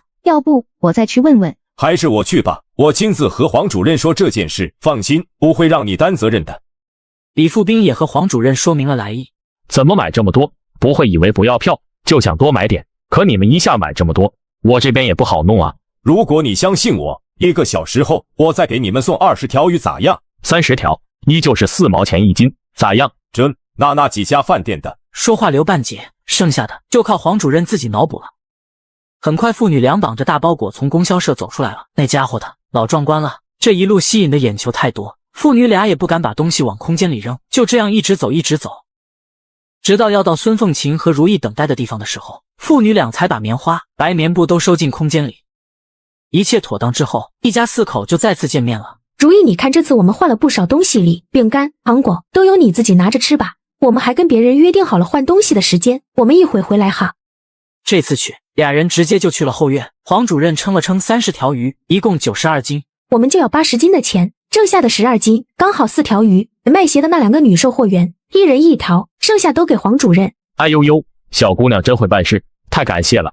最后送俩人出来的时候，李富斌变成了李老哥，李如哥就成了小侄女。很快一家4口再次会合，赶紧往云雾山的方向出发。这下好了，以后再往出拿啥都有借口了，都可以说是从繁荣镇换的买的。二姐和爹买了这么多东西，钱是打哪来的？就在这时，天上飘来几块黑云，李富斌预感不妙，怕是这雨真要下来了。干旱天的雨哪那么容易下来？前几天就有大黑云，把大家给高兴的，最后咋样？还不是一滴雨都没下。但愿这雨能在咱们一家到云雾山之后再下，不然就只能把帐篷拿出来了。行，要是赶上咱们一家在野外下雨，那你就把帐篷拿出来，就说之前一直藏在你那筐里了。还有那老些棉花，等回去之后，娘，咱们做几床新棉被吧。被里用的白棉布我都买好了，背面可以用家里那些花布，不够哪天我和我爹再去纺织厂搞点来。好，我知道了，先别说这个了，你看如意又蔫了，我估摸是累了，不行，我看这天也要黑了，咱们一家赶紧找个地方停下来做点吃的，今天的行程就这样吧。爹，我和我爹说去。母女俩说完，转身向后面走去了，把他娘的意思和那父女俩说了下。随即一家人马不停蹄的又走了近千米，就为了找个安全的地方露宿。这里地势高一些，上方还有挡雨的石块，就在这了。随即李富斌在地上铺了些干草，把破棉被放了上去。一旁孙凤琴已经把瓦罐架上了，里面的野菜蘑菇汤也已经煮上了。没放几片肉啊？放了，家里那几斤咸肉我都带着了，咱们路上吃一些，剩下的给如兰拿去。中了，不过大闺女家里应该是不缺肉吃，毕竟一家都是打猎的好手。是哈，我咋把这事给忘了？那这块肉就不用给大闺女留了，我再切点，给你们也几个好好补补。李富斌回头望了望两个闺女，发下已经呼呼大睡了。俩闺女这是累坏了，不然咱们明天再慢一些，今天还是有点走急了。行，尤其上午是走得太急了，几个小时就翻到繁荣镇了。那路要是这么好走，李家庄的人干啥不来这边买东西？我看你们就买了4双胶鞋，咋没给如兰也买1双哩？刚刚买胶鞋的时候，情况有点紧急，我和闺女都担心那个黄主任改主意，都赶紧买，还真忘了如兰的。那把我那双给如兰吧，我记得如兰也是37号的脚，正好我还给她做2双布鞋，加上这双胶鞋，还有那一身衣裳的布料，算是娘家给她补偿的陪嫁吧。依稀记得这时候的姑娘出嫁，有条件的都会做几双布鞋包个包，再包点衣裳或者棉衣，那东西一件就能包一个大包。总之是凑的包越多，在婆家人跟前越有面子。然后到婆家，一些女眷亲属还会打开包，说是看看新娘子的针线活好不好，实际就是想看看包里都包的啥。大闺女走的时候，别说包个包，甚至连身上的破衣裳都没换一下，穿着草鞋就出嫁了。沿途再看看，如果还能碰见繁荣镇这样的地方，咱们再给大闺女买点啥，多凑几样嫁妆。多买点，还有小外孙的礼物，是不是还没准备？3个月大的小外孙，这可是我们家的下一代，必须不能亏着。第二天一大早，几口人再次出发了。今天运气好，走了一段路之后，在路上遇到了一个车夫，便载了他们一段路。瞧你们这一大家子准备出山去哪？去云雾山。云雾山啊，那地方叽里呱啦叽里呱啦。说着还帮他们一家指了路。坐了很长一路之后，车夫跟几口人便不顺路了，几口人也只能照着车夫指的路继续前进。我们得加快步伐去找个避雨的地方，看似今天是真的要下了。说着瓢泼大雨就迅速的下了下来。好巧不巧，几口人又正好遇到了一个山洞，貌似前面真的是个山洞，快跑起来！如意淋湿了没？幸好我们跑得快。随即李富斌准备在山洞里整理一下，休息会，等雨过后再出发。这咋有个人脸？妈呀，吓死我了！冯元恩，冯元恩是谁？就之前我跟你说跟老爹去卖野菜遇到的那个像大明星的人。是他啊。李叔啊，你们这一家是准备要去哪啊？你小子可把我吓一跳哩！我们一家4口准备去云雾山看我大闺女去。我也正好要去云雾山，咱们正好顺路啊。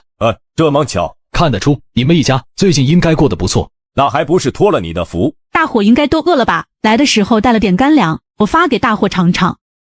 要是天天都能吃饱，我说的是所有人，是不是大家的脸色都会变好？这孩子年纪不大，心倒是不小，这还装着天下人呢。会的，迟早有一天，我们不会再为粮食发愁，说不定有吃不完的粮食里。那一天虽然还有点遥远，但未来的却有那样的一天。只不过那是18、19岁的小孩子，可没有冯元恩这样忧国忧民的心。随即冯元恩连忙拿出了身上的几块水果糖。哥，你和你二姐一人2块。天，这种糖块我二姐那里有1斤哩。抬头见到爹给他使了个眼色，连忙接过糖果。谢谢大哥哥。冯元恩见小丫头长得还挺好看，就伸手捏了捏小如意的小脸，把小姑娘给惊的差点咬到她一口。哼哼，二姐说了，姑娘家长大了，一定要有防范心，绝不能让人随便乱碰，摸一下都不行。这人居然还敢夹我！哎呀，这小姑娘身上也没带啥了，要不然还能哄哄她。小冯，你去云雾山干啥？我和那里一些猎户有些生意上的往来，所以每年我都会往云雾山跑几趟，今年这已经是第2趟了。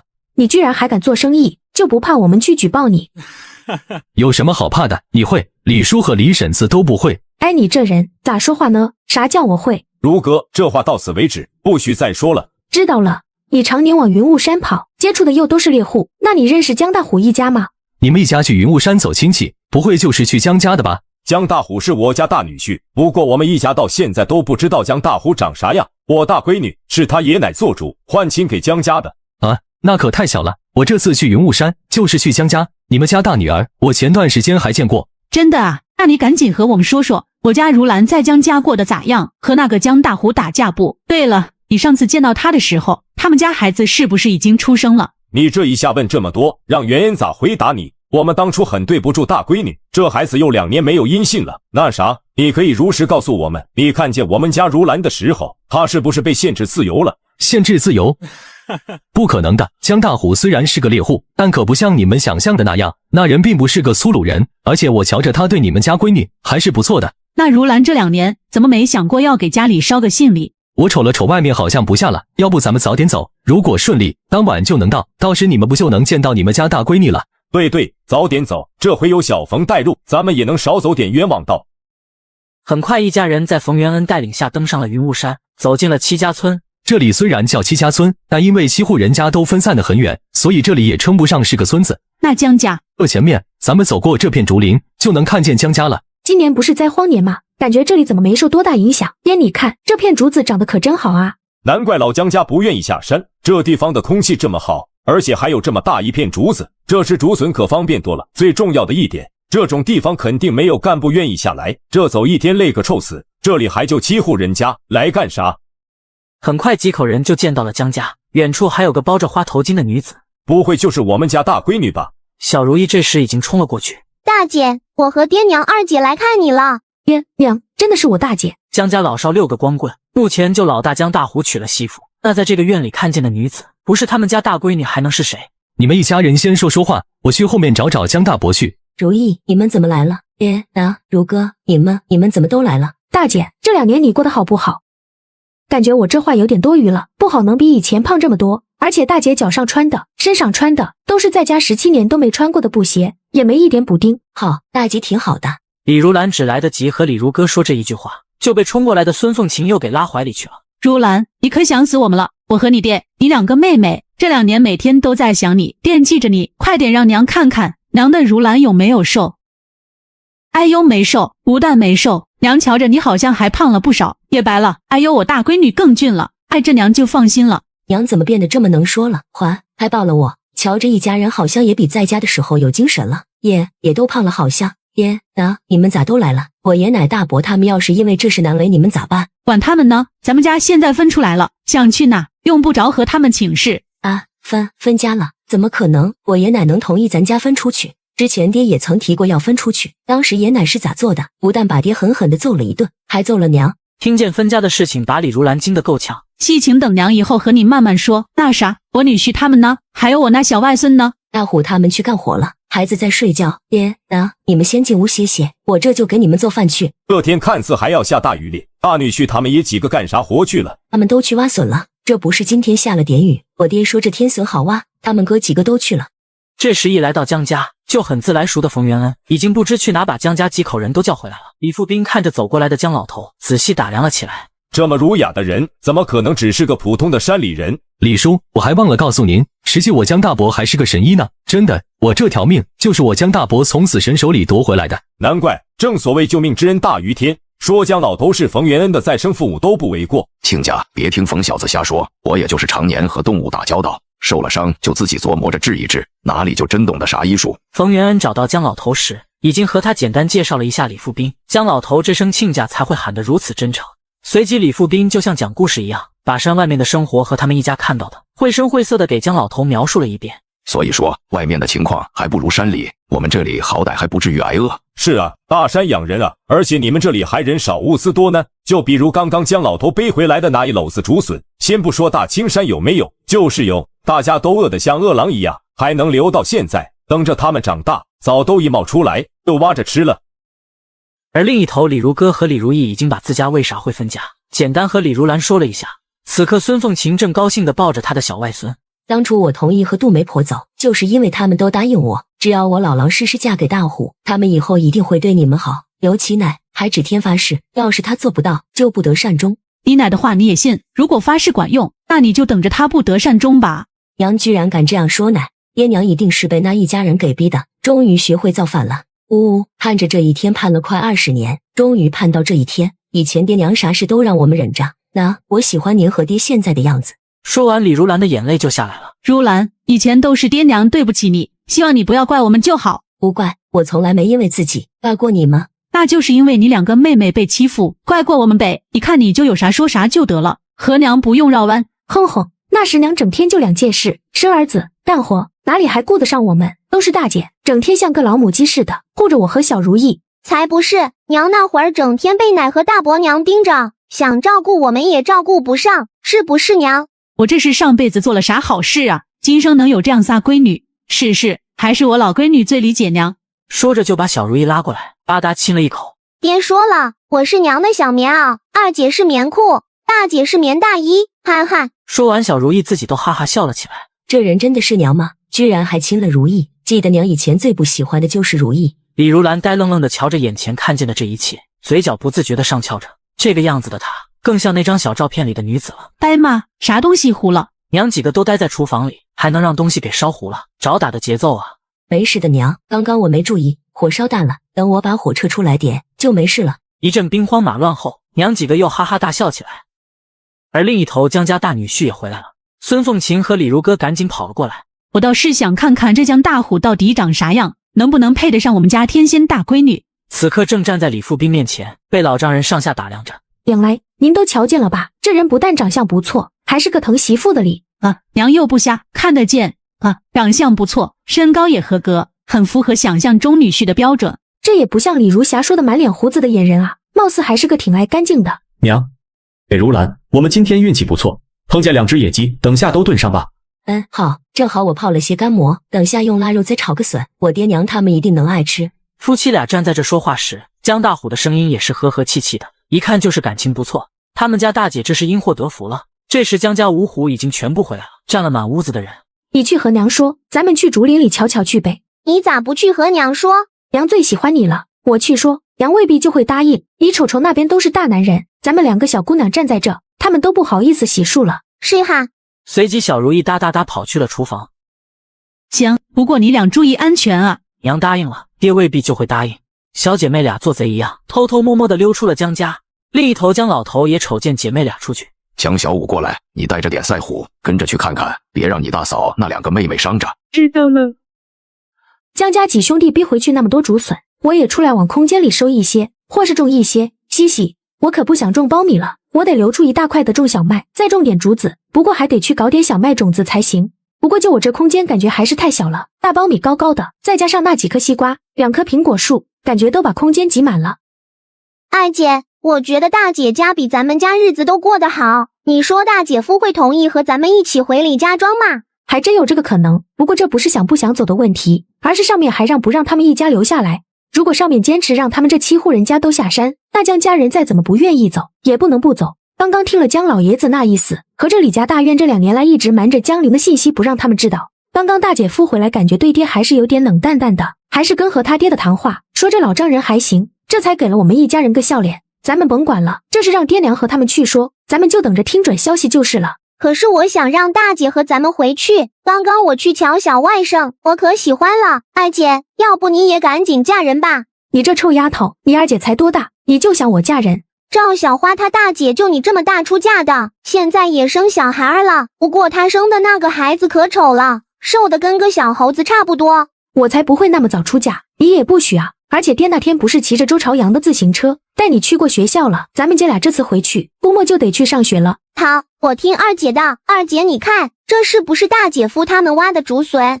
貌似还真是，不过这咋挖？小如意还在旁边，空间里的铁锹又不能用了，咋把这丫头带出来了？哎妈呀，失算了！姐妹俩正围着那个刚刚冒尖的竹笋发愁时，冯元恩背着背箩带着工具出来。用手抠啊，不然还能咋整？既然你拿了工具，那借来用用呗。凭啥借你们？我自己还要挖笋呢，难得来一趟，我想多挖点，然后带回去炒肉吃，炖排骨吃，或是晒成干，留着冬天炖小鸡，炖鱼的时候放点进去多好吃。一旁小如意口水都流了一地。好好，如意，咱不馋哈，你等着，二姐今天一定给你多挖几个笋，拿回去让娘给你做着吃，保准比她说的还好吃。娘做的一定更好吃。刚刚吃了她娘带的点干粮，哎妈呀，那叫一个香啊！那啥，咱们一起，然后把挖出来的竹笋都给你们，到时我去你们家吃就行。刚刚在路上听见老爹和冯元恩在探讨黑市上的物价的问题，感觉像是整个青山县的黑市都是他在操控一样里。李如歌很会猜，但还不够大胆。实际上冯元恩的野心可不止眼前这点，而是一个省的黑市都在他的掌控之中。19岁的他13岁进入黑市，已经在黑市摸爬滚打了6年。当年冯家的家产被充公，说一夜之间变得一无所有一点不过，家里所有的东西都被搬空了，房子也大部分都被划分给了老百姓，就留下一个小院子。12、13岁的冯元恩和家人吃了半年的咸菜疙瘩，瞧着他娘的身体一天不如一天。小少年第一次走进黑市，就用自己偷偷留下来的2颗金花生换了些大米白面回来，就连他自己也没想到，有一天他野心这么大，甚至越来越大。他现在想要的可不只是一个省的黑市，他想要把全国的市场都掌控在自己手里。姐妹俩怎会想到眼前和他们一起挖笋的人，竟是心黑手黑的黑市大佬几个人挖了半天，残缺不全挖了半筐，还大多都是小如意动手挖出来的。就问你们惭愧不惭愧？为啥要惭愧？未来这些笋要怎么吃？我还要费脑筋琢磨呢。肉不是还得我来提供，不然不放肉，你琢磨出花来有啥用？妈妈，他们都欺负小孩，你老闺女被人当童工使唤哩。躲在暗处的江小五瞧着这3个人，哈哈大笑，还以为谁都没听见，实际大的动静早已暴露了他的行踪。这江小五不会是不好意思才躲起来的吧？江小五出来吧，咋大男人还脸红啊？脸红不都是女孩子们常干的事吗？江小五，你不会是女孩子吧？然后为了方便成长，被江大伯当成男孩来养的。你才是女孩子，你们全家都是女孩子。哼！几人竹笋没挖得多少，肚子饿得咕咕叫。走，不挖了，回家吃饭。几人才到门口，就闻见了传出来的香味。今晚的菜一定是我娘做的。是吗？那我可有口福了。几人不由得加快了脚步。洗完漱之后，凑在一起坐了满满的2大桌。这时江二虎耷拉个脸走了进来。李富斌，我爹请你出去。这家伙相似谁欠他800万，不是欠800亿一样，不会觉得我们一家来吃他们家粮食心疼了吧？江大伯，这是我们一家这几天的口粮，您看够不够？不够我们可以用钱补。哎，老二这是又听黄英说啥了？这个家看来也要拢不住了。你丫头，这话是咋说的？你们来我家串门，哪里需要你们自己带口粮？要的，现在粮食都不富裕，谁家都不会有多余的口粮，所以我们一家来的时候就想到了，把这几天的口粮都带来了。大虎，把你岳父家拿来的粮食收好，等哪天给老二拿去当聘礼。爹，我这话一出，比骂江二虎一顿都让人脸红，给他胀的脸色一顿通红。老爷子就知道说我，本来就是。大嫂娘家一下来这么多人，还不知道要待几天，这一天得吃多少粮食。二虎哥定亲了，哪天办喜事啊？我后天走，能赶得上不？哪有那么快？还没正式定下呢。就是那个黄英之前要嫁给我大哥，现在又要嫁给我二哥，过几天说不定还想嫁给我三哥哩。江小五，你找揍啊！都给我消停点！亲家第一天来家里，你们也不怕人笑话咱家没家教？一声吼，顿时都消停下了。这时孙凤琴和李如兰也从厨房里出来了。婶子，这道排骨炖笋，您做的是我吃过最好吃的，比任何人做的都好吃。是吗？喜欢吃就多吃点，等以后你去婶子家里，婶子还给你做。那我以后一定得常往您家跑几趟。小野鸡炖蘑菇也好吃，这道菜我们家倒是常吃，的确没有亲家母做得好。很快大伙就忘记了不愉快，就开始吃了起来。不一会就吃的差不多了，男人在一旁喝酒，母女几人就在屋里。山娃子拿的这是啥东西？谁给你的？我给的，这应该是块玉石，没事的，我都已经洗干净了。你打哪弄来的这东西？捡的，就那次我和你说过，我和爹娘被困在山里好几天，在山里捡的。捡的还行。山娃子好像还挺愿意玩这东西，要不然往天我们在外面吃饭，他可没这么老实，都得我和你大姐夫轮班抱着才行。大姐，江二虎那个对象是叫黄英吧？他之前还想过要嫁给大姐夫这件事，你知道不？这是你咋知道的？刚刚你和娘在厨房，可能没听见。江二虎给我们白脸子，我以为他只是担心我们没带口粮，叽里呱啦叽里呱啦。李如哥又把刚刚发生的事情跟大姐讲了一遍。就那个黄英，她能不能嫁得进来还不一定呢。这事只要让江玲知道，她这辈子就甭想嫁进江家。这是和江玲有啥关系？黄英比你大姐夫小6岁，今年也才22岁。不过5年前，两家人就开始说这事了。5年前黄英才17岁吧，就给你大姐夫张罗亲事了。怎么这事都过去5年了？那当时他们怎么没成？是谁看不上谁的？估摸一定是我大姐夫没看上黄英。还真不是，可能当时黄英年纪还小，再加上你大姐夫你可能也听说过，之前一直喜欢留着大胡子，然后黄英就各种看不上你大姐夫。可戚家村就7户人家，老黄家4个闺女，2个小子，可能相中江家男娃多了。黄英他爹娘那会儿非要给他定下这门亲。黄英见家里那边说不通，就跑来江家闹，骂你大姐夫癞蛤蟆想吃天鹅肉，骂他没出息，将来肯定一辈子都待在山里当野人。他说他死都不会嫁给你大姐夫，让老江家死了这条高攀的心。你大姐夫无所谓，再说他也懒得和女人骂架，他这边一不出声，黄英还以为你大姐夫这是对他还没死心，就更生气了，然后就越骂越难听。刚巧江玲这时娃也才回来了，那时江玲才多大？5年前才15、18，一回来见黄英堵在家门口骂他大哥，二话不说扔下背筐，拿着锄头就开挠，绕着满村子追。这些事我也是听江小五说的。大虎嘴巴严，撬不开。据说当时15岁的江玲，黄英的脸给挠破相了，然后就疯了似的拖着黄英一路把他拖拽回去，便警告姓黄的一家，以后你们再敢打我大哥的主意，我看见黄英一次揍一次，我向老天爷发誓，我一定要给我大哥找一个比你黄英强100倍的女人当媳妇。这件事之后，据说他就已经淘汰好几个了。小五说，后来他找到了杜媒婆。你说这个要求也不是没有，李家庄听说过吧？那里李家大院里有个叫李如兰的姑娘，10里8乡都没有这么俊的李，又能干活，人品又好。所以后来江玲才会大老远的跑到李家庄来的，就跟你大姐我换亲了。那姑娘这是有多在乎这个大哥，居然为了江大虎做出这么大的牺牲。接下来的事就不用说了，黄英因为这件事肯定是也不好嫁了。那姑娘也是个心气高，婚事就一拖再拖，直到把自己拖成老姑娘，也没能嫁出去。我天，这年代才22岁就被说成老姑娘，别是因为脸上的疤痕不好嫁的吧？应该不是吧？黄英脸上的疤痕有我公公送去的药，早都已经好的差不多了，不过仔细看还是能看见一些痕迹。不过黄家这次上门提亲还真是用的这个理由，所以江老爷子也没有一口回绝。哼，江大虎你个骗子，明明长得这么俊，留什么大胡子啊？后悔死了。黄英哪知道剃了胡子的江大虎这么好看，可能他现在后悔死了。江大虎你个骗子，我才不要委屈嫁给江二虎。伤疤，对，一定是脸上的疤，不然大虎哥不可能看不上我。江家我跟你们没完。哈哈，黄英心态都要爆炸了，感觉这次嫁江二虎是不安好心的。可江二虎是被迷得神魂颠倒，黄英说啥话他都相信。那他们俩现在只是议亲阶段，还没正式定下呢。还没呢，我公公一直都没点头。不过二虎和黄英现在已经公开一起出入了，估摸这是最后，我公公也未必能拦得住。你们这个家多好，要是整那么个小家精进门，那你们一家可就别想有消停日子过了。是啊，谁说不是呢？我公公也是这样说的，可二虎现在谁的话都听不进去，黄家又逼得紧。呵呵，那就只能把江陵那尊大佛请回来了。好像外面喝酒的没动静了。道，如意收拾碗快去。很快收拾完之后也不早了，大伙就进屋睡下了。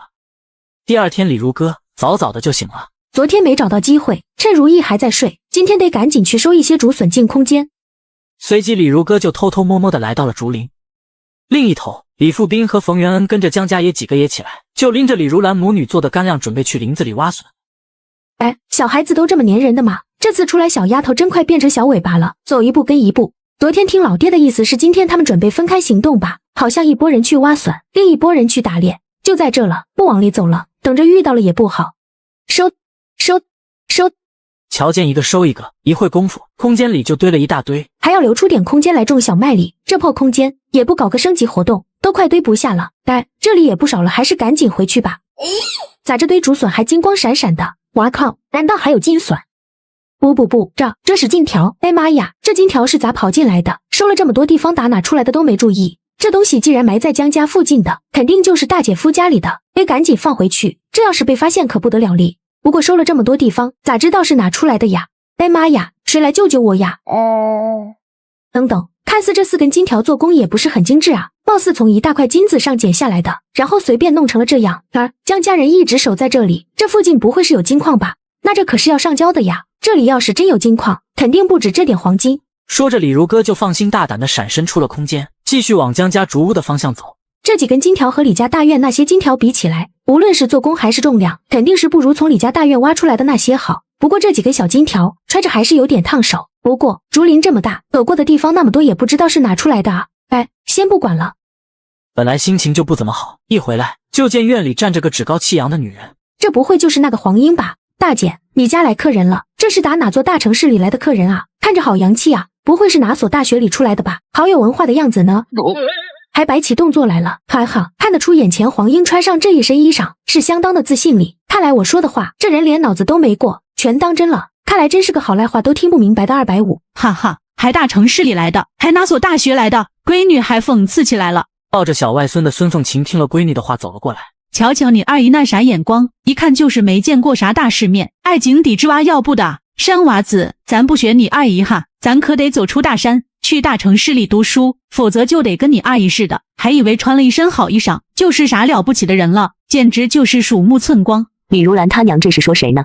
鼠目寸光，井底之蛙，咋感觉这话在说我离？哼，凭啥？我哪里不比他们强？瞧瞧他们一个个穿的，出来走亲戚，还穿着打补丁的衣裳。李如兰不懂他娘和二妹说的是啥，只知道有趣，也在一旁偷偷笑了起来。哼，李如兰还笑，一定是说我是听说你娘家来人了，好心过来看看有没有啥需要我帮忙的。哼，我知道你们都是因为嫉妒我。妈呀，你可打住吧，本想刺激他几句，让他转身离开就算了，毕竟江二虎娶谁，该着急的也不是他们一家，可遇见个听不懂人话的，还一副不打算走的样子，这可就不能怪我了。我说这位大姐，您是江家什么人啊？还有你说我们嫉妒你，就凭你觉得是你长得比我们娘几个好看，还是你哪里比我们强啊？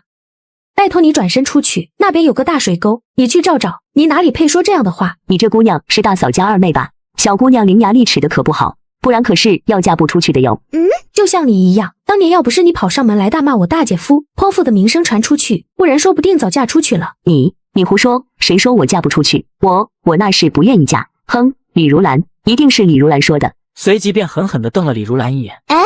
我就是个看热闹的，咋还瞪我干啥？瞧见了吧，我这针织衫，这可是我家城里的亲戚送给我的，而且我家亲戚还说要把我介绍到城里当工人哩。天，城镇职工的子女都安置不了，过几年都要往乡下打发，城里缺你这么个250，是吗？那可得恭喜你了，那要你以后可就是城里人了，肯定也能嫁一个城里人，为啥还要纠缠老江家，非要嫁给江二虎？难道我不想吗？可是我爹他……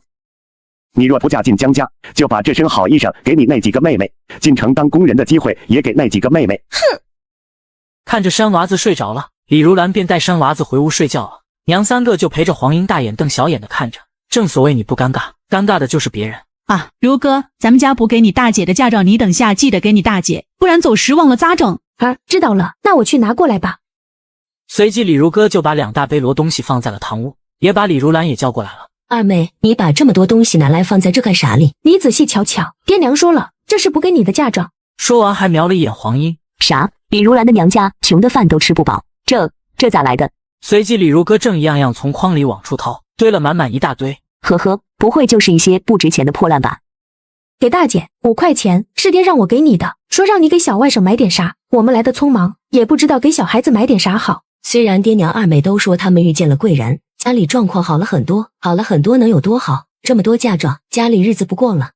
如哥，这些东西我可以收着，到时候多给爹娘带些吃的回去，钱我不能要，张娃子还小，也没有啥花钱的地方，这钱你们还是拿回去吧。这钱又不是给你的，你赶紧替山娃子收着，留着他长大念书实用。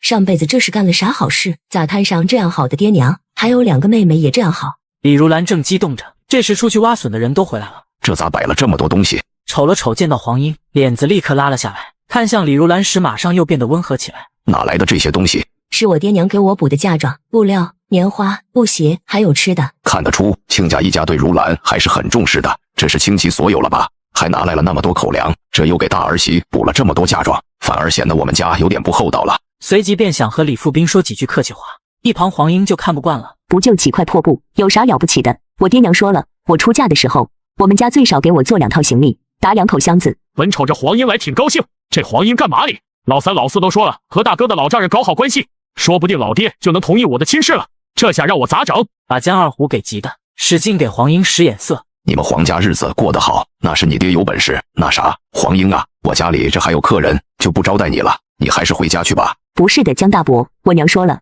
你们家来客人了，我本该过来帮大嫂忙乎的。见未来公公脸色不对，黄英眼睛使劲朝江二虎那边放电。这姑娘这是把大家都当成隐形人了吧？江二虎给急的，想替心爱的姑娘说句话吧，老爹又生着气。你娘就是太客气了，咱们7家村谁家有事，你娘都是第一个就到。这样，你回去和你娘说一下，就说我们一家谢谢她了。不是，江大伯，小五过来送你黄英姐出去。这不应该是让二虎送吗？哼！黄英气得跺了跺脚，瞅了瞅江二虎，准备离开。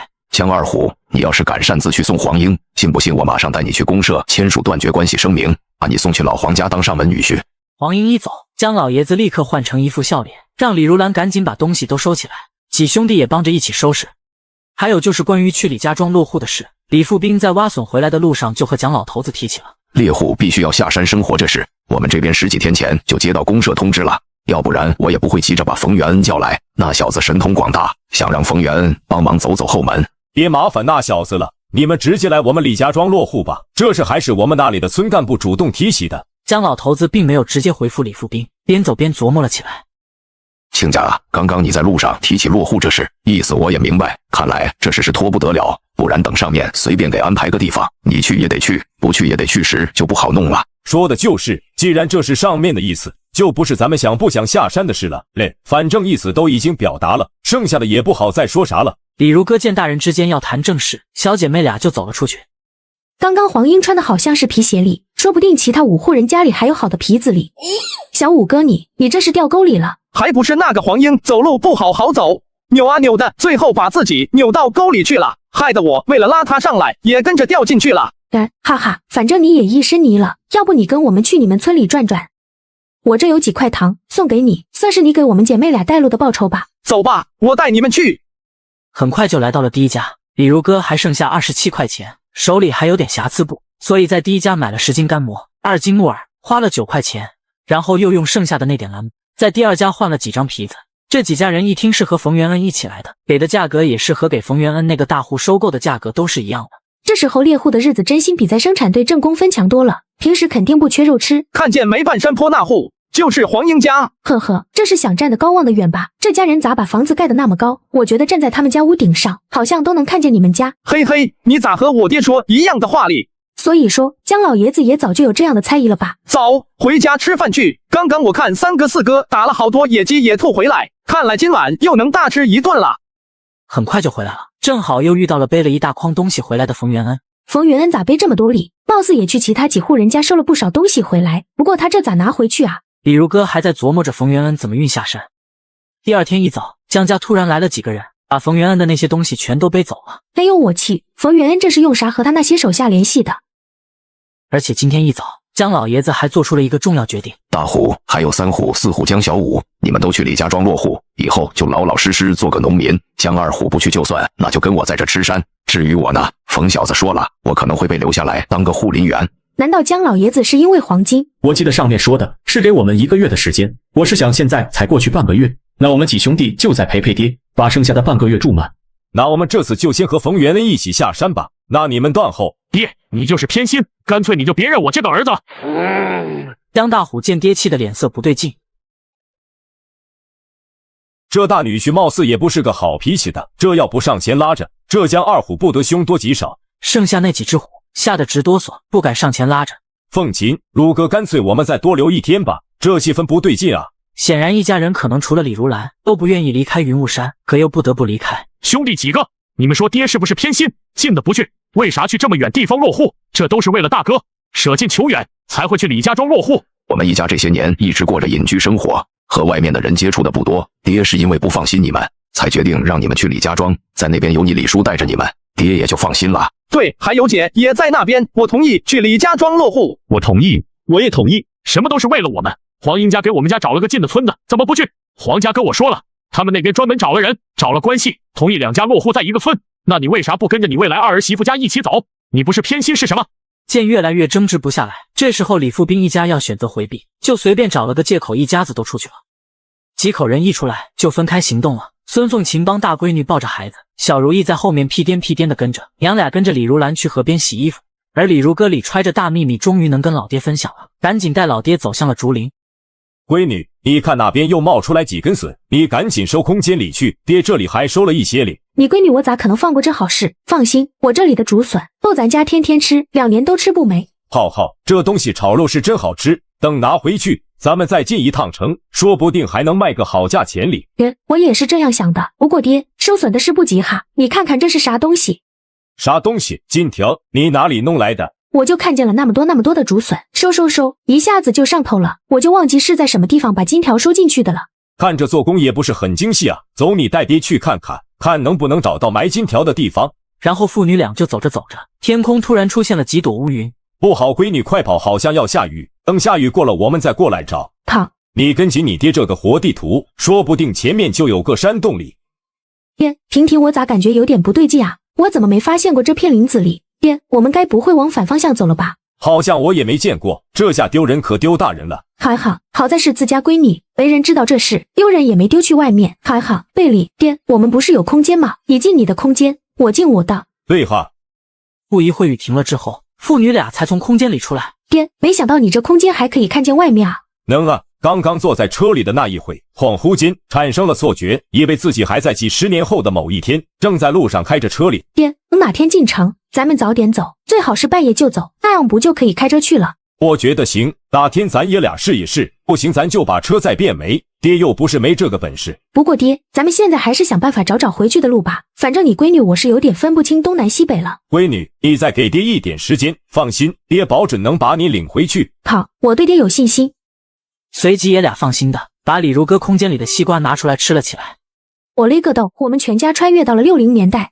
上集说到讨论下山落户的事情，江家父子发生了争执，我们一家回避，在山里迷路了。我把我的秘密告诉了老爹。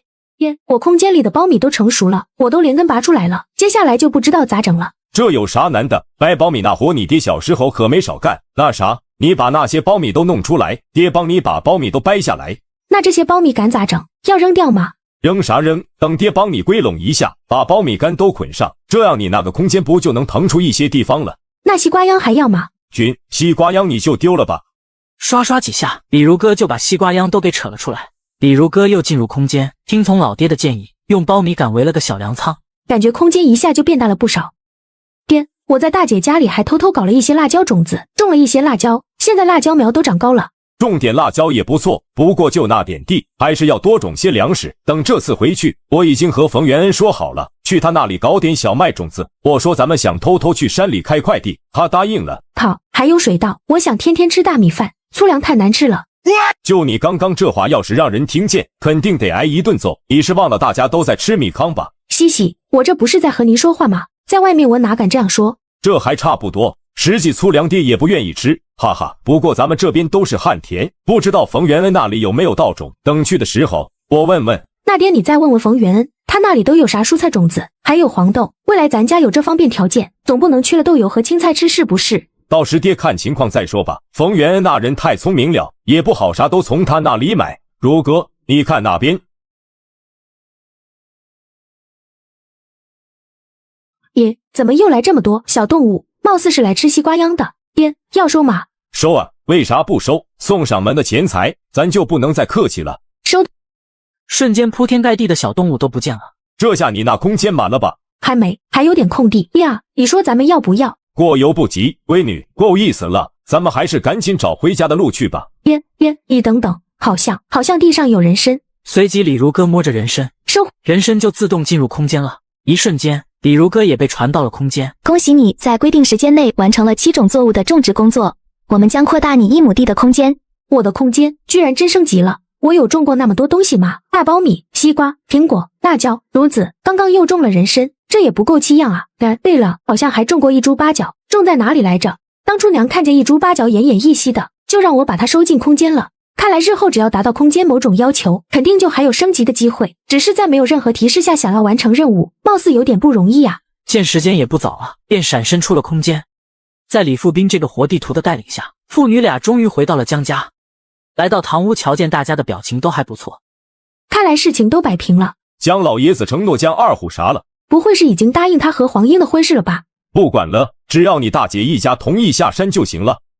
第二天一早，江老爷子就让江大虎把给老丈人家的东西都准备好了。亲家，山里人没啥值钱东西，给亲家拿的回礼有点拿不出手，希望你们一家不要嫌弃。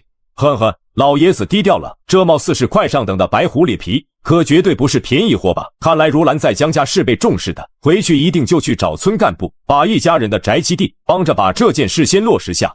送君千里，终须一别。在李如兰眼睛红彤彤的道别声中，几口人缓缓消失在视野里。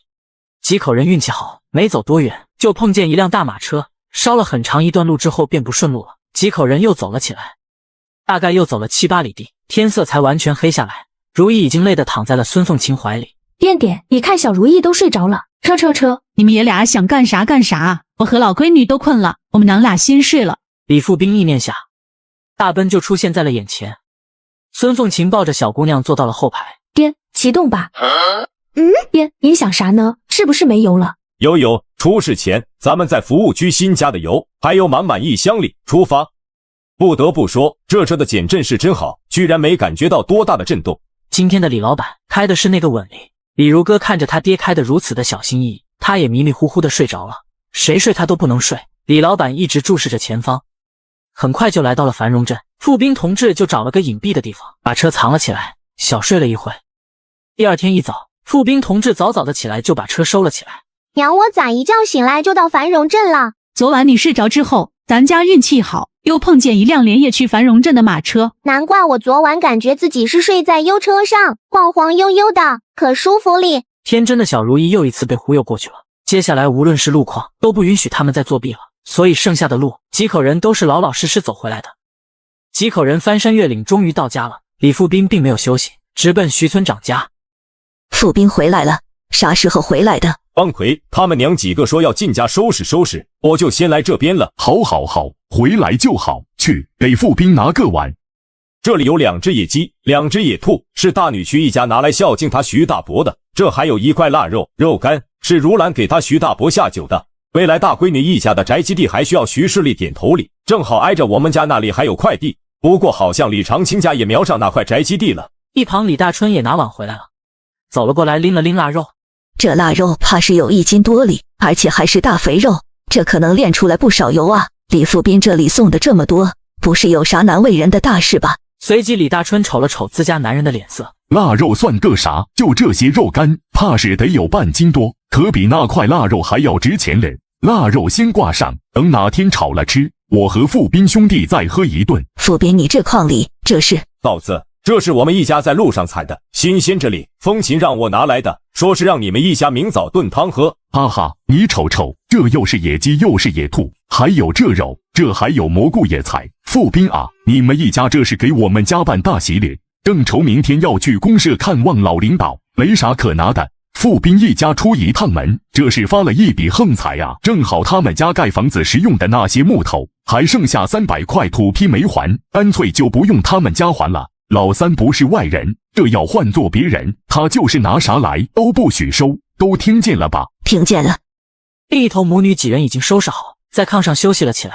如哥、如意，你们一家回来了，我以为你们家进贼了哩，我瞅着门没关就进来了。随即李如哥拿出了一袋糖果，递给王菊花。仁泽，这糖是我大姐给我和如意买的，我们都大了，这不吃都行，留着给你家宝子吃吧。哎呦我天，我家宝子长这么大，还没吃过糖哩。你们一家刚回来，是不是还没听说李如霞定亲了，真要嫁给城里人哩？哎，就李如霞那样的，居然还真有人要啊！哟，这你们一家可是错过一场大戏。上集说到我的空间意外升级，在回家途中趁小如意睡着，我们开车上路了，回到家中竟错过了一场大戏。哎呦，你们一家可是错过一场大戏哩，你们是不知道啊，李家大院啊，有媒婆上门给李如霞说亲，对方姓张，家住在县城里，妥妥的城里人，而且人还是棉纺厂的正式工。就这条件，那人该不会是个傻子，或者有啥残疾吧？不然咋会来乡下找媳妇？让大家纳闷的是，这人家庭条件不错，长相身高也都不错哩，而且也不似是个有啥毛病的人。难道李如霞和李如芳都相中了？可媒婆来说亲的人是李如霞，这大房一家当然不能让这个劲儿，所以在张家父子还没离开的情况下，两家人就打起来了。宋桂花，我就问你，凭什么让李如霞嫁给他？我张秀英也姓张，500年前肯定是一家子，那正好亲上加亲，把李如芳嫁给张华比嫁李如霞更合适。凭啥你李如霞能嫁进城里，我们家如芳就嫁不得？后来还听说把躺着的李老头给干急眼了。没完没了是吧？李富有现在立刻马上把张秀英休了，送回娘家去。就李老师的一句话，才让张秀英老实下来。婶子，那最后张家到底和哪一个定亲了？李如霞呗，最后还是你也有力度，听说差点用拐棍把炕砸他，还说要把李富有一家净身出户撵出李家大院，这你那个二伯娘才消停下。呵呵，那还真有点可惜了，说不定那家人要定的是李如芳吧，因为李如芳无论是长相还是心眼，那肯定都比李如霞强多了。哈哈，就这样闹，说不定最后还真能成，看来大戏要开演了。只是这个笑话来得有点快了。第二天一早，几口人刚吃完饭，李如梅就颠颠过来传话了。三叔、三婶，我爷奶让我过来告诉你们，今天如霞姐婆家来人过礼，让你们一家早点过去帮着忙活忙活。依稀记得，这个时代乡下人订婚讲究人家都是要过2次礼的，这亲事才能算成。第一次过小礼也叫定亲礼，等要结婚的时候还要过1次大礼，然后一起再商量一下细节，定下日子，这门亲事才算是板上钉钉的事。这么说，口头承诺那不是随时可以反悔了？是哩，知道了，回去告诉你奶，就说我们一家肯定早点过去。切，美的你还早点过去帮着忙活，李老太太又把我们当傻子呢。感觉三婶子不对劲哩，这去了怕不是要把这门亲事给搅黄哩呀？都说他们一家都变了，跟奶奶说了，她就是不信。富斌一家人都变了，不是以前那样好欺负了，你这叫他们来，他们会搭理你吗？老二媳妇，你懂啥咧？我就是要让他们知道李如霞定了这样一门好亲事，肯定会后悔分出去。我就是要让他们一家来给我们2个老的磕头认错。哼，定不成才好，就李如霞那样，啥都不好，怎么能跟我如芳姐比？希望我亲姐姐能嫁进城里去。因为一家人离开之后下了场雨，下透了，生产队就没有闲着，所以傅斌同志要去上工。李如没话都没说完，人李老板就起身就去大队公干去了。我就是来传话的，去不去你们自己说了算，三婶该不会揍我吧？说完撒腿就跑。随即母女3人就来到了李家大院，刚进屋就瞧见宋桂花。哎妈呀，还以为见鬼了哩！描眉画鬓，这大黑眉毛，她不是用烧火棍画的吧？哎呦我去，这是人是鬼啊！还有这都啥味儿啊？这是你说是雪花膏味儿吧？感觉里面还掺杂着酸臭味，似是汗臭，又似是刚从酸菜缸里泡了个澡出来。如意小声问了问他娘：大伯娘那2条是啥啊？跟大毛毛虫似的，娘你看还会动。大伯娘，我今天才发现您还有绘画天赋哩。自打李如霞的亲事定下来，宋桂花都是用鼻孔跟人说话，都不往下瞄的。哎呦，这脑袋昂的，不知道的还以为这人颈椎有啥毛病哩。来了就赶紧去干活，等下客人到了，你们娘几个就别上前了，免得给我家如霞丢人。几天不见，这娘3咋感觉都胖了？呆了。如哥、如意，你们俩马上就要上学了，还不趁现在和大宝请教去。姐妹俩答应一声，就跑去找李大宝了。咋，你们还想要供那2个赔钱货去读书？赔钱货？娘，你这话说的就不对了。我们家几个闺女，那可是我和傅斌的希望，咋能是赔钱货哩？对了，傅斌还说了，现在我们家我们自己当家，绝对不能亏这几个孩子。这不，2个闺女马上就要去读书了，如兰也快要搬回来了。哎，你说这日子真是越过越有奔头了。这话把李老太太气得直喘粗气。哎妈呀，早，如兰被休回来了。哎呦我天，咋会这样咧？如兰那可是远近闻名的好姑娘，咋就被人给休了？二嫂都这样说了，那肯定就是不能了。江玲听到这话，从一旁走了过来。有些人自己活得不如意，就整天盼着别人不好，这种人啊，活该一辈子倒霉，肯定还会倒大霉，不然你当老天爷是瞎的。江玲，你爹和你几个哥哥让我们一家给你带个好，这还有你大嫂给你家宝宝做的小衣服小鞋子。嘿，你拿屋去给孩子试一试，估摸要大一些。你大嫂说了，这么大的孩子长得快，做大点能多穿2年。从小没娘的孩子，这冷不丁有个人惦记着，被感动得红了眼眶。谢谢婶子，也谢谢我大嫂。哈哈，谢啥谢，都不是外人，你大嫂那就更不用你谢了，那可是你的娘家人。还以为孙凤琴那包是给我拿的啥咧？不孝的东西，老的不孝顺，小的也不孝顺，都是一些牲口，还磨蹭啥？还不赶紧去干活？那你也知道，我这昨晚刚回来，一来一回可是200来里地呀，我这脚累的，就站这么一会儿就站不住了。说来如兰嫁的那么远，还真是多亏了您和大嫂。那你们一家这是来白吃的？咋？你这还是怪我和娘帮如兰找了个好婆家咋的？哪能啊，我们家人啥时候干过白吃饭的事？那不要脸事，只有如霞才能干得出来。行了，那你坐着摘菜总行吧？总不能你手也疼吧？摘菜当然行，不然我干啥来的？对，就是来摘菜的，那活又累不着，不然总不能干坐着看大戏吧。上集说到大房闺女李如霞被城里人看上了，准备上门提亲。对了娘，我们一家回来这一路还给您和爹采了不少蘑菇野菜，您瞧瞧，新鲜这里。李老太太一把就抢了过来，拎着就要进屋。那大筐您得给我们家倒出来，我们家缺着东西。知道了，我还能密下你这破筐咋的？哼，穷鬼就是穷鬼，一个破筐也当是啥好东西。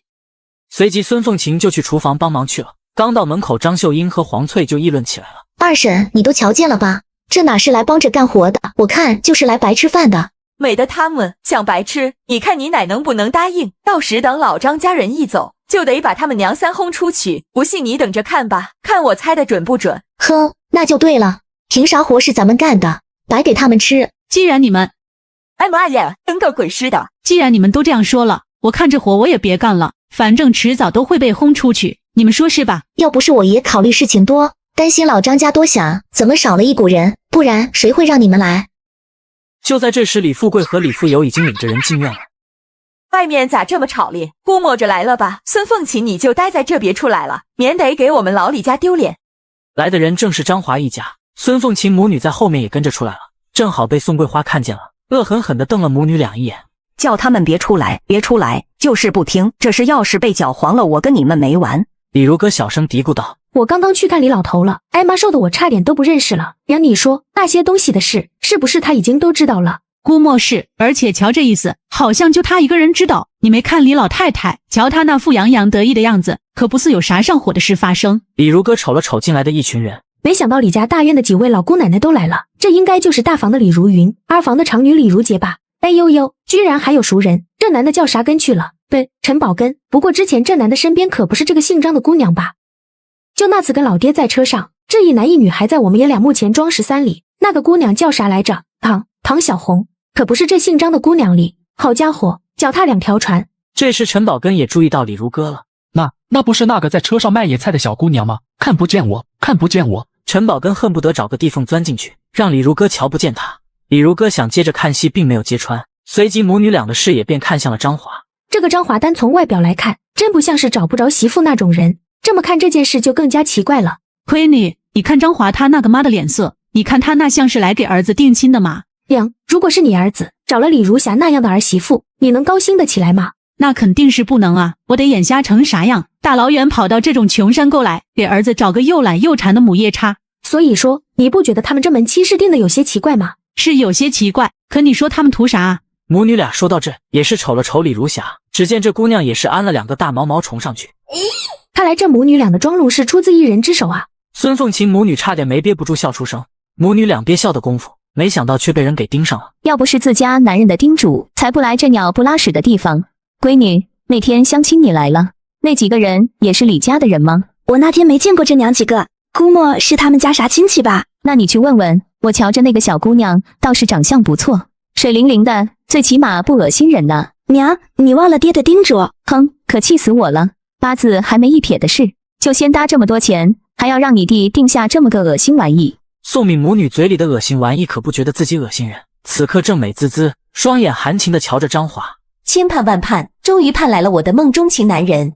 张华妈妈走到李如歌面前，这姑娘是？这是我家二闺女。咋？您是妇联的？查户口呢？你管我们是谁？乡下人果然都是不懂规矩的，问是谁，回答是谁不就行了？居然还反问理。那你是？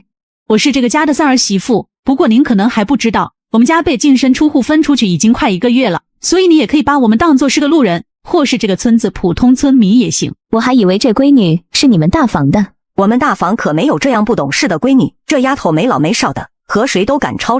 挨妈前几天差点把她爷奶气死哩。大伯娘，你为了抬高自家闺女，瞪眼说瞎话我可以不管，可你不能为了抬高又懒又馋的李如霞，就往我身上扣屎盆子吧。谁又懒又馋？如果你还小，我这个当堂姐的是不会和你一样的。瞧瞧我们如霞多懂事，凤晴管你闺女。如哥，去把如意叫过来，我看咱们娘三还是回家吧，免得一会活都是咱们干的，还要被骂坏了他们家的好事。行，反正咱们给我爷奶的孝敬也送到了，大伯娘既然看不上咱们，那咱们惹不起还躲不起吗？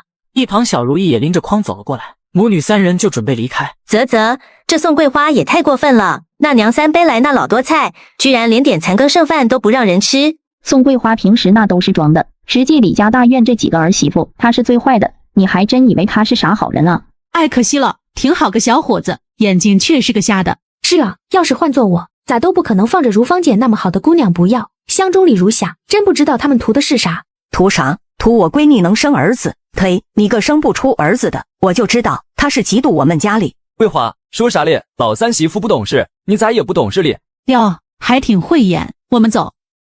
等下回去，娘给你们烙饼吃，再做个小野鸡蘑菇汤。好，我最爱吃娘烙的饼了。娘，二姐让我和李大宝好好唠唠今天他们家的饭菜。哈哈，我估摸等烩菜做出来，他肯定得偷偷去把那盆肉都端跑，就那点肉都不够一个人吃，哈哈哈。凤琴、如歌、如意，你们娘三等等我。这个中年女人是娘，我也不知道呀。大姑，哎，大姑，李雪英。大姑，对嘞，李老太太还有2个闺女。印象中这个李雪英好像就比你爹大几岁。听你爹说李雪英小时候老心疼你爹了，总是偷偷给李爹留点吃的，或是攒几块碎布头给他把衣裳补一补。自从出嫁之后就没经常回来了。是大姐啊，您是啥时候回来的？我和雪清都是昨天回来的，听说你们一家去云雾山看如兰了，我就没去你们家。我们也是昨晚才到家，不知道大姐回来，不然他爹肯定的过去看看大姐。我知道，傅斌肯定是还不知道我回来了，今天怎么没见傅斌？他干啥去了？他爹和徐大队长今早去公社拉的瓜秧去了，估摸也快回来了。那啥，大姐，要不您去我家里坐一会？不了，等下招待完客人，我们还得回去里。李雪英赶紧掏出1块钱毛票，塞给孙凤琴。这些钱是我攒的，听说你们一家分出去了，大姐也帮不了你们太多，这点钱你拿着，有眼总是没办法省的。不用，大姐，我们有。有啥有？大姐知道傅斌是个要脸的，你也是个懂事的，拿着，别嚷嚷，那边有人过来了。李雪英说完，转身就走了。咋说呢？这钱拿着是真有点烫手啊。娘，我大姑人还不错哈，你瞅她瘦的那样，穿的那破，这1块钱指不定咋攒下来的呢。是啊，等你爹回来再说吧，不然哪天让你爹去他家里看看，能补偿就补偿点，毕竟在你那个爹，这个大姐也是给过他温暖的人。很快母女3人刚到家，李富斌就风风火火的回来了。咋你们娘3回来的这么早？一定是没混到饭吧？哈哈，那赶紧整一口啥吃的，等下我和如哥还要进一趟城。对了，今天我们回来的时候，大姐追上来给了我1块钱。一听大姐2个字，李富斌突然想到了大姐没出价钱对他的照顾。我今天还有事，等哪天咱们一家抽空去大姐家走一趟，给大姐拿点吃的去。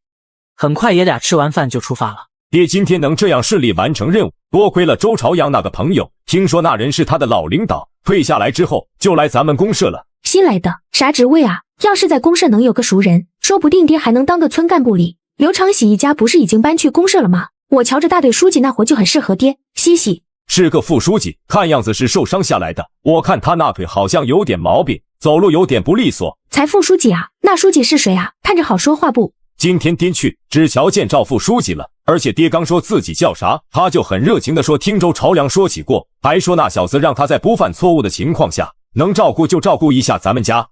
是吗？那人还行哈，挺可交的。挺可交的那人此刻正汗流浃背呢。那天看李叔很喜欢我那辆自行车，今天搞的这些零件，终于组装成了一辆自行车，等组装就没必要买新的，哈哈，成功，过2天就给李叔送过去。而此刻他要见的人就在县城的糖厂家属区呢。为了感谢，父女俩去沈万林家，给老爷子扔下1只野兔、1只野鸡、半筐野菜和蘑菇。当然了，沈家2老也不是那种爱占人便宜的，最终给父女俩拿了1斤白糖、1件半新不旧的大雨衣回来。父女俩这次来的目的很简单，准备把李如歌空间里的大量猎物出售，清理清理，随即就把野鸡野兔卖给了糖厂家属区的一些家属。殊不知父女俩的1只野兔野鸡竟卖到了周朝阳大哥周向阳家，大嫂还在周朝阳面前炫耀了一下，今天运气不错，一回来就碰见一对父女在卖野味。周朝阳正在捣鼓自行车，并没有太多在意。就这样，李富斌同志这次就错过了骑自行车回家的机会。爹，我们这次从糖厂家属区出来又进账40多块钱。咱们去找冯元恩换点小麦。父女俩在去冯元恩家的路上路过一个饭店，在饭店用2块钱借了一个大称，准备看看李如歌空间里的苞米有多少斤。很快就找到了一处没人的地方。7000斤，2亩地产量近7000斤，这么说亩产在3000斤以上，这可是几10年后才有可能达到的高产量啊！既然这苞米的产量这么高，那可不可以用来当种子？说不定种在外面也能产量高一些呢。很快父女俩知道产量之后，就来到了冯元恩家。我们想用2斤苞米种子换1斤小麦种，怎么样？这么干我肯定是吃亏的，不过看着这样品还不错哩，算了，大家毕竟一起吃过饭，一起睡过觉啊，重点是还都认识江家人。就这样，最后父女俩决定用2斤半苞米种子换1斤小麦种。父女俩把背来的50斤苞米留下来，换了20斤小麦种子。冯元恩还给了一些蔬菜种子。在回村的路上，李如歌等不及的就赶紧先种上了。空间里种苞米20多天就收成，小麦肯定也不会时间太长，这样耽搁1天，可就是耽搁多少斤粮食啊？父女俩一回到村里，李富斌连饭都没顾上吃，就去了徐顺利家了。徐村长，我搞到2000斤枣苞米种子。我就知道李富斌不是个简单的。富斌，咱们大队账上现在就剩下几10块钱了，你看这种子钱。种子钱先不用给，我和那边已经说好了，如果咱们这些苞米种子真是枣苞米，咱们没白忙活，到时收下来的粮食给他们2400斤，也就是1斤多给2两。您看这样行不？行啊，咋不行？不然咱那的空着也是空着。我下晚黑的时候还去看了，那些地都撂荒了，出了很多草，总不能人饿着肚子，用那好的放马吧。嘿嘿，这点算啥？等着再从如歌空间里拿出400斤小麦种子来，说是冯元恩答应换给我们家的。第2天一早，因为这个好消息，徐顺利一早就在琢磨了，村里要怎样安排李富斌？准确说是要给他一个啥职位呢？这可是个能人啊，要不就给他个副大队长当。村里现在就这个职位还空着，原本刘长喜那意思是想把李长青提上来，不行，这个副大队长应该给李富斌，这样日后跑外的事就可以都交给他了。老头子，你干啥去？这饭马上就要好了。老头子，你干啥去？这饭马上就要好了。我去刘长喜家走一趟，饭回来再吃。刘长喜家不是已经搬去公社了？10来里地，饿着肚子去。春生，快，赶紧把这2张煎饼给你爹送去。李大春赶紧把煎饼递给儿子。徐顺利出来没多久，就遇到了李富斌。富斌，一大早干嘛咧？当然是拉苞米的。父女俩来之前就商量好了。等下我们借马车把1000斤苞米种子给冯元恩送过去，再拉回2000斤苞米种子回村。闺女就跟着爹委屈下，做样子也要做到位嘛，是吧？徐顺利一听拉苞米，连忙递了一张大煎饼给李富斌。好像我怀里还有半个烤鸡，给他吧。这半个烧鸡简直就是一张鼓励符，更像是强心剂。很快来到刘长喜家，徐顺利把半个烤鸡往饭桌上一放。徐顺利还是说服了刘长喜，李富斌当副大队长这事就这样定下来了。徐顺利一走，刘长喜吩咐起了自家婆娘，等下你回一趟村，把李长青家送来的鸡蛋和蘑菇都给他们还回去，就说那是不成了。不过就李富斌2口子那窝囊样，徐顺利家不会收了啥好东西吧？老刘，你说徐顺利能不能是看上李富斌家婆娘了？说不定俩人早就已经不清不楚了，不然他为啥这样卖力替李富斌说话？就他那样的还能当副大队长？胡说啥哩？徐顺利咋会是那样人？也不是没道理，要是没点啥图的，徐顺利为啥这样帮李富斌？回村之后，你可以把徐顺利要扶持李富斌的话透露给李长青，别的毕竟也只是你瞎猜的。李长青2口子不提，你绝不能提，知道不？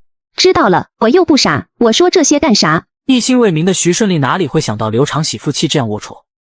陈巧珍说是不会主动提，可他会引导啊。然后这件事在张红那张嘴的散播下，没用1天时间就发酵到半个村的人都知道了。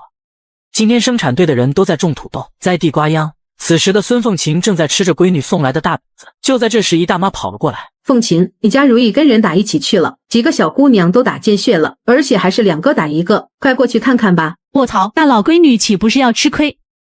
如意，你和娘说说，你们不是和盼弟赵小花去挖菜了吗？这咋还打起来了？小如意双手叉腰，气鼓鼓的不出声。那你们俩说，到底为啥和我家如意打架？我娘说了，你是个不正经的女人，你和大队长有一腿，才让我爹当不成官的。哼，敢做还不敢承认，我就说了，我看你能把我咋的？这找揍的孩子是谁家的？他娘又是谁？李大妮，你胡说啥哩？张红和李长青咋教育的孩子？你这么大个姑娘，咋能顺口胡咧咧哩？说这话的人正是4队车老板赵大壮。马车被李富斌借走了，他就跟着一起下地干活了。我就说嘛，谁家能教育出这么没教养的孩子？原来这姑娘是李长青家的，那就好，找到源头，那这事就好办了。老闺女，你信娘不？我信，所以我才要撕烂他们的嘴，我让他们胡说八道。对，我老闺女做的对，既然咱们没干那事，有人却要往咱们娘们儿头上扣屎盆子，这种时候我们只能打回去，让他们自己把喷出来的粪吃回去。随即孙凤琴捡起一个木棍，就往张红干活地方跑了过去。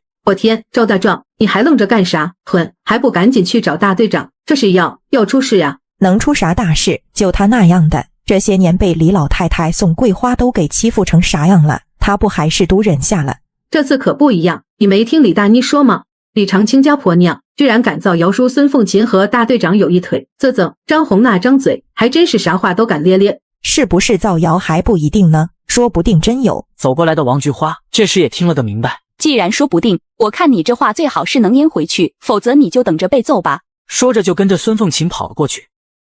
很快孙凤琴气势汹汹地带着小如意跑到了一队这片地里，没看见张红，却被宋桂花和张秀英一顿埋汰。哎呦呦，这不是我们那个出了大名的3弟妹吗？听说你和大队长……哈哈，是臭名远扬吧？你们俩给我先等着，等我找到李长青2口子，再过来找你们算账。此时张红正留在家里割土豆芽子呢，他可是小队长夫人，咋可能跑来下工？不过李长青这个小队长肯定是在的，听见这边人声喧闹，就往这边走了过来。老闺女，你就站在一旁看着，看娘咋给你出气。眨眼间孙凤琴就冲了过去。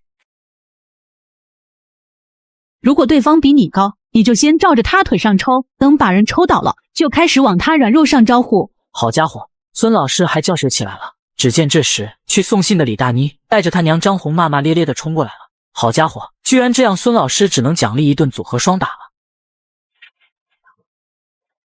至于说为啥没人上前拉架，谁敢啊？这边正打得热闹，小如意也要准备冲上去帮他娘。这时徐顺利和李三爷赶到了，两人还不知道发生了啥事，李三爷也只是听说自家几个侄子被揍了。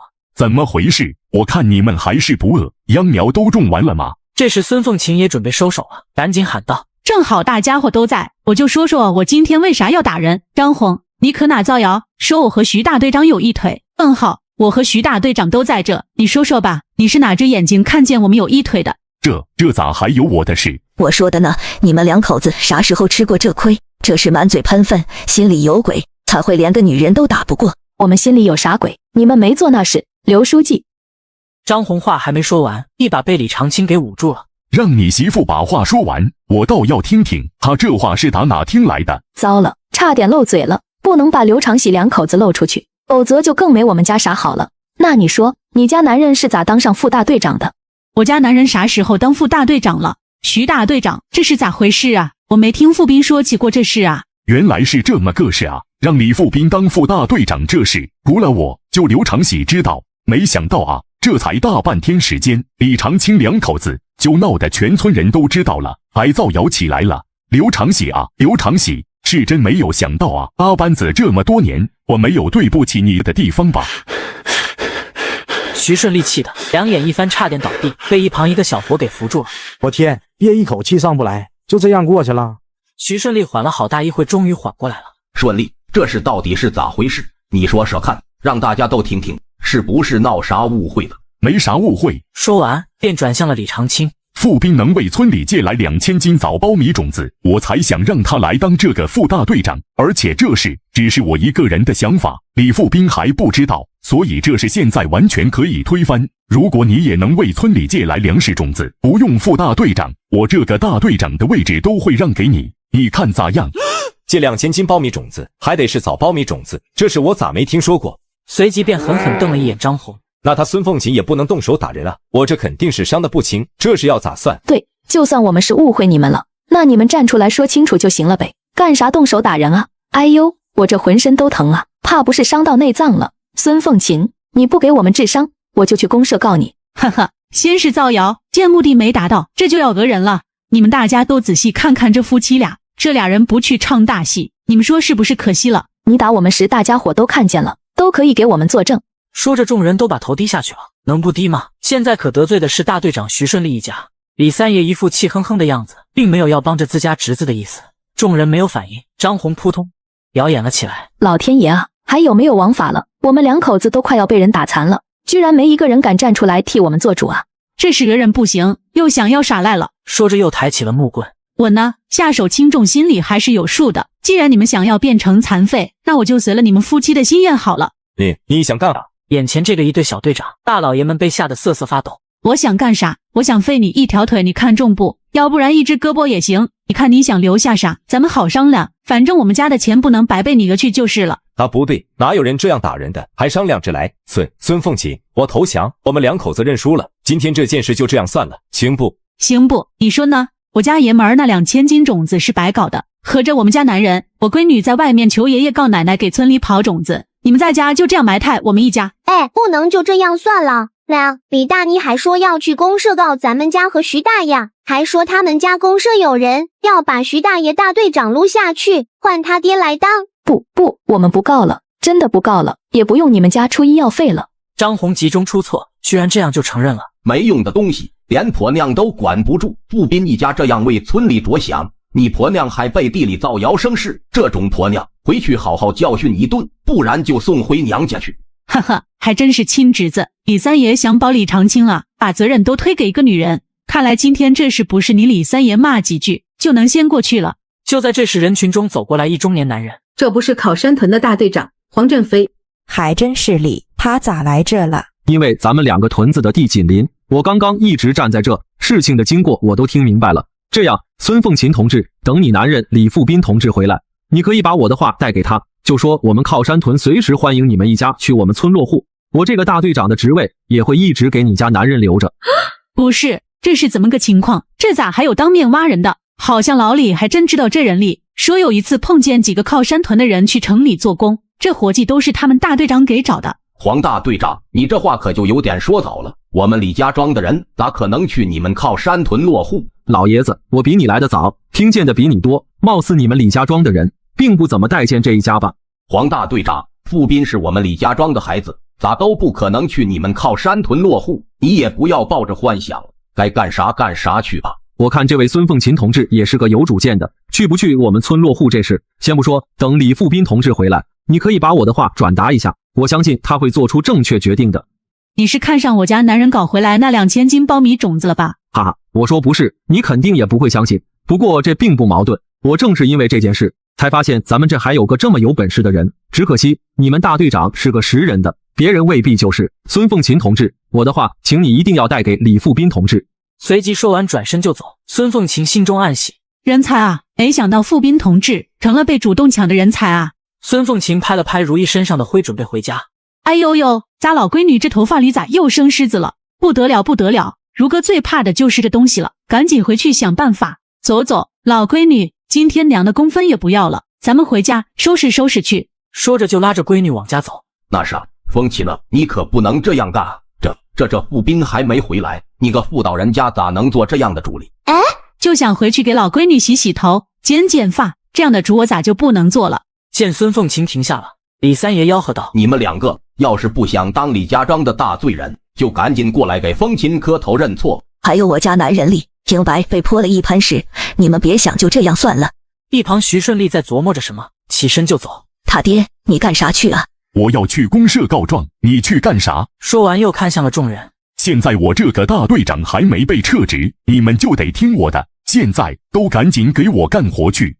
现在我这个大队长还没被撤职，你们就得听我的，现在都赶紧给我干活去。徐顺利吆喝下几个大队长就带着众人继续下地去了。看着远去的徐顺利，李三爷也觉得这事不简单了。看来今天这事显然不是给富斌媳妇道个歉认个错就能行的了。这还有个徐顺利呢。徐顺利一声吆喝，这威望可不是刘长喜那种常年不在李家庄的人能比得了的。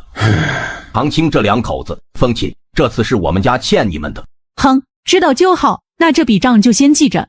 随即拉着小如意就回家了。他还真没去上工，不会真回家收拾去了吧？大妮他爹，我们咋整啊？咋整？还能咋整？该干活干活。我现在还是一小队队长，这不是还有三爷爷在，谅他徐顺利也不敢把我给撤了。可是他爹，我这屁股被孙凤琴给打的，都不敢坐着了，还咋干活啊？不敢坐着你就来地里栽秧苗，这不用坐着。四婆娘，听风就是雨，我就说陈巧珍那话不能全信，可倒好，嚷嚷着满屯子都知道了。那我还是回去割土豆芽子吧。这时准备去下地的两人刚好听见了两口子的对话。好活都给他婆娘了，干得不多挣得还不少。风，看他那个小队长还能当几天？难说啊，毕竟李三爷可是还活着呢。你说大队长去公社告谁去了？你说告谁？去公社告状，当然是去告刘长喜的。徐顺利要是想收拾李长青，还不至于跑一趟公社。家里这边闹得沸沸扬扬，而父女俩还在县城里，却是一点消息都不知道。父女俩要办的事很多，一进县城就分开行动了。随即李富斌就拉着1000多斤苞米种子去了冯元恩那里。至于李如歌，此刻正琢磨着呢，今天都买点啥？窗户纸那是必须得买了，现在蚊子越来越多，草帘子都有点挡不住了，还要买2个洗脚盆，爹娘用1个，我和如意用1个，酱菜坛子也得买点，好拿放娘腌制的酱菜和腌酸笋。李如歌在来的路上数了数，手里的钱居然有110多了。实际这些东西早都该买，可是没工业票啊。这次必须把钱花在刀刃上，业务也不可能一直这样卖下去，更何况有的还是保护动物。李如歌一边走一边想，没注意差点和人撞上了。哈哈，小姑娘，还真是你啊！你是在大巴车上用花生换野菜的那个？吴刚，我和你爹说过名字，你当时可能没注意听。我瞧着你这变化，你们家现在的日子一定好过多了吧？嘿，这不是就计量下来了，紧接着又下了一场透雨，现在山里野菜都刚冒出来，尤其蘑菇，可新鲜里，你还要不要了？野菜不要了，不过你们要是有蘑菇，最好是干蘑，倒是可以给我们送来些。你刚刚从我们门前一过，我就瞧着你面熟，看见了吧？那个蔬菜供应站就是我现在的工作单位。对嘞，好像我的背筐里还有老娘做的酱菜。随即李如歌把背筐放下，还递给了吴刚一双筷子。吴大哥，你尝尝我娘用野菜腌制的酱菜咋样？你们单位收这个不？好家伙，两个这可是站在大街上，一人拿着一坛酱菜，一人拿着一双筷子。随即吴刚就夹着酱菜放进了嘴里。咪好吃，真好吃。这还是原材料不足，不然我娘做的酱菜比肉都好吃。这倒有点夸张了，不过就这酱菜，要是能放在供应站，即将要退休的主任那个位置可是还没最后定人选呢。如果能给供应站争取到这个酱菜，丰富了老百姓的餐桌，那啥，小姑娘，你这坛子酱菜先卖给我，再给我留个地址。上次你爹说了你家住哪，嘿嘿，我这一转身就给忘了。吴大哥，我这坛子野菜实际是拿来送人。那啥，我家现在缺很多东西，又没有工业票，所以西西，你看着办吧。你家都缺啥？说出来听听，说不定我能帮上你呢。装水的大缸，还有饭盆，糊窗户用的纸，还有棚纸、铁锅、菜刀、铁锹。喂，停！我说小姑娘，你们家这是要干啥啊？咋缺这么多东西？哎，这话说起来就长了。我家刚分家，还是被净身出户分出来的，真的。我爷奶连1粒米都没给我们家。上次在车上你看见我和我爹，那会儿我们家刚分出来，一家4口，真都差点饿死。配合着这段话，他硬是挤不出几滴眼泪。这咋像是说我家里当年家里面也是净身出户分出来的，不然老娘也不会和爷奶结仇。行了，你啥都不用说了，这坛子酱菜你送谁都是送，你就留给我好了。你需要的东西我帮你搞。真的吗？那可太好了，那谢谢你了，吴大哥。别，真别谢，我这还不一定都能搞到呢，不我尽力哈。尽力就好办，就怕你不尽力。吴大哥一看就是个有本事的，你尽力办的事，咋可能办不到？哈哈，你这个小姑娘嘴巴还挺会说。很快吴刚一圈跑下来，不但把李如哥想要的东西都买齐全了，还额外又买了一个暖壶。好家伙，要买的东西还真被这家伙一下子给集齐了。最后李如哥又跟着吴刚去了蔬菜供应站，买了不少姜和蒜。这小姑娘掏钱倒是痛快嘞，随便一掏就是25，我1个月的工资19块8，每月老娘就给我8角钱零花钱，爱都不如个乡下小丫头，居然能一下掏出这么多钱。随即李如哥把买来的东西都放在吴刚单位了，趁这个机会看看这蔬菜供应站都有啥。很快就转了一圈。啧，这蔬菜供应站咋这么惨嘞？你们这里不卖猪肉吗？小姑娘你还有钱买猪肉呢？呵呵，不是，我就是随便问问，我哪有钱买肉啊？刚刚置办完这些家底，我现在就剩下几毛钱了。这还差不多，我就说，不过能一下拿出来20几块钱，这家人也不是个简单的。你说你爹赶车来的，是给村里办事，那等下能有地方拉这些东西吗？西西，马车拉不下，这不是还有空间吗？应该是能放得下。等下我去找我爹，东西就先放在你这，我和我爹说一下，让他留点地方出来。行，没问题。如果实在一趟拉不回去也没事，我帮你们找地方存着。那坛子酱菜你就这样送给我了，你爹不会揍你吧？不会，我爹你又不是没见过，大方着呢。再说你今天可帮了我们家大忙了，不然这些东西我去哪买去？倒也是，等下先给领导家里送一些过去，再拿回家，就说是自己花钱买的，这样还能从老娘手里骗几个钱出来。哈哈，这小丫头简直就是我的小福星。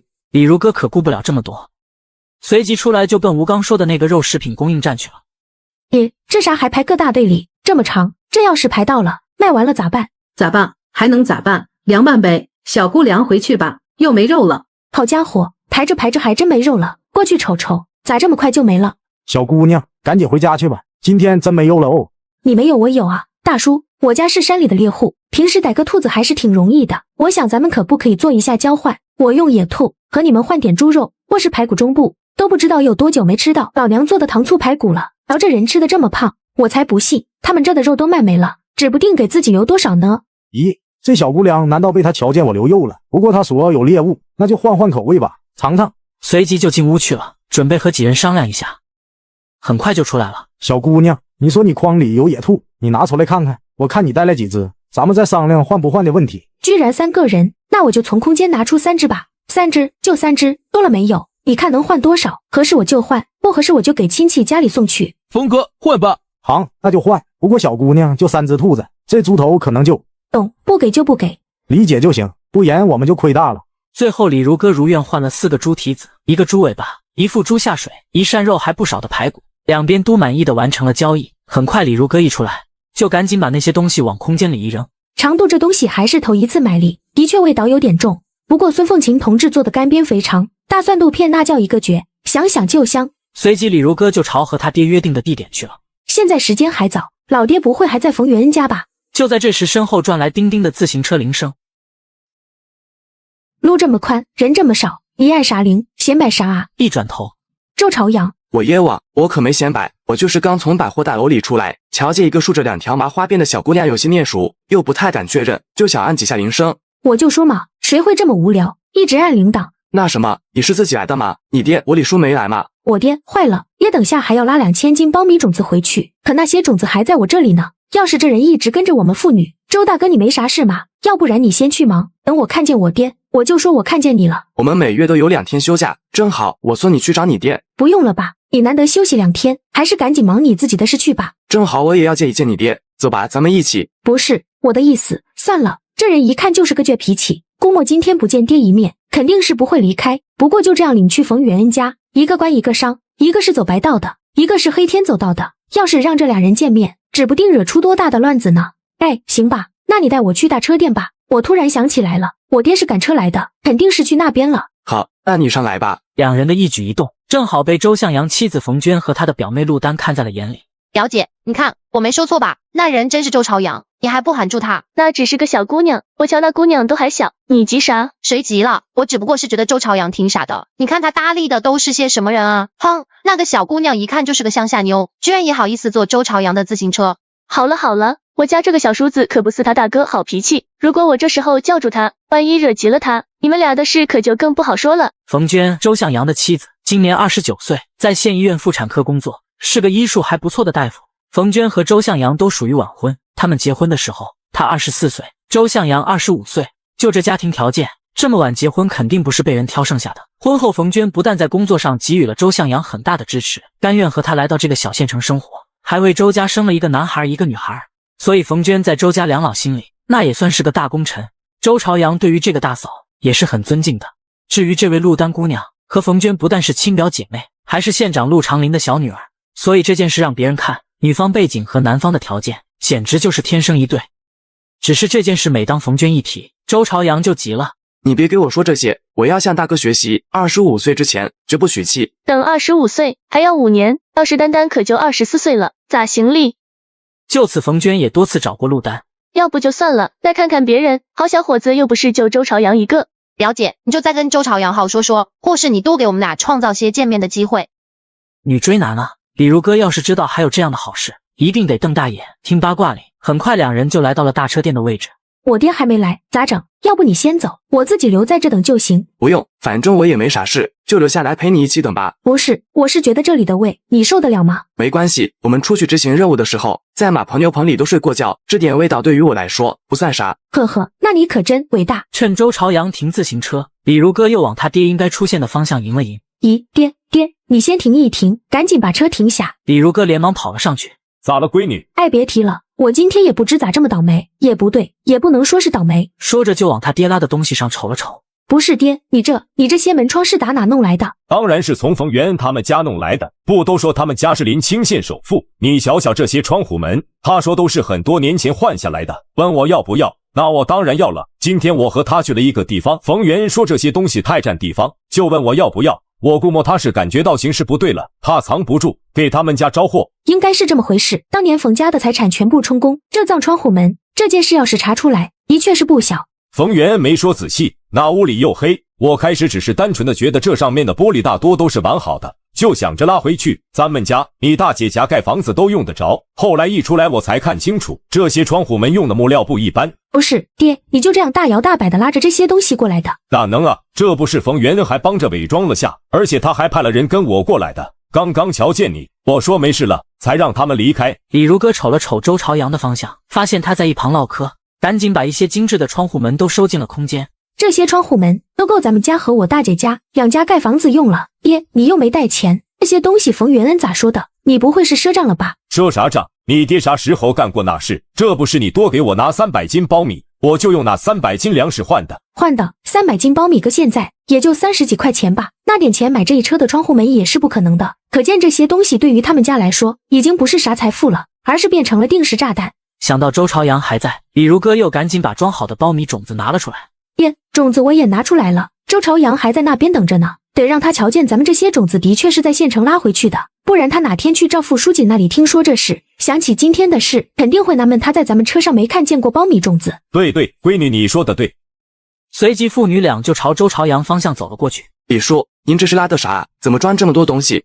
哈哈，都是一些破烂。那啥，朝阳，你找我有事？李叔，你看这台自行车是我自己组装的，您要是不嫌弃，就送给您了。这年月送一台自行车，相当于后市送人一辆汽车差不多。嫌弃？谁敢嫌弃？说说吧，你小子白送我一辆自行车，肯定是有啥目的。李叔，还真让您猜着了，我的确是有事相求。接下来周朝阳把他们那里很缺菜吃的事说了。还有我大哥糖厂那边也想要一些酱菜，这辆自行车自然是用来送菜的。那我们也不能白要你的自行车，你说吧，这辆自行车多少钱？李叔得给你钱。不用，我自己组装的，没花几个钱。李叔你不用给我钱。你自己组装的零件不是你自家生产的吧？那李叔就把零件钱给你。那以后再说这事。现在你们家要是接下这个活，用钱的地方肯定不少。对了，你们还需要啥原材料？尽管开口，我能办到的就帮你们跑一跑。大缸啊，或是大一点的酱菜坛子，还有姜蒜白糖这些原材料，我们自家吃的有，要是供应给很多人吃，那肯定是不够的。对，好像还有醋、白糖。我家你婶子做的白菜泡菜、萝卜泡菜都是酸甜口味的，可下饭了。哎，老爹你还是别说话吧，否则越说暴露的越多。往咸菜里放白糖，我就是想吹一吹，嘿嘿，还吹大了。确实拿回去那坛子酱菜，的确有甜味，但不重。原来是放了糖的，那成本就有点高了。而且李叔一家又没有糖票，他们去哪里搞糖？这件事得和领导汇报下，还要去大哥那里问问，看看每月能提供多少白糖给李叔他们。还有呢，就需要这些东西，没别的了。还有，咱们以后算是合作关系，还是买卖关系？这个你们看着办好了，你们看咋弄合适？我们这边肯定没啥意见。那就合作吧，哈，和队伍上合作的买卖，我就不信别人谁还敢下 BB。我们家负责出人出力出技术，对，还会出一大部分原材料。不过为了以后少招惹麻烦，我们还要挂靠在蔬菜供应站名下，算是他们设在李家庄的一个加工点吧。今天他就是这样和吴刚说的。这下有了蔬菜供应站这个靠山，就算试过了合法的名目，这日后吃饱穿暖的问题应该是